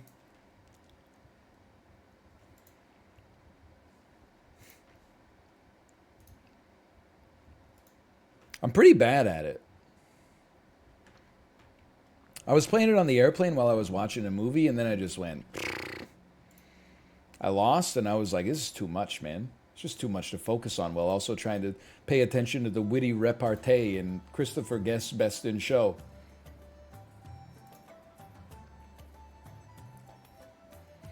Hey, NL. Chan wants to know if you saw the person orgasm at the LA Philharmonic Tchaikovsky performance. I saw the article. I wasn't present in the performance, unfortunately, because I'd love to know what that looked like. But I did hear the story that midway through Tchaikovsky's Fifth Symphony, the lady had a violent orgasm openly in the stands. There's audio of the scream. I don't think I could play that on Twitch. I mean, even with no video, I'm sure that it's. Anyway, /marker, WildFrost. I'm crazy today. I even changed my game name. I didn't even change the game name. We're back. I've been gone for a week. This is it's not called Tame Warmth. Good title. That's really gonna get the people pogging up. Okay. Good one. Please don't focus on the game. We need to have good content, okay? Good old-fashioned content where I don't talk about anything except the game at all. Gain 1 burp on kill. Fury 3 kind of goes insane. Deal additional damage to hurt targets. Oh, right. I forgot enemies are upgraded as well. Turn off the purple charm. It's probably a good idea, actually. Just for our first run. I mean, bro, we want Fury 3 for sure. And then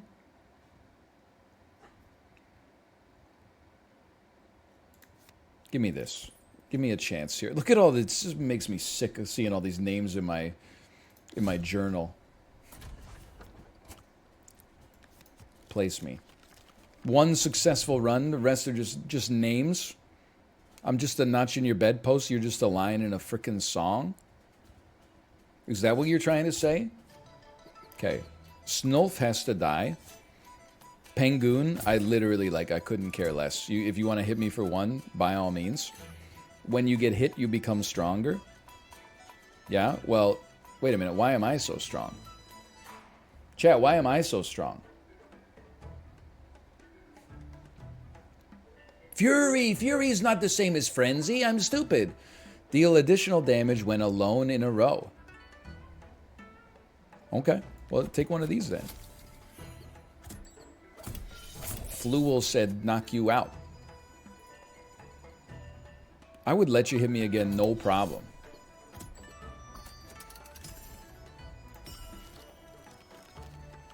Okay, Loki, you need to get out here. 1 round. I love this game. Me too. I'd say I'm nothing but the best. I don't know why I was going to say nothing but the best for my baby. By the way, I don't even want to talk about it, except it's all I want to talk about. I was obsessed this week while I was gone with that video from TikTok of the lady making her husband nachos. And it's all like she's shredding the cheese, and then the caption is like, I'm making my husband nachos because if he didn't like the dinner I made, if I don't cook him nachos, then he'll just starve. And then she says, at first I used to be mad, but then I blame his mom for never having him try salmon. And I was like, bro, this video is already hilarious. And then they show her delivering the nachos to the husband, and the dude is wrapped up on the couch in his pajamas with a blanket tucked up to his chest, and he reaches out his hands like this. He's like, and then she puts the bowl in, and he's like, and he puts it back on his stomach, and he's like looks like a little kid like eating cereal in front of the TV. Oh, dude. Oh, it got me pretty good. I'm just gonna say it got me pretty good, Fokker. Pretty good. Even if it is fake, I commend their comedy genius. You can go ahead and hit me for 2 and see if I care, because I don't. I don't. I'm sorry. I do 6 damage. I'm just gonna smoke you so we get a 2-piece combo.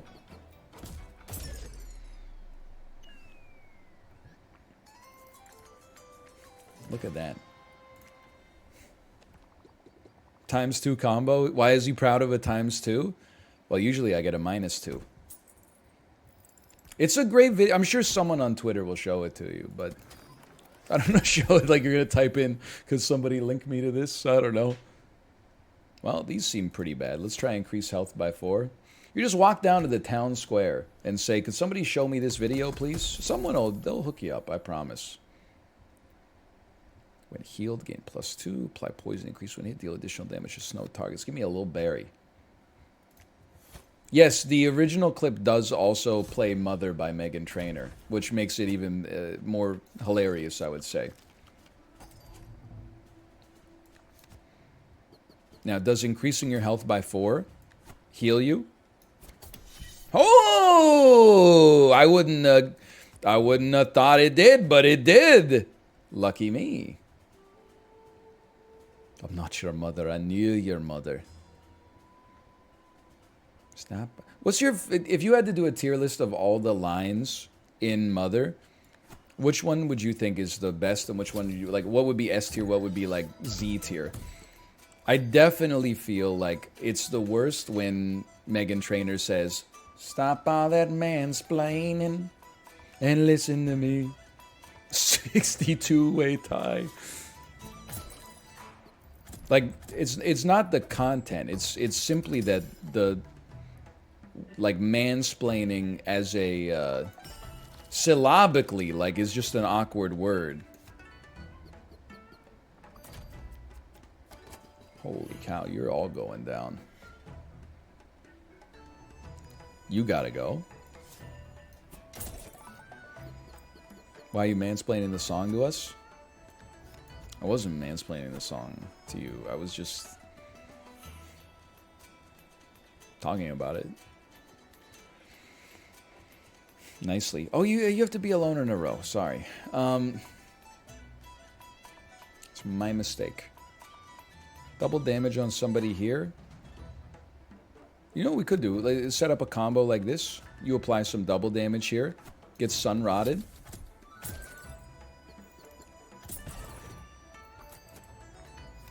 You're going to take double damage, which means you're dead. You were going to die anyway, but now you're super dead. You don't get to... Mimics don't get to do damage in my house. Nacho husband kind of looks like you. Yep. That's another reason I think it's pretty funny. Although I'm offended by the insinuation. I can't deny that he has a large head and a receding hairline. He's not bald, but he has a receding hairline, for sure.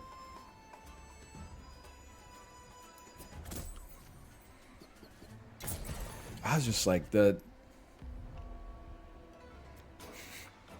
I don't understand how to articulate why the video is so funny. It's just the shock image, like the jump scare of seeing that the husband is just in full-on, like, blanky mode is so good. It's just the guy. What am I doing? I think I did this wrong.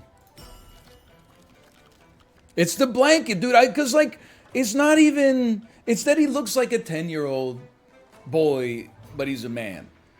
I don't think there's anything wrong with going blanky mode. But then, like...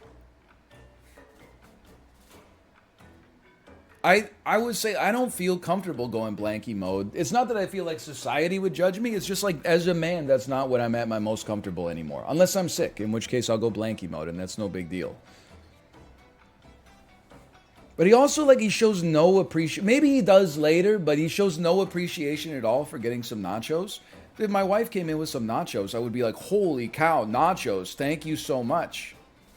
But he literally is just like looking at the TV, and then he like looks up and goes and takes the nachos like down to his stomach. It's just like he's not grateful at all. It just, and this is too much like information, but you start asking the question. You're like, how did the courtship go, like, to begin with here? You apply force? No, I'm not a smart man.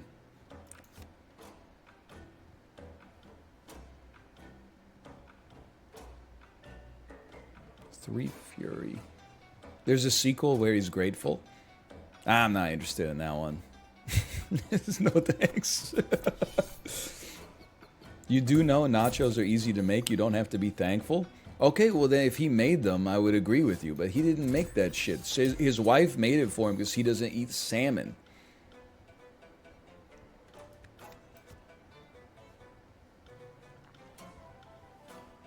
Salmon! The most chicken of all the fishes.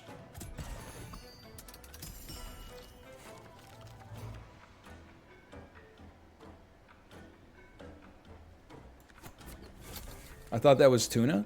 You live your whole life according to what, like, the Sunkist Corporation put in a jingle in 1971?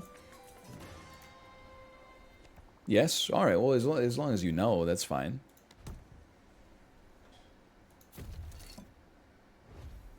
It's just a great video. I'm sure they have a good relationship.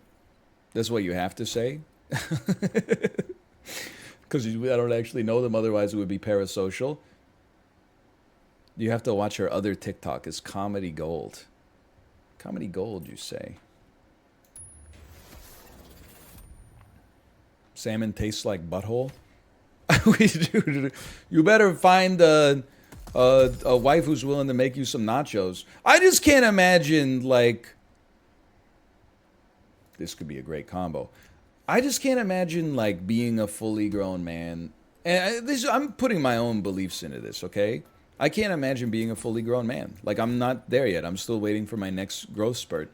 But what I was actually going to say is I can't imagine being a fully grown man and your wife cooks you, like, a meal that's not designed to kill you. Like, it's designed to be food. And then you just going, like, I can't eat this, make me some nachos instead. Like, it's just... Even if it's not, like, your favorite meal of all time, you know, someone cooked it for you, you just eat it. Flame water? Ooh! You just eat it, and then, like, a couple hours later, you make, like, a peanut butter sandwich or something like that.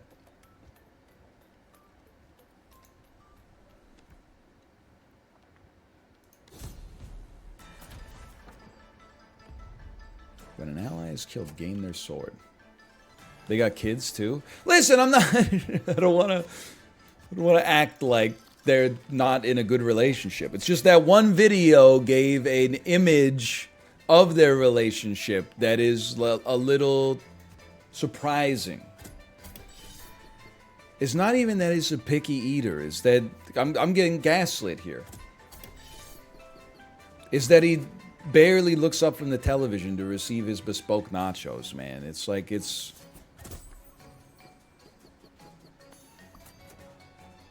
I'm not even worried about you. You don't bother me. I'm not worried about you at all.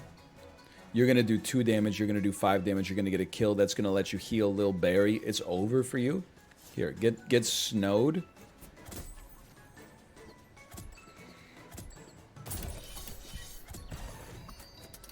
I hope he's okay. Because if he's not okay, the way he's getting torched in all the comments of every social media platform on the planet...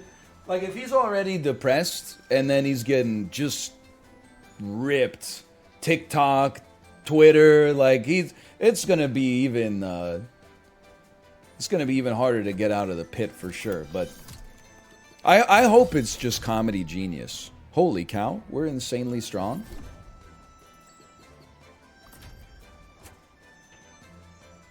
and insanely handsome.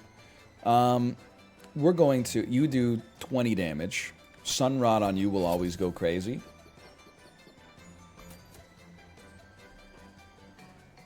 You do 2 damage. It's irrelevant to me. Take some pink berry juice to get a little stronger. Hello, Scath Ice. Welcome. Nice to see you. You do frost. No, thank you. We're going to slow you down. Oh, we killed you. I'm the best. Mentioned OMG. You know, it was like I've been away for a week. It's nice to be here, and then, you know, all the classic characters are back.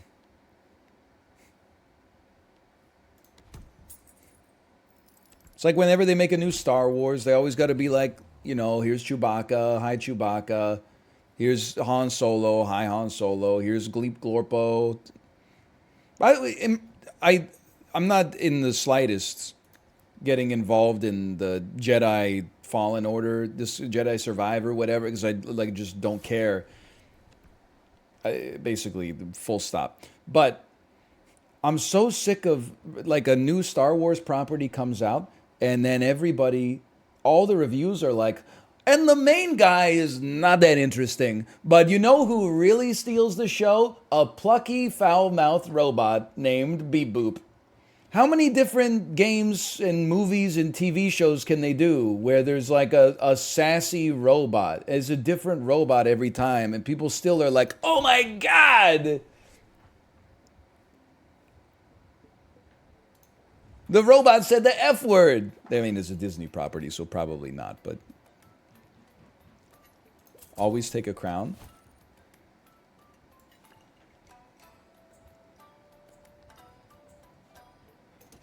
Come on out.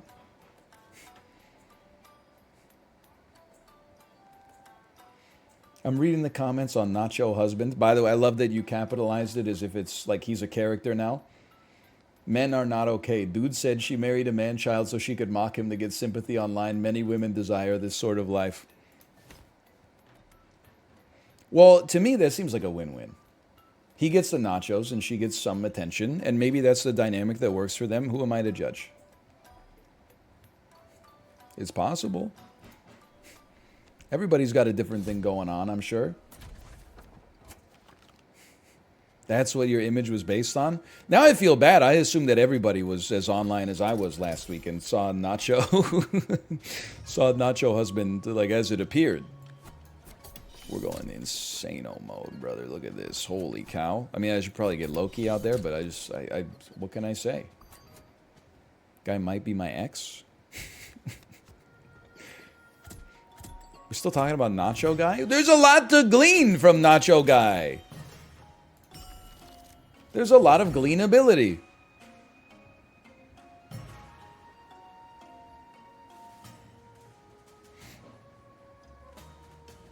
I got an idea. You should go first. Then we get a combo, and also we get a kill on Big Berry, which buffs Lil Berry. Didn't quite finish the job, but it's still pretty good. Why don't you go ahead? Get a little stronger. Gleanability, the foul-mouthed robot who steals the show in the new 5 out of 10 Star Wars television series. I wouldn't say it's necessarily worth your time, but if you're interested in seeing a robot that is a trash compactor with an attitude,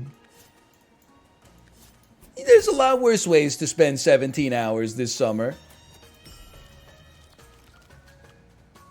No offense to Andor. I hear Andor's good. It would always be good if you got a kill, but we can't really move anybody else into the row. I understand. So you're going to hit me for 2. Consider that relatively irrelevant. We take double damage. You know what? Take some pink berry juice then. Let's make you a little stronger. Could have gotten a little spicy there. Same goes for Grogu. It's the same recipe. You leave Grogu's name out of your mouth, though. Grogu's a damn cutie. What do you mean Grogu? Would you try to insult me? Tell me Grogu's the same format as... Whoops. You see what you did? Now, go make me some nachos. I can't eat this salmon and rice. Mom never made me eat this. He might be a good guy. I don't know. Listen, we will win if Fluel gets to attack. It's that simple. When snowed, apply some frost.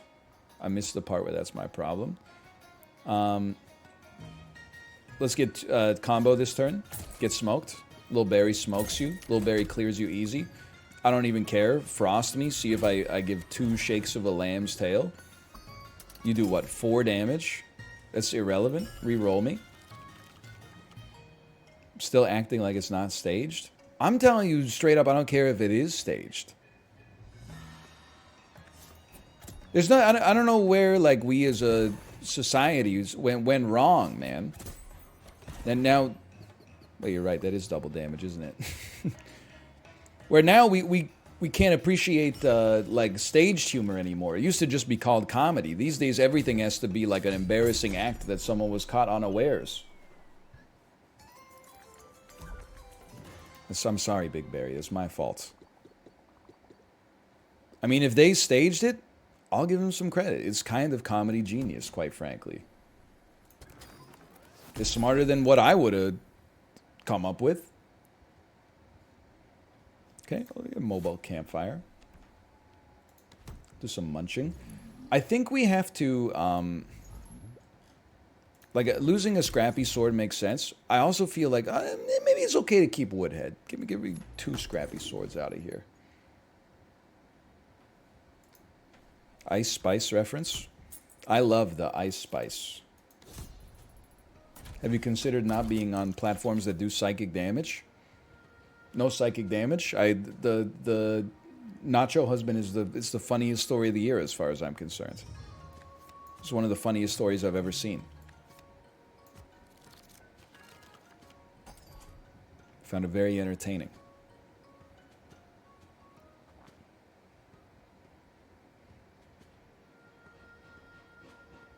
Well, active at aimless to all enemies. It's like you gotta die first, then you gotta go. Which means you gotta attack more frequently. We'll go like Flame Water. Flame Water. Oh, you had aimless to me. To me. Okay, I see the danger now. Skylar. I would rather you never got a chance to attack. You're gonna do 2. You're gonna do 2. You're not gonna get a kill. You might get a kill. 13 there. You might do some serious damage. You know what you could do. Oh, but you gotta be. Wait, no, it's okay. You don't have to. Well, let me think about this. You don't even get to attack this turn. Why am I worried about it? Reroll me.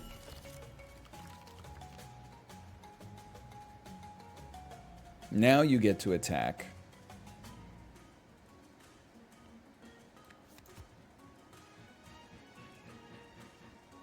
Y'all ready for this? Watch this. I really thought that Big Berry was going to get a kill. I miscalculated, but still, that's pretty good. I'm not even worried about the spikes. It's not relevant. It's irrelevant. Loki should be out there. You're about to do 2 damage. I know that, well, you know what? Let me think about this. I don't know. When hit gains spikes. I'm just going to heal you. You need, that's the price I pay. I can't even play mobile campfire. I'm realizing now.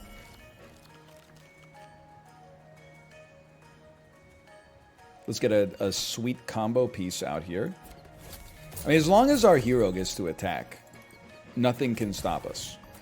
You're going to do 2 damage. You're going to get a kill. Wait. You're going to live. You take some support. You're not going to die this turn. I did the math right. Now you got spikes on you. Now that is dangerous. That's okay. I can just hit you with one of these. Reroll. And a second sword. A second sword has hit the sheep. Loki's wasted his attack. Big whoop. Fluel gets to go next. You attack whenever you get hit? The hell is a damn scam? Are you going to attack through snow? Thankfully, no. Good Lord.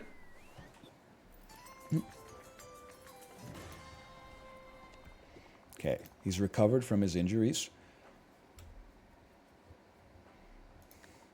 Take me to the Bling Snail Cave. Duplicate my flame water again. It goes crazy. Take me to the woolly snail. Ah. I beseech you, barkeep.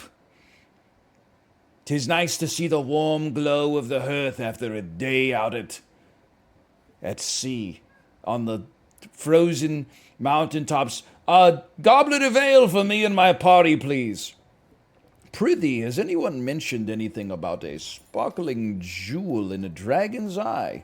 I've been sent on a quest by King Aldrich to retrieve this jewel that has been beset in the macular region of this foul creature. What's happening? Oh, I'm just role-playing the most annoying person ever playing D&D. Honestly, crown on a flame water. Smoking a pancake. Increase damage by 2 barrage consume. We snooze. Restore 2 barrage. Seems kind of crazy, though. Count down by 1 barrage. Seems kind of crazy.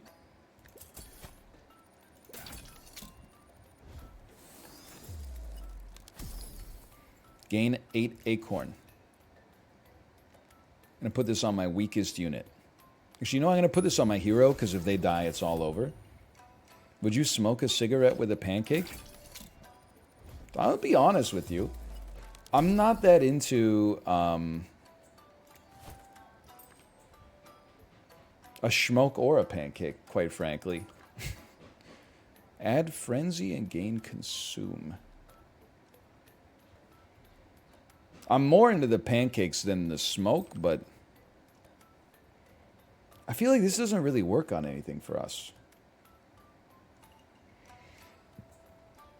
I don't want to consume my barrage cards. They seem kind of nice. I feel like maybe 8 HP on the pinkberry juice.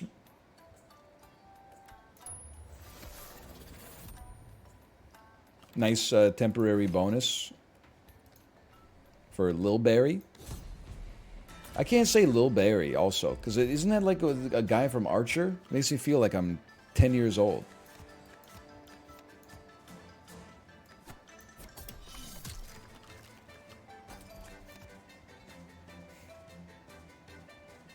It's just Barry? Yeah, but doesn't he say like, yeah, but, oh, yeah, good thinking, other Barry?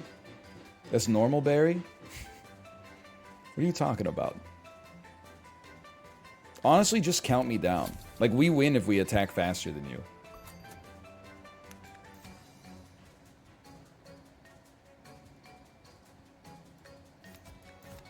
Do it like this.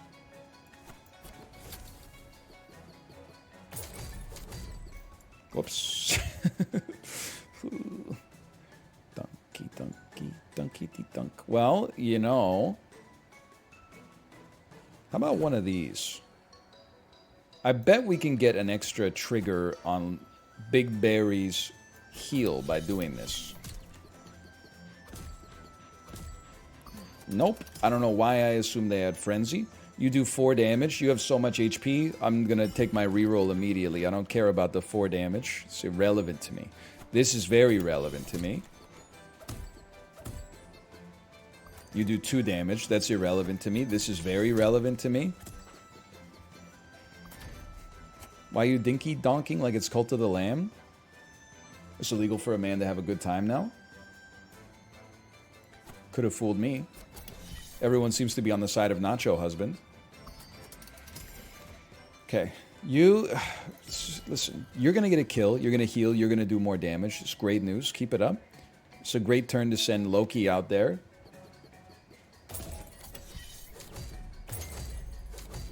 Was that like a 7-piece combo? You're going to do 4 damage. You're going to do 0 damage and apply 1 poison aimless.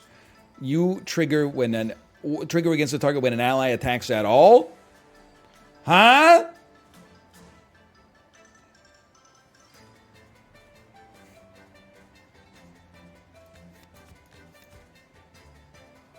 Watch this.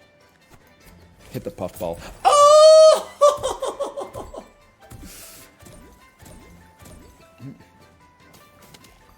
Get smoked. He's crazy. Full heals. Probably should have put Loki up there for that. You got me on that one. You got me on that one for sure. Okay, get some double damage out here. Reroll me. Big Barry's gonna live. You don't have to cry. Big Barry's gonna live, because watch this. I dragged it in the wrong place. I meant to put it back in the deck. Oh, okay, you apply 1 poison aimless. On kill, you restore health.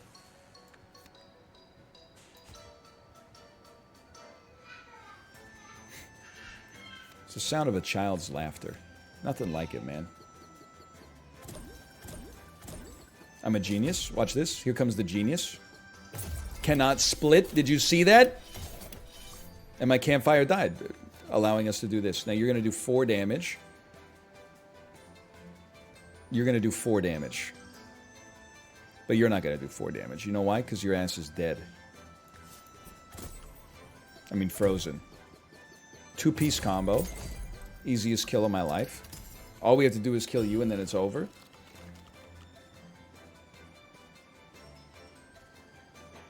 Well, in that case, give me one of these. I'm being real with you. I don't mean this in a negative way. It's almost no way to think of it except for a negative way, but I mean it in a factual way. I think this is the longest stream I've ever done in my entire life. Just in terms of the how long it feels. Like, I can't believe that there's 28 minutes left. I feel like I've been streaming for like 20 hours. It's not that I hate you. It's because I'm used to being on vacation and having like nothing, doing nothing at all.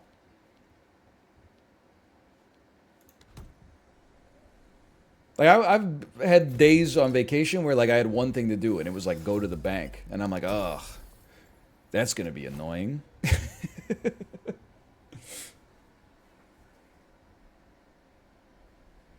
I go do it, it takes 3 minutes, and I'm like, oh, thank God that's done.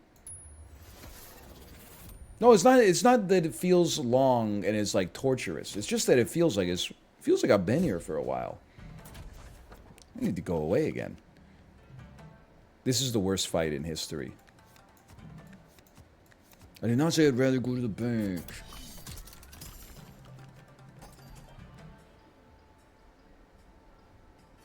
I got too many opportunities here. I got too many options.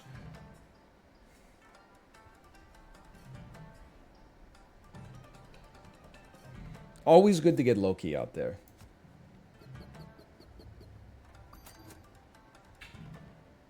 Always good to have your best units attack faster.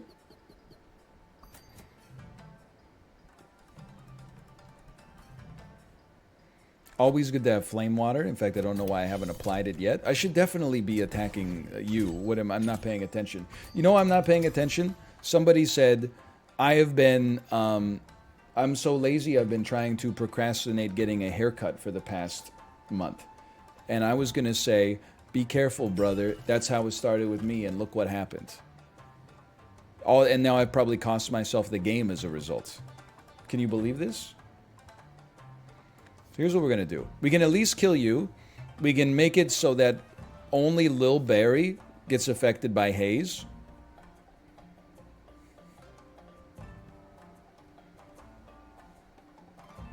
And this is... Oh, wait.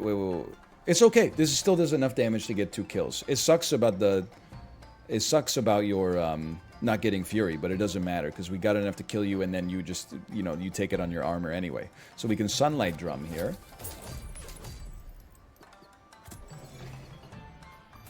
You're going to attack 4. Enough to get yourself killed like an idiot. You have haze. That's what we got to be careful about. You should... The more you attack, the better off we're going to be. But wait, you're going to... Yeah, no, this is good. Okay, do more damage.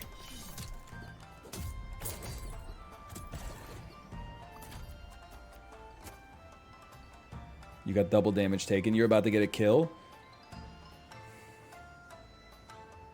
You can bench him. He comes back without haze. It's too easy. The game's too simple. You obviously need to perish. You're gonna die. That's wonderful news. We have to kill the units that give haze. We can do that. Oh! He's crazy.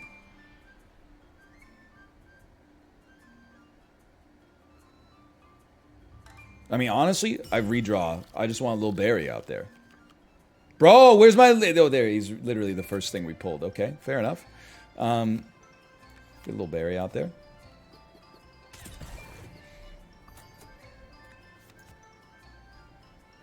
You're going to escape, and I support that for you.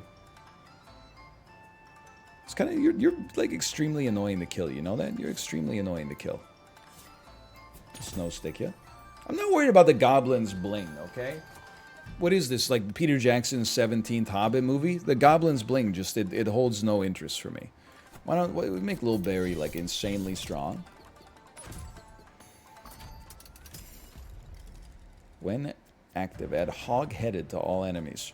Okay, we still need to kill the bursters. We can get you killed, but I'd really like to get down to this fool right here.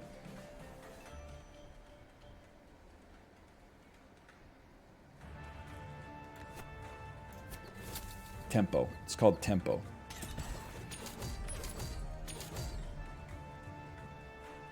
Reroll me. You go next. I feel like the next logical step, you get a kill by doing this. You got 8 HP, you can handle it. Everybody up here counts down by 1. No. Put it back in the deck.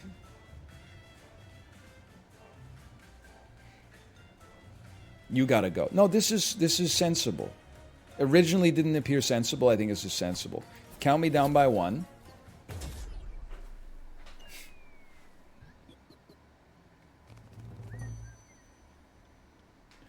Something's fundamentally wrong with my brain. Why do I never remember that it's health in the top left and attack in the top right? In my head, I was like, he's only doing 5 damage. Why is everyone going 8 equals 8 in chat? I do it all the time, don't worry. Is there like a... I'm not saying it's the game's fault, but the game could also save me. Is there a setting to just flip that? Hearthstone and Magic do it the other way? I think that's what's throwing me, honestly. And SAP does it the other way? Well, you got me. All right, well, slash marker. That's WildFrost. What the hell to do with the next... You only got 22 minutes. It's a terrible way for that to end, but... You should try it daily tomorrow? No, I'm never playing the game again. It's gone forever. Well, maybe. I'll think about it.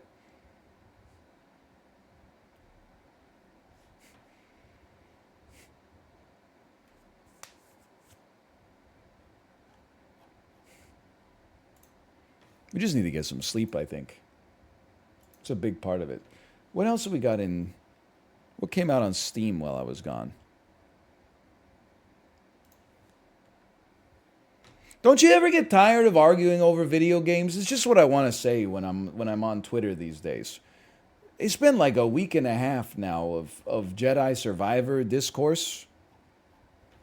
What more is there to talk about? It's good. The PC port sucks. It's not that bad. It is that bad. We're on a little globe spinning in the cosmos, in a universe that expands faster than the speed of light. It's impossible to ever reach the edges, no matter how far we stretch out our arms. We really want to talk about the lightsabers got some screen tearing. Okay, don't buy it. Who cares? Your only move is hustle. Bro, you gotta try it. It rules. You'll suck at it. Okay? Your only move is hustle. Your only move is hustle. Overwhelmingly positive. Came out in February. Tactical turn-based combat. Yeah, this is not a game for 20 minutes left in the stream from what I'm seeing in the trailer here.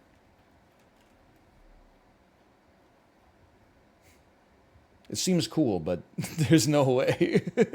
Turn-based fighting game? Oh, no.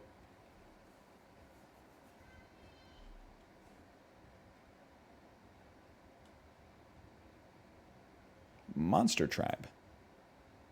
There's a game coming out called Edgelords. It's a hentai deck-building card game card battler. Now you got me thinking. Edgelords.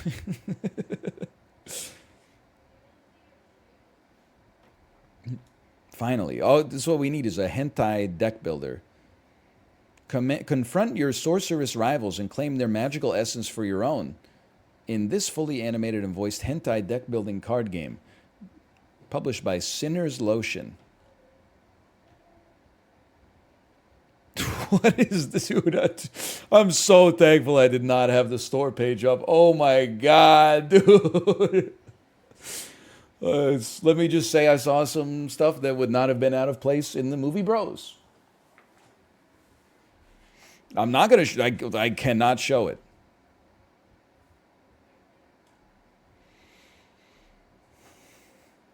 It cannot be shown. I got to get that off my page immediately.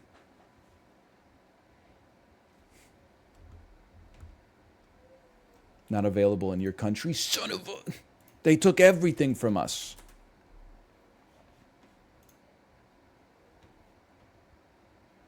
Excuse me, what are you talking about? Are you new to chess? Did you know I was a grandmaster? They hit me with this new to chess. How dare they?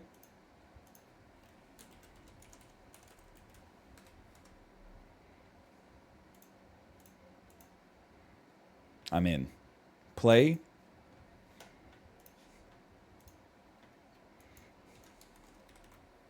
Chess.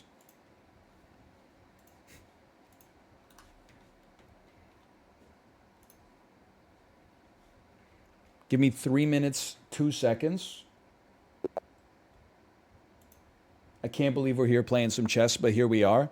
Can I tell you, I played chess a little bit on the airplane. As you know, airplane chess goes crazy. It's probably the definitive version of the game that's ever been made. I don't want to brag too much, but I did, I beat the computer on its highest difficulty level, literally 100% of the time. So I don't want to, I think I'm kind of ready, honestly. I'll leave you right there. I got no sweat with this. I'll push that. I'll play some symmetrical ball. Was it 3-star? Oh yeah. It was 3-star. Go ahead. I knew it. I knew it was going to happen. You try to fork me, you will not fork me. Because if I take here, he takes there, and then I get forked. You see the dilemma. You see the dilemma here. So you know what you do? You hot swap right there. Hello. How are you? New shoes, Pog.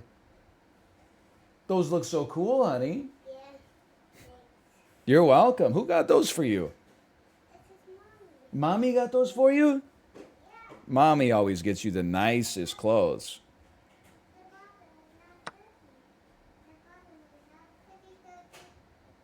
They're pretty dirty? Oh, the bottom's not dirty because they're new, right? Yeah. I could have told you that. Okay, I don't know what we're doing here in the game of chess. Hi, Tomo. Does your baby say Pog? I would say she doesn't really have a Pog-rich vernacular right now.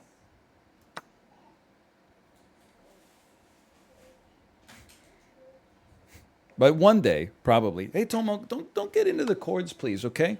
You can't be trusted down here. We've been through this many a time. It's a very good point. I don't know what I was thinking, leaving this space wide open. Room to make a big mistake. Ain't that the truth? You know what?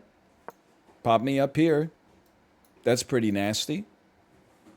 Follow it up with one of those, and then we'll do the old Fianchetto Castle. Hey, excuse me, Tomo. You can't be down there. I'm sorry. It's the chaos of the door being open. Just, you know where to go.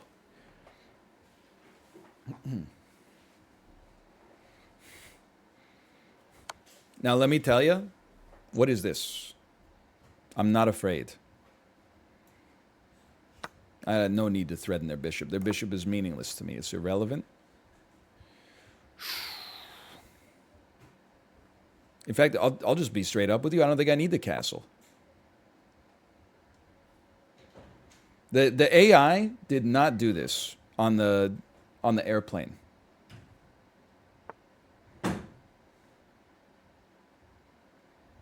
They didn't get to that level. But look at this. You might look at this and say, my king is a little bit exposed. I wouldn't disagree with that, but look at this orphan D-pawn. You ever considered that I'm the greatest to ever do it? You ever consider that I'm insane?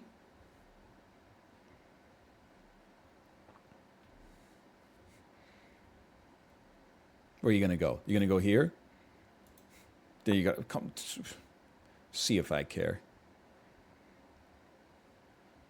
You can't stop me. You can't do anything. You should move faster. It's one of the things I've often thought is speed is important in this game because our time control is quite low.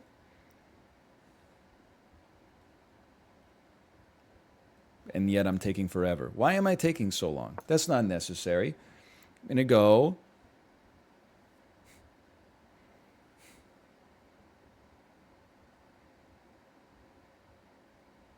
I'm going to double my rooks. I'm going to engage a devastating attack. Would you play harsh noise chess? People just ask me things as if I have like this exhaustive knowledge of what you're talking about. The heck is harsh noise chess? I've never heard of it before in my entire life.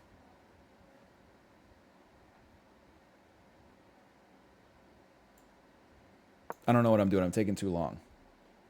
It's chess for Limp Bizkit fans? Brother, let me tell you, that's just chess.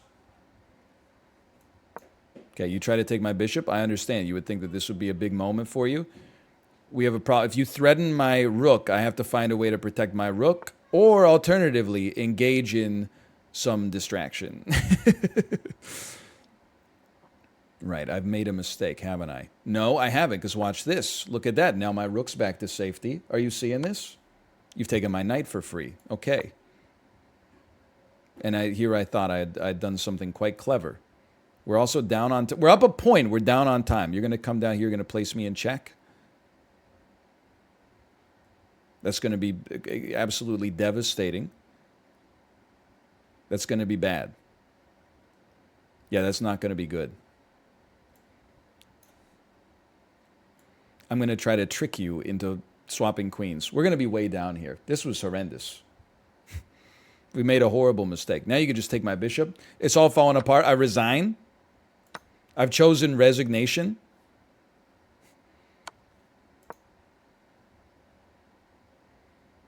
We can still win this. We're down by 2. They've swapped queens. Our pawn structure is not great. Pretty bad. They're going to double up and try to get this bad boy right here. I wish you the best of luck. It'll never happen.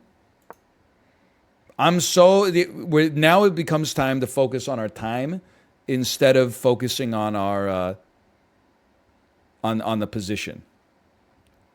Then when they get low on time, we use our preternatural sense of the end game to force them into making mistakes.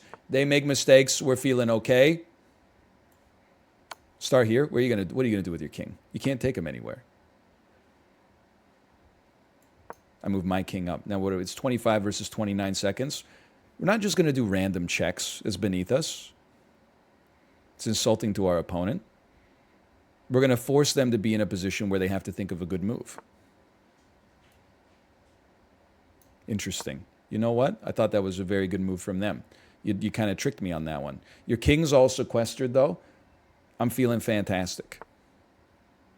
Yeah, I know. I'm not going to do that, though. I'm going to force you to make another move. Okay, I'll put you in check. I'll put you in check.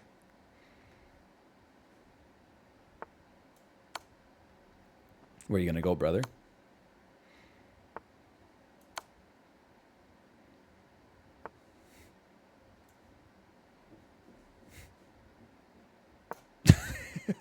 I kind of lost it a little bit, but we were cooking there. We were doing some good stuff. I recall the cook. I recall the cook. You're going to take this. I see. It's an interesting move, that. Wouldn't have thought of that one myself. You got 8 seconds left. You're up by 1 point, but I'm about to recover a pawn. I've got passed pawns. I got 27 seconds on the clock.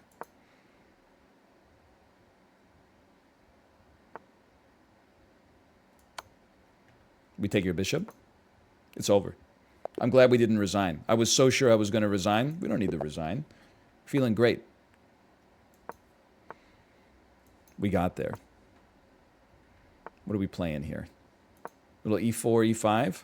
Shaggy 144. Forced me to block in my own bishop just to get some protection. Kind of makes me feel ill, but it is what it is.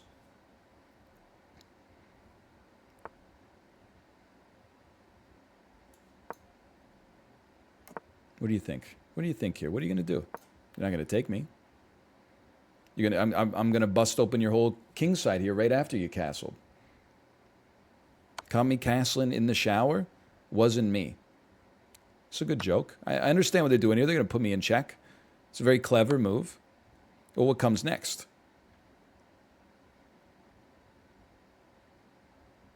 You traded a bishop for a pawn. Your queen's under attack. They've resigned. Okay, next game. Because you know what they have to do? They move their queen. Excuse me. They move their queen here, and then I put him in check. I put the queen in check, and then I got a fork on him. So it's game over. Okay, next game.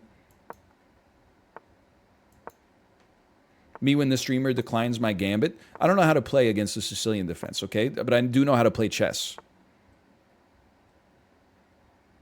Fianchetto bishop. You won't trade a fianchetto bishop for a knight at this stage of the game. So as soon as you play a move like g6, I know that you're in love with your bishop. And now that I know that, you're in a lot of trouble because it means I hold some power over you. Something like that. I'll do the same. If you like it so much, then why shouldn't I? Okay, I'm not going to trade. I'm just going to protect this pawn so I can move my knight at some point. I see that neither of us are interested in playing chess against one another. Instead, we're just moving our pieces. That could be something. I fell in love with the bishop. She got me, she rolling. I ain't going nowhere, but I'm staying. Fell in love with the bishop. You know what I'm talking about? See, I don't like this for you. A knight for knight trade that gives you a weak pawn here. You don't know T-Pain? I would love for you to push me back. I think my bishop would be so strong here, it could compete in the world's strongest man. A competition to find out who the strongest man in the world is.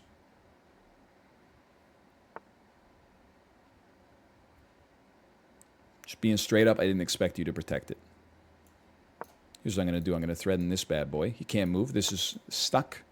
It's irrelevant to me. Now I'm going to trade fianchetto bishop. I'm going to move my knight up here. And then I'm not used to having a time advantage in online chess.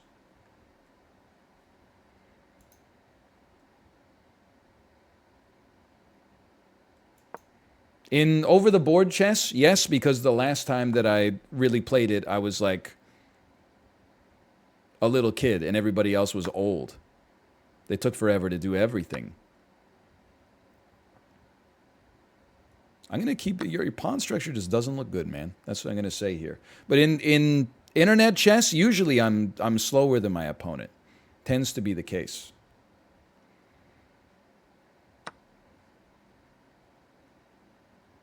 I suppose you could do that, couldn't you? It's just I'm not the best chess player in the world. At any point in what we're doing right now, do we Interact with one another? Or what?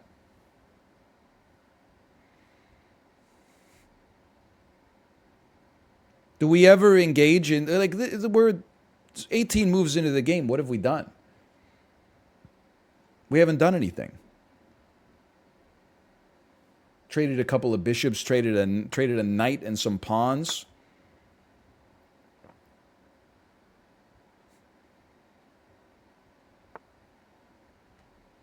You remember the mate in one? But then insulting mate in one? Okay, that being said, it is kind of annoying to deal with. Let's not fall for it. What would be the best way to not fall for it? Lots of ways. Don't really like that. I don't really like losing my queen, though, or like using my queen just to protect it. Okay, you move down one. Who cares? We get ready to do a temporary rook lift. I prefer the chess games that look a little bit more like a puzzle. This one looks more like the only puzzle is, how do I stay awake? And the answer, I don't know. We don't have a definitive answer yet, to be honest. It's a delightfully devilish move, to be sure. You move this up. What happens after? I mean, I can't even. I've put myself in quite a conundrum here, haven't I? Real issue. We got to think this one through. We're okay. You move this. We move back to here. You can capture me and screw up my pawn structure if you want. Had to be done. Double rooks. Doesn't work, unfortunately, because the push still... maybe it works. No, I lose my queen. Like, I can't visualize the board because it's already gone, but... There was a time when I could, okay?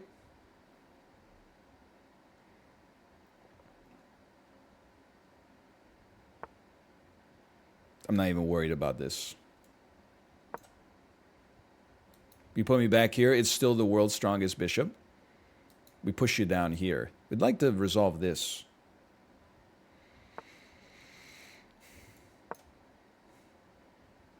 It's a good versus bad bishop ending. And don't take this the wrong way, but I'm always a little stunned at the nomenclature that people know that I've never heard of before in my entire life. What the heck is a good versus bad bishop ending?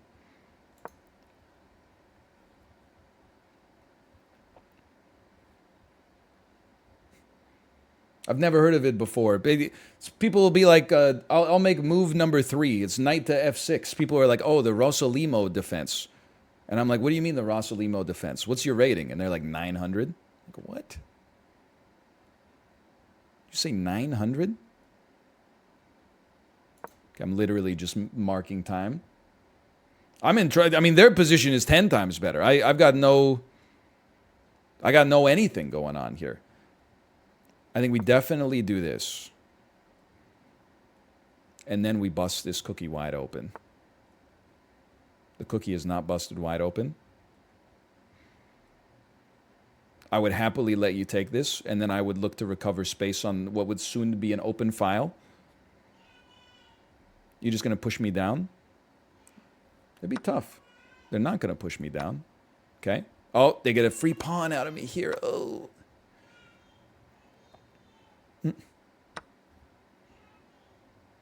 Give me this. Chess is so fun. The chess in question. Oh, what is it, honey? Are you okay? Oh, okay. I just heard... Oh, my rook was on... I just heard, Daddy, I need you. I need you. What happened? Are you okay? You like your new shoes? You want to sit on my lap? I got perfect shoes. You got perfect shoes? It's too perfect. They're too perfect. Yeah. I gotta get ready to escape here. What's Daddy playing, honey? You're playing these words. You're playing these words. Holly and Duffy. Yeah. Move here, move here. Oh, you piece of junk. He didn't move there. I probably could have made a better play there. I tried to go for something a little cheeky. Tiki. A little cheeky. That's face. That's my face? No.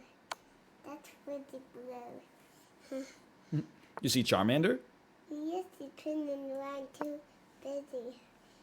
Oh, I'm in trouble. Why would I do this? Oh.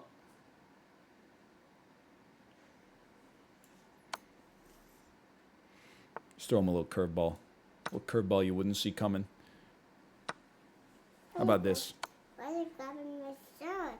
I'm trying to keep you from falling over, honey. Then I carry this. I just, sorry, I'm the chicken. I did a mad moon. Huh? I just saw a mad moon. You what? I saw a mad moon. You saw a man move? Mad moon. You saw a moon. I said mad moon. You saw a madman? Mad moon. I don't know what you're saying. Mad moon. You saw a man moon. Mad moon. I'm sorry, honey. You saw madmen? Mad moon. Maybe Martha. Maybe Mama answered it. Maybe Mama answered it. You saw Batman? That's no mad moon. That's no mad moon. That's no mad moon. That's no mad moon. That's no mad moon. I don't know what she's saying. What are you saying? That's no mad By the way, you ever see an incredible endgame like that with a little parenting at the same time? That's no mad moon. You saw a bathroom? That's no mad moon. No more bad dreams. That's no mad moon. That's no mad moon. That's no mad moon. Can you say it slowly? Wait, that's no mad moon. I'm sorry, honey. I don't know. That's no mad moon. That's no mad moon. Okay. Is mommy in her office? Yeah. Yeah? Okay. Kate is live. All right, I will send you over to her. Enjoy yourself. I'll be back tomorrow, hopefully with more sleep.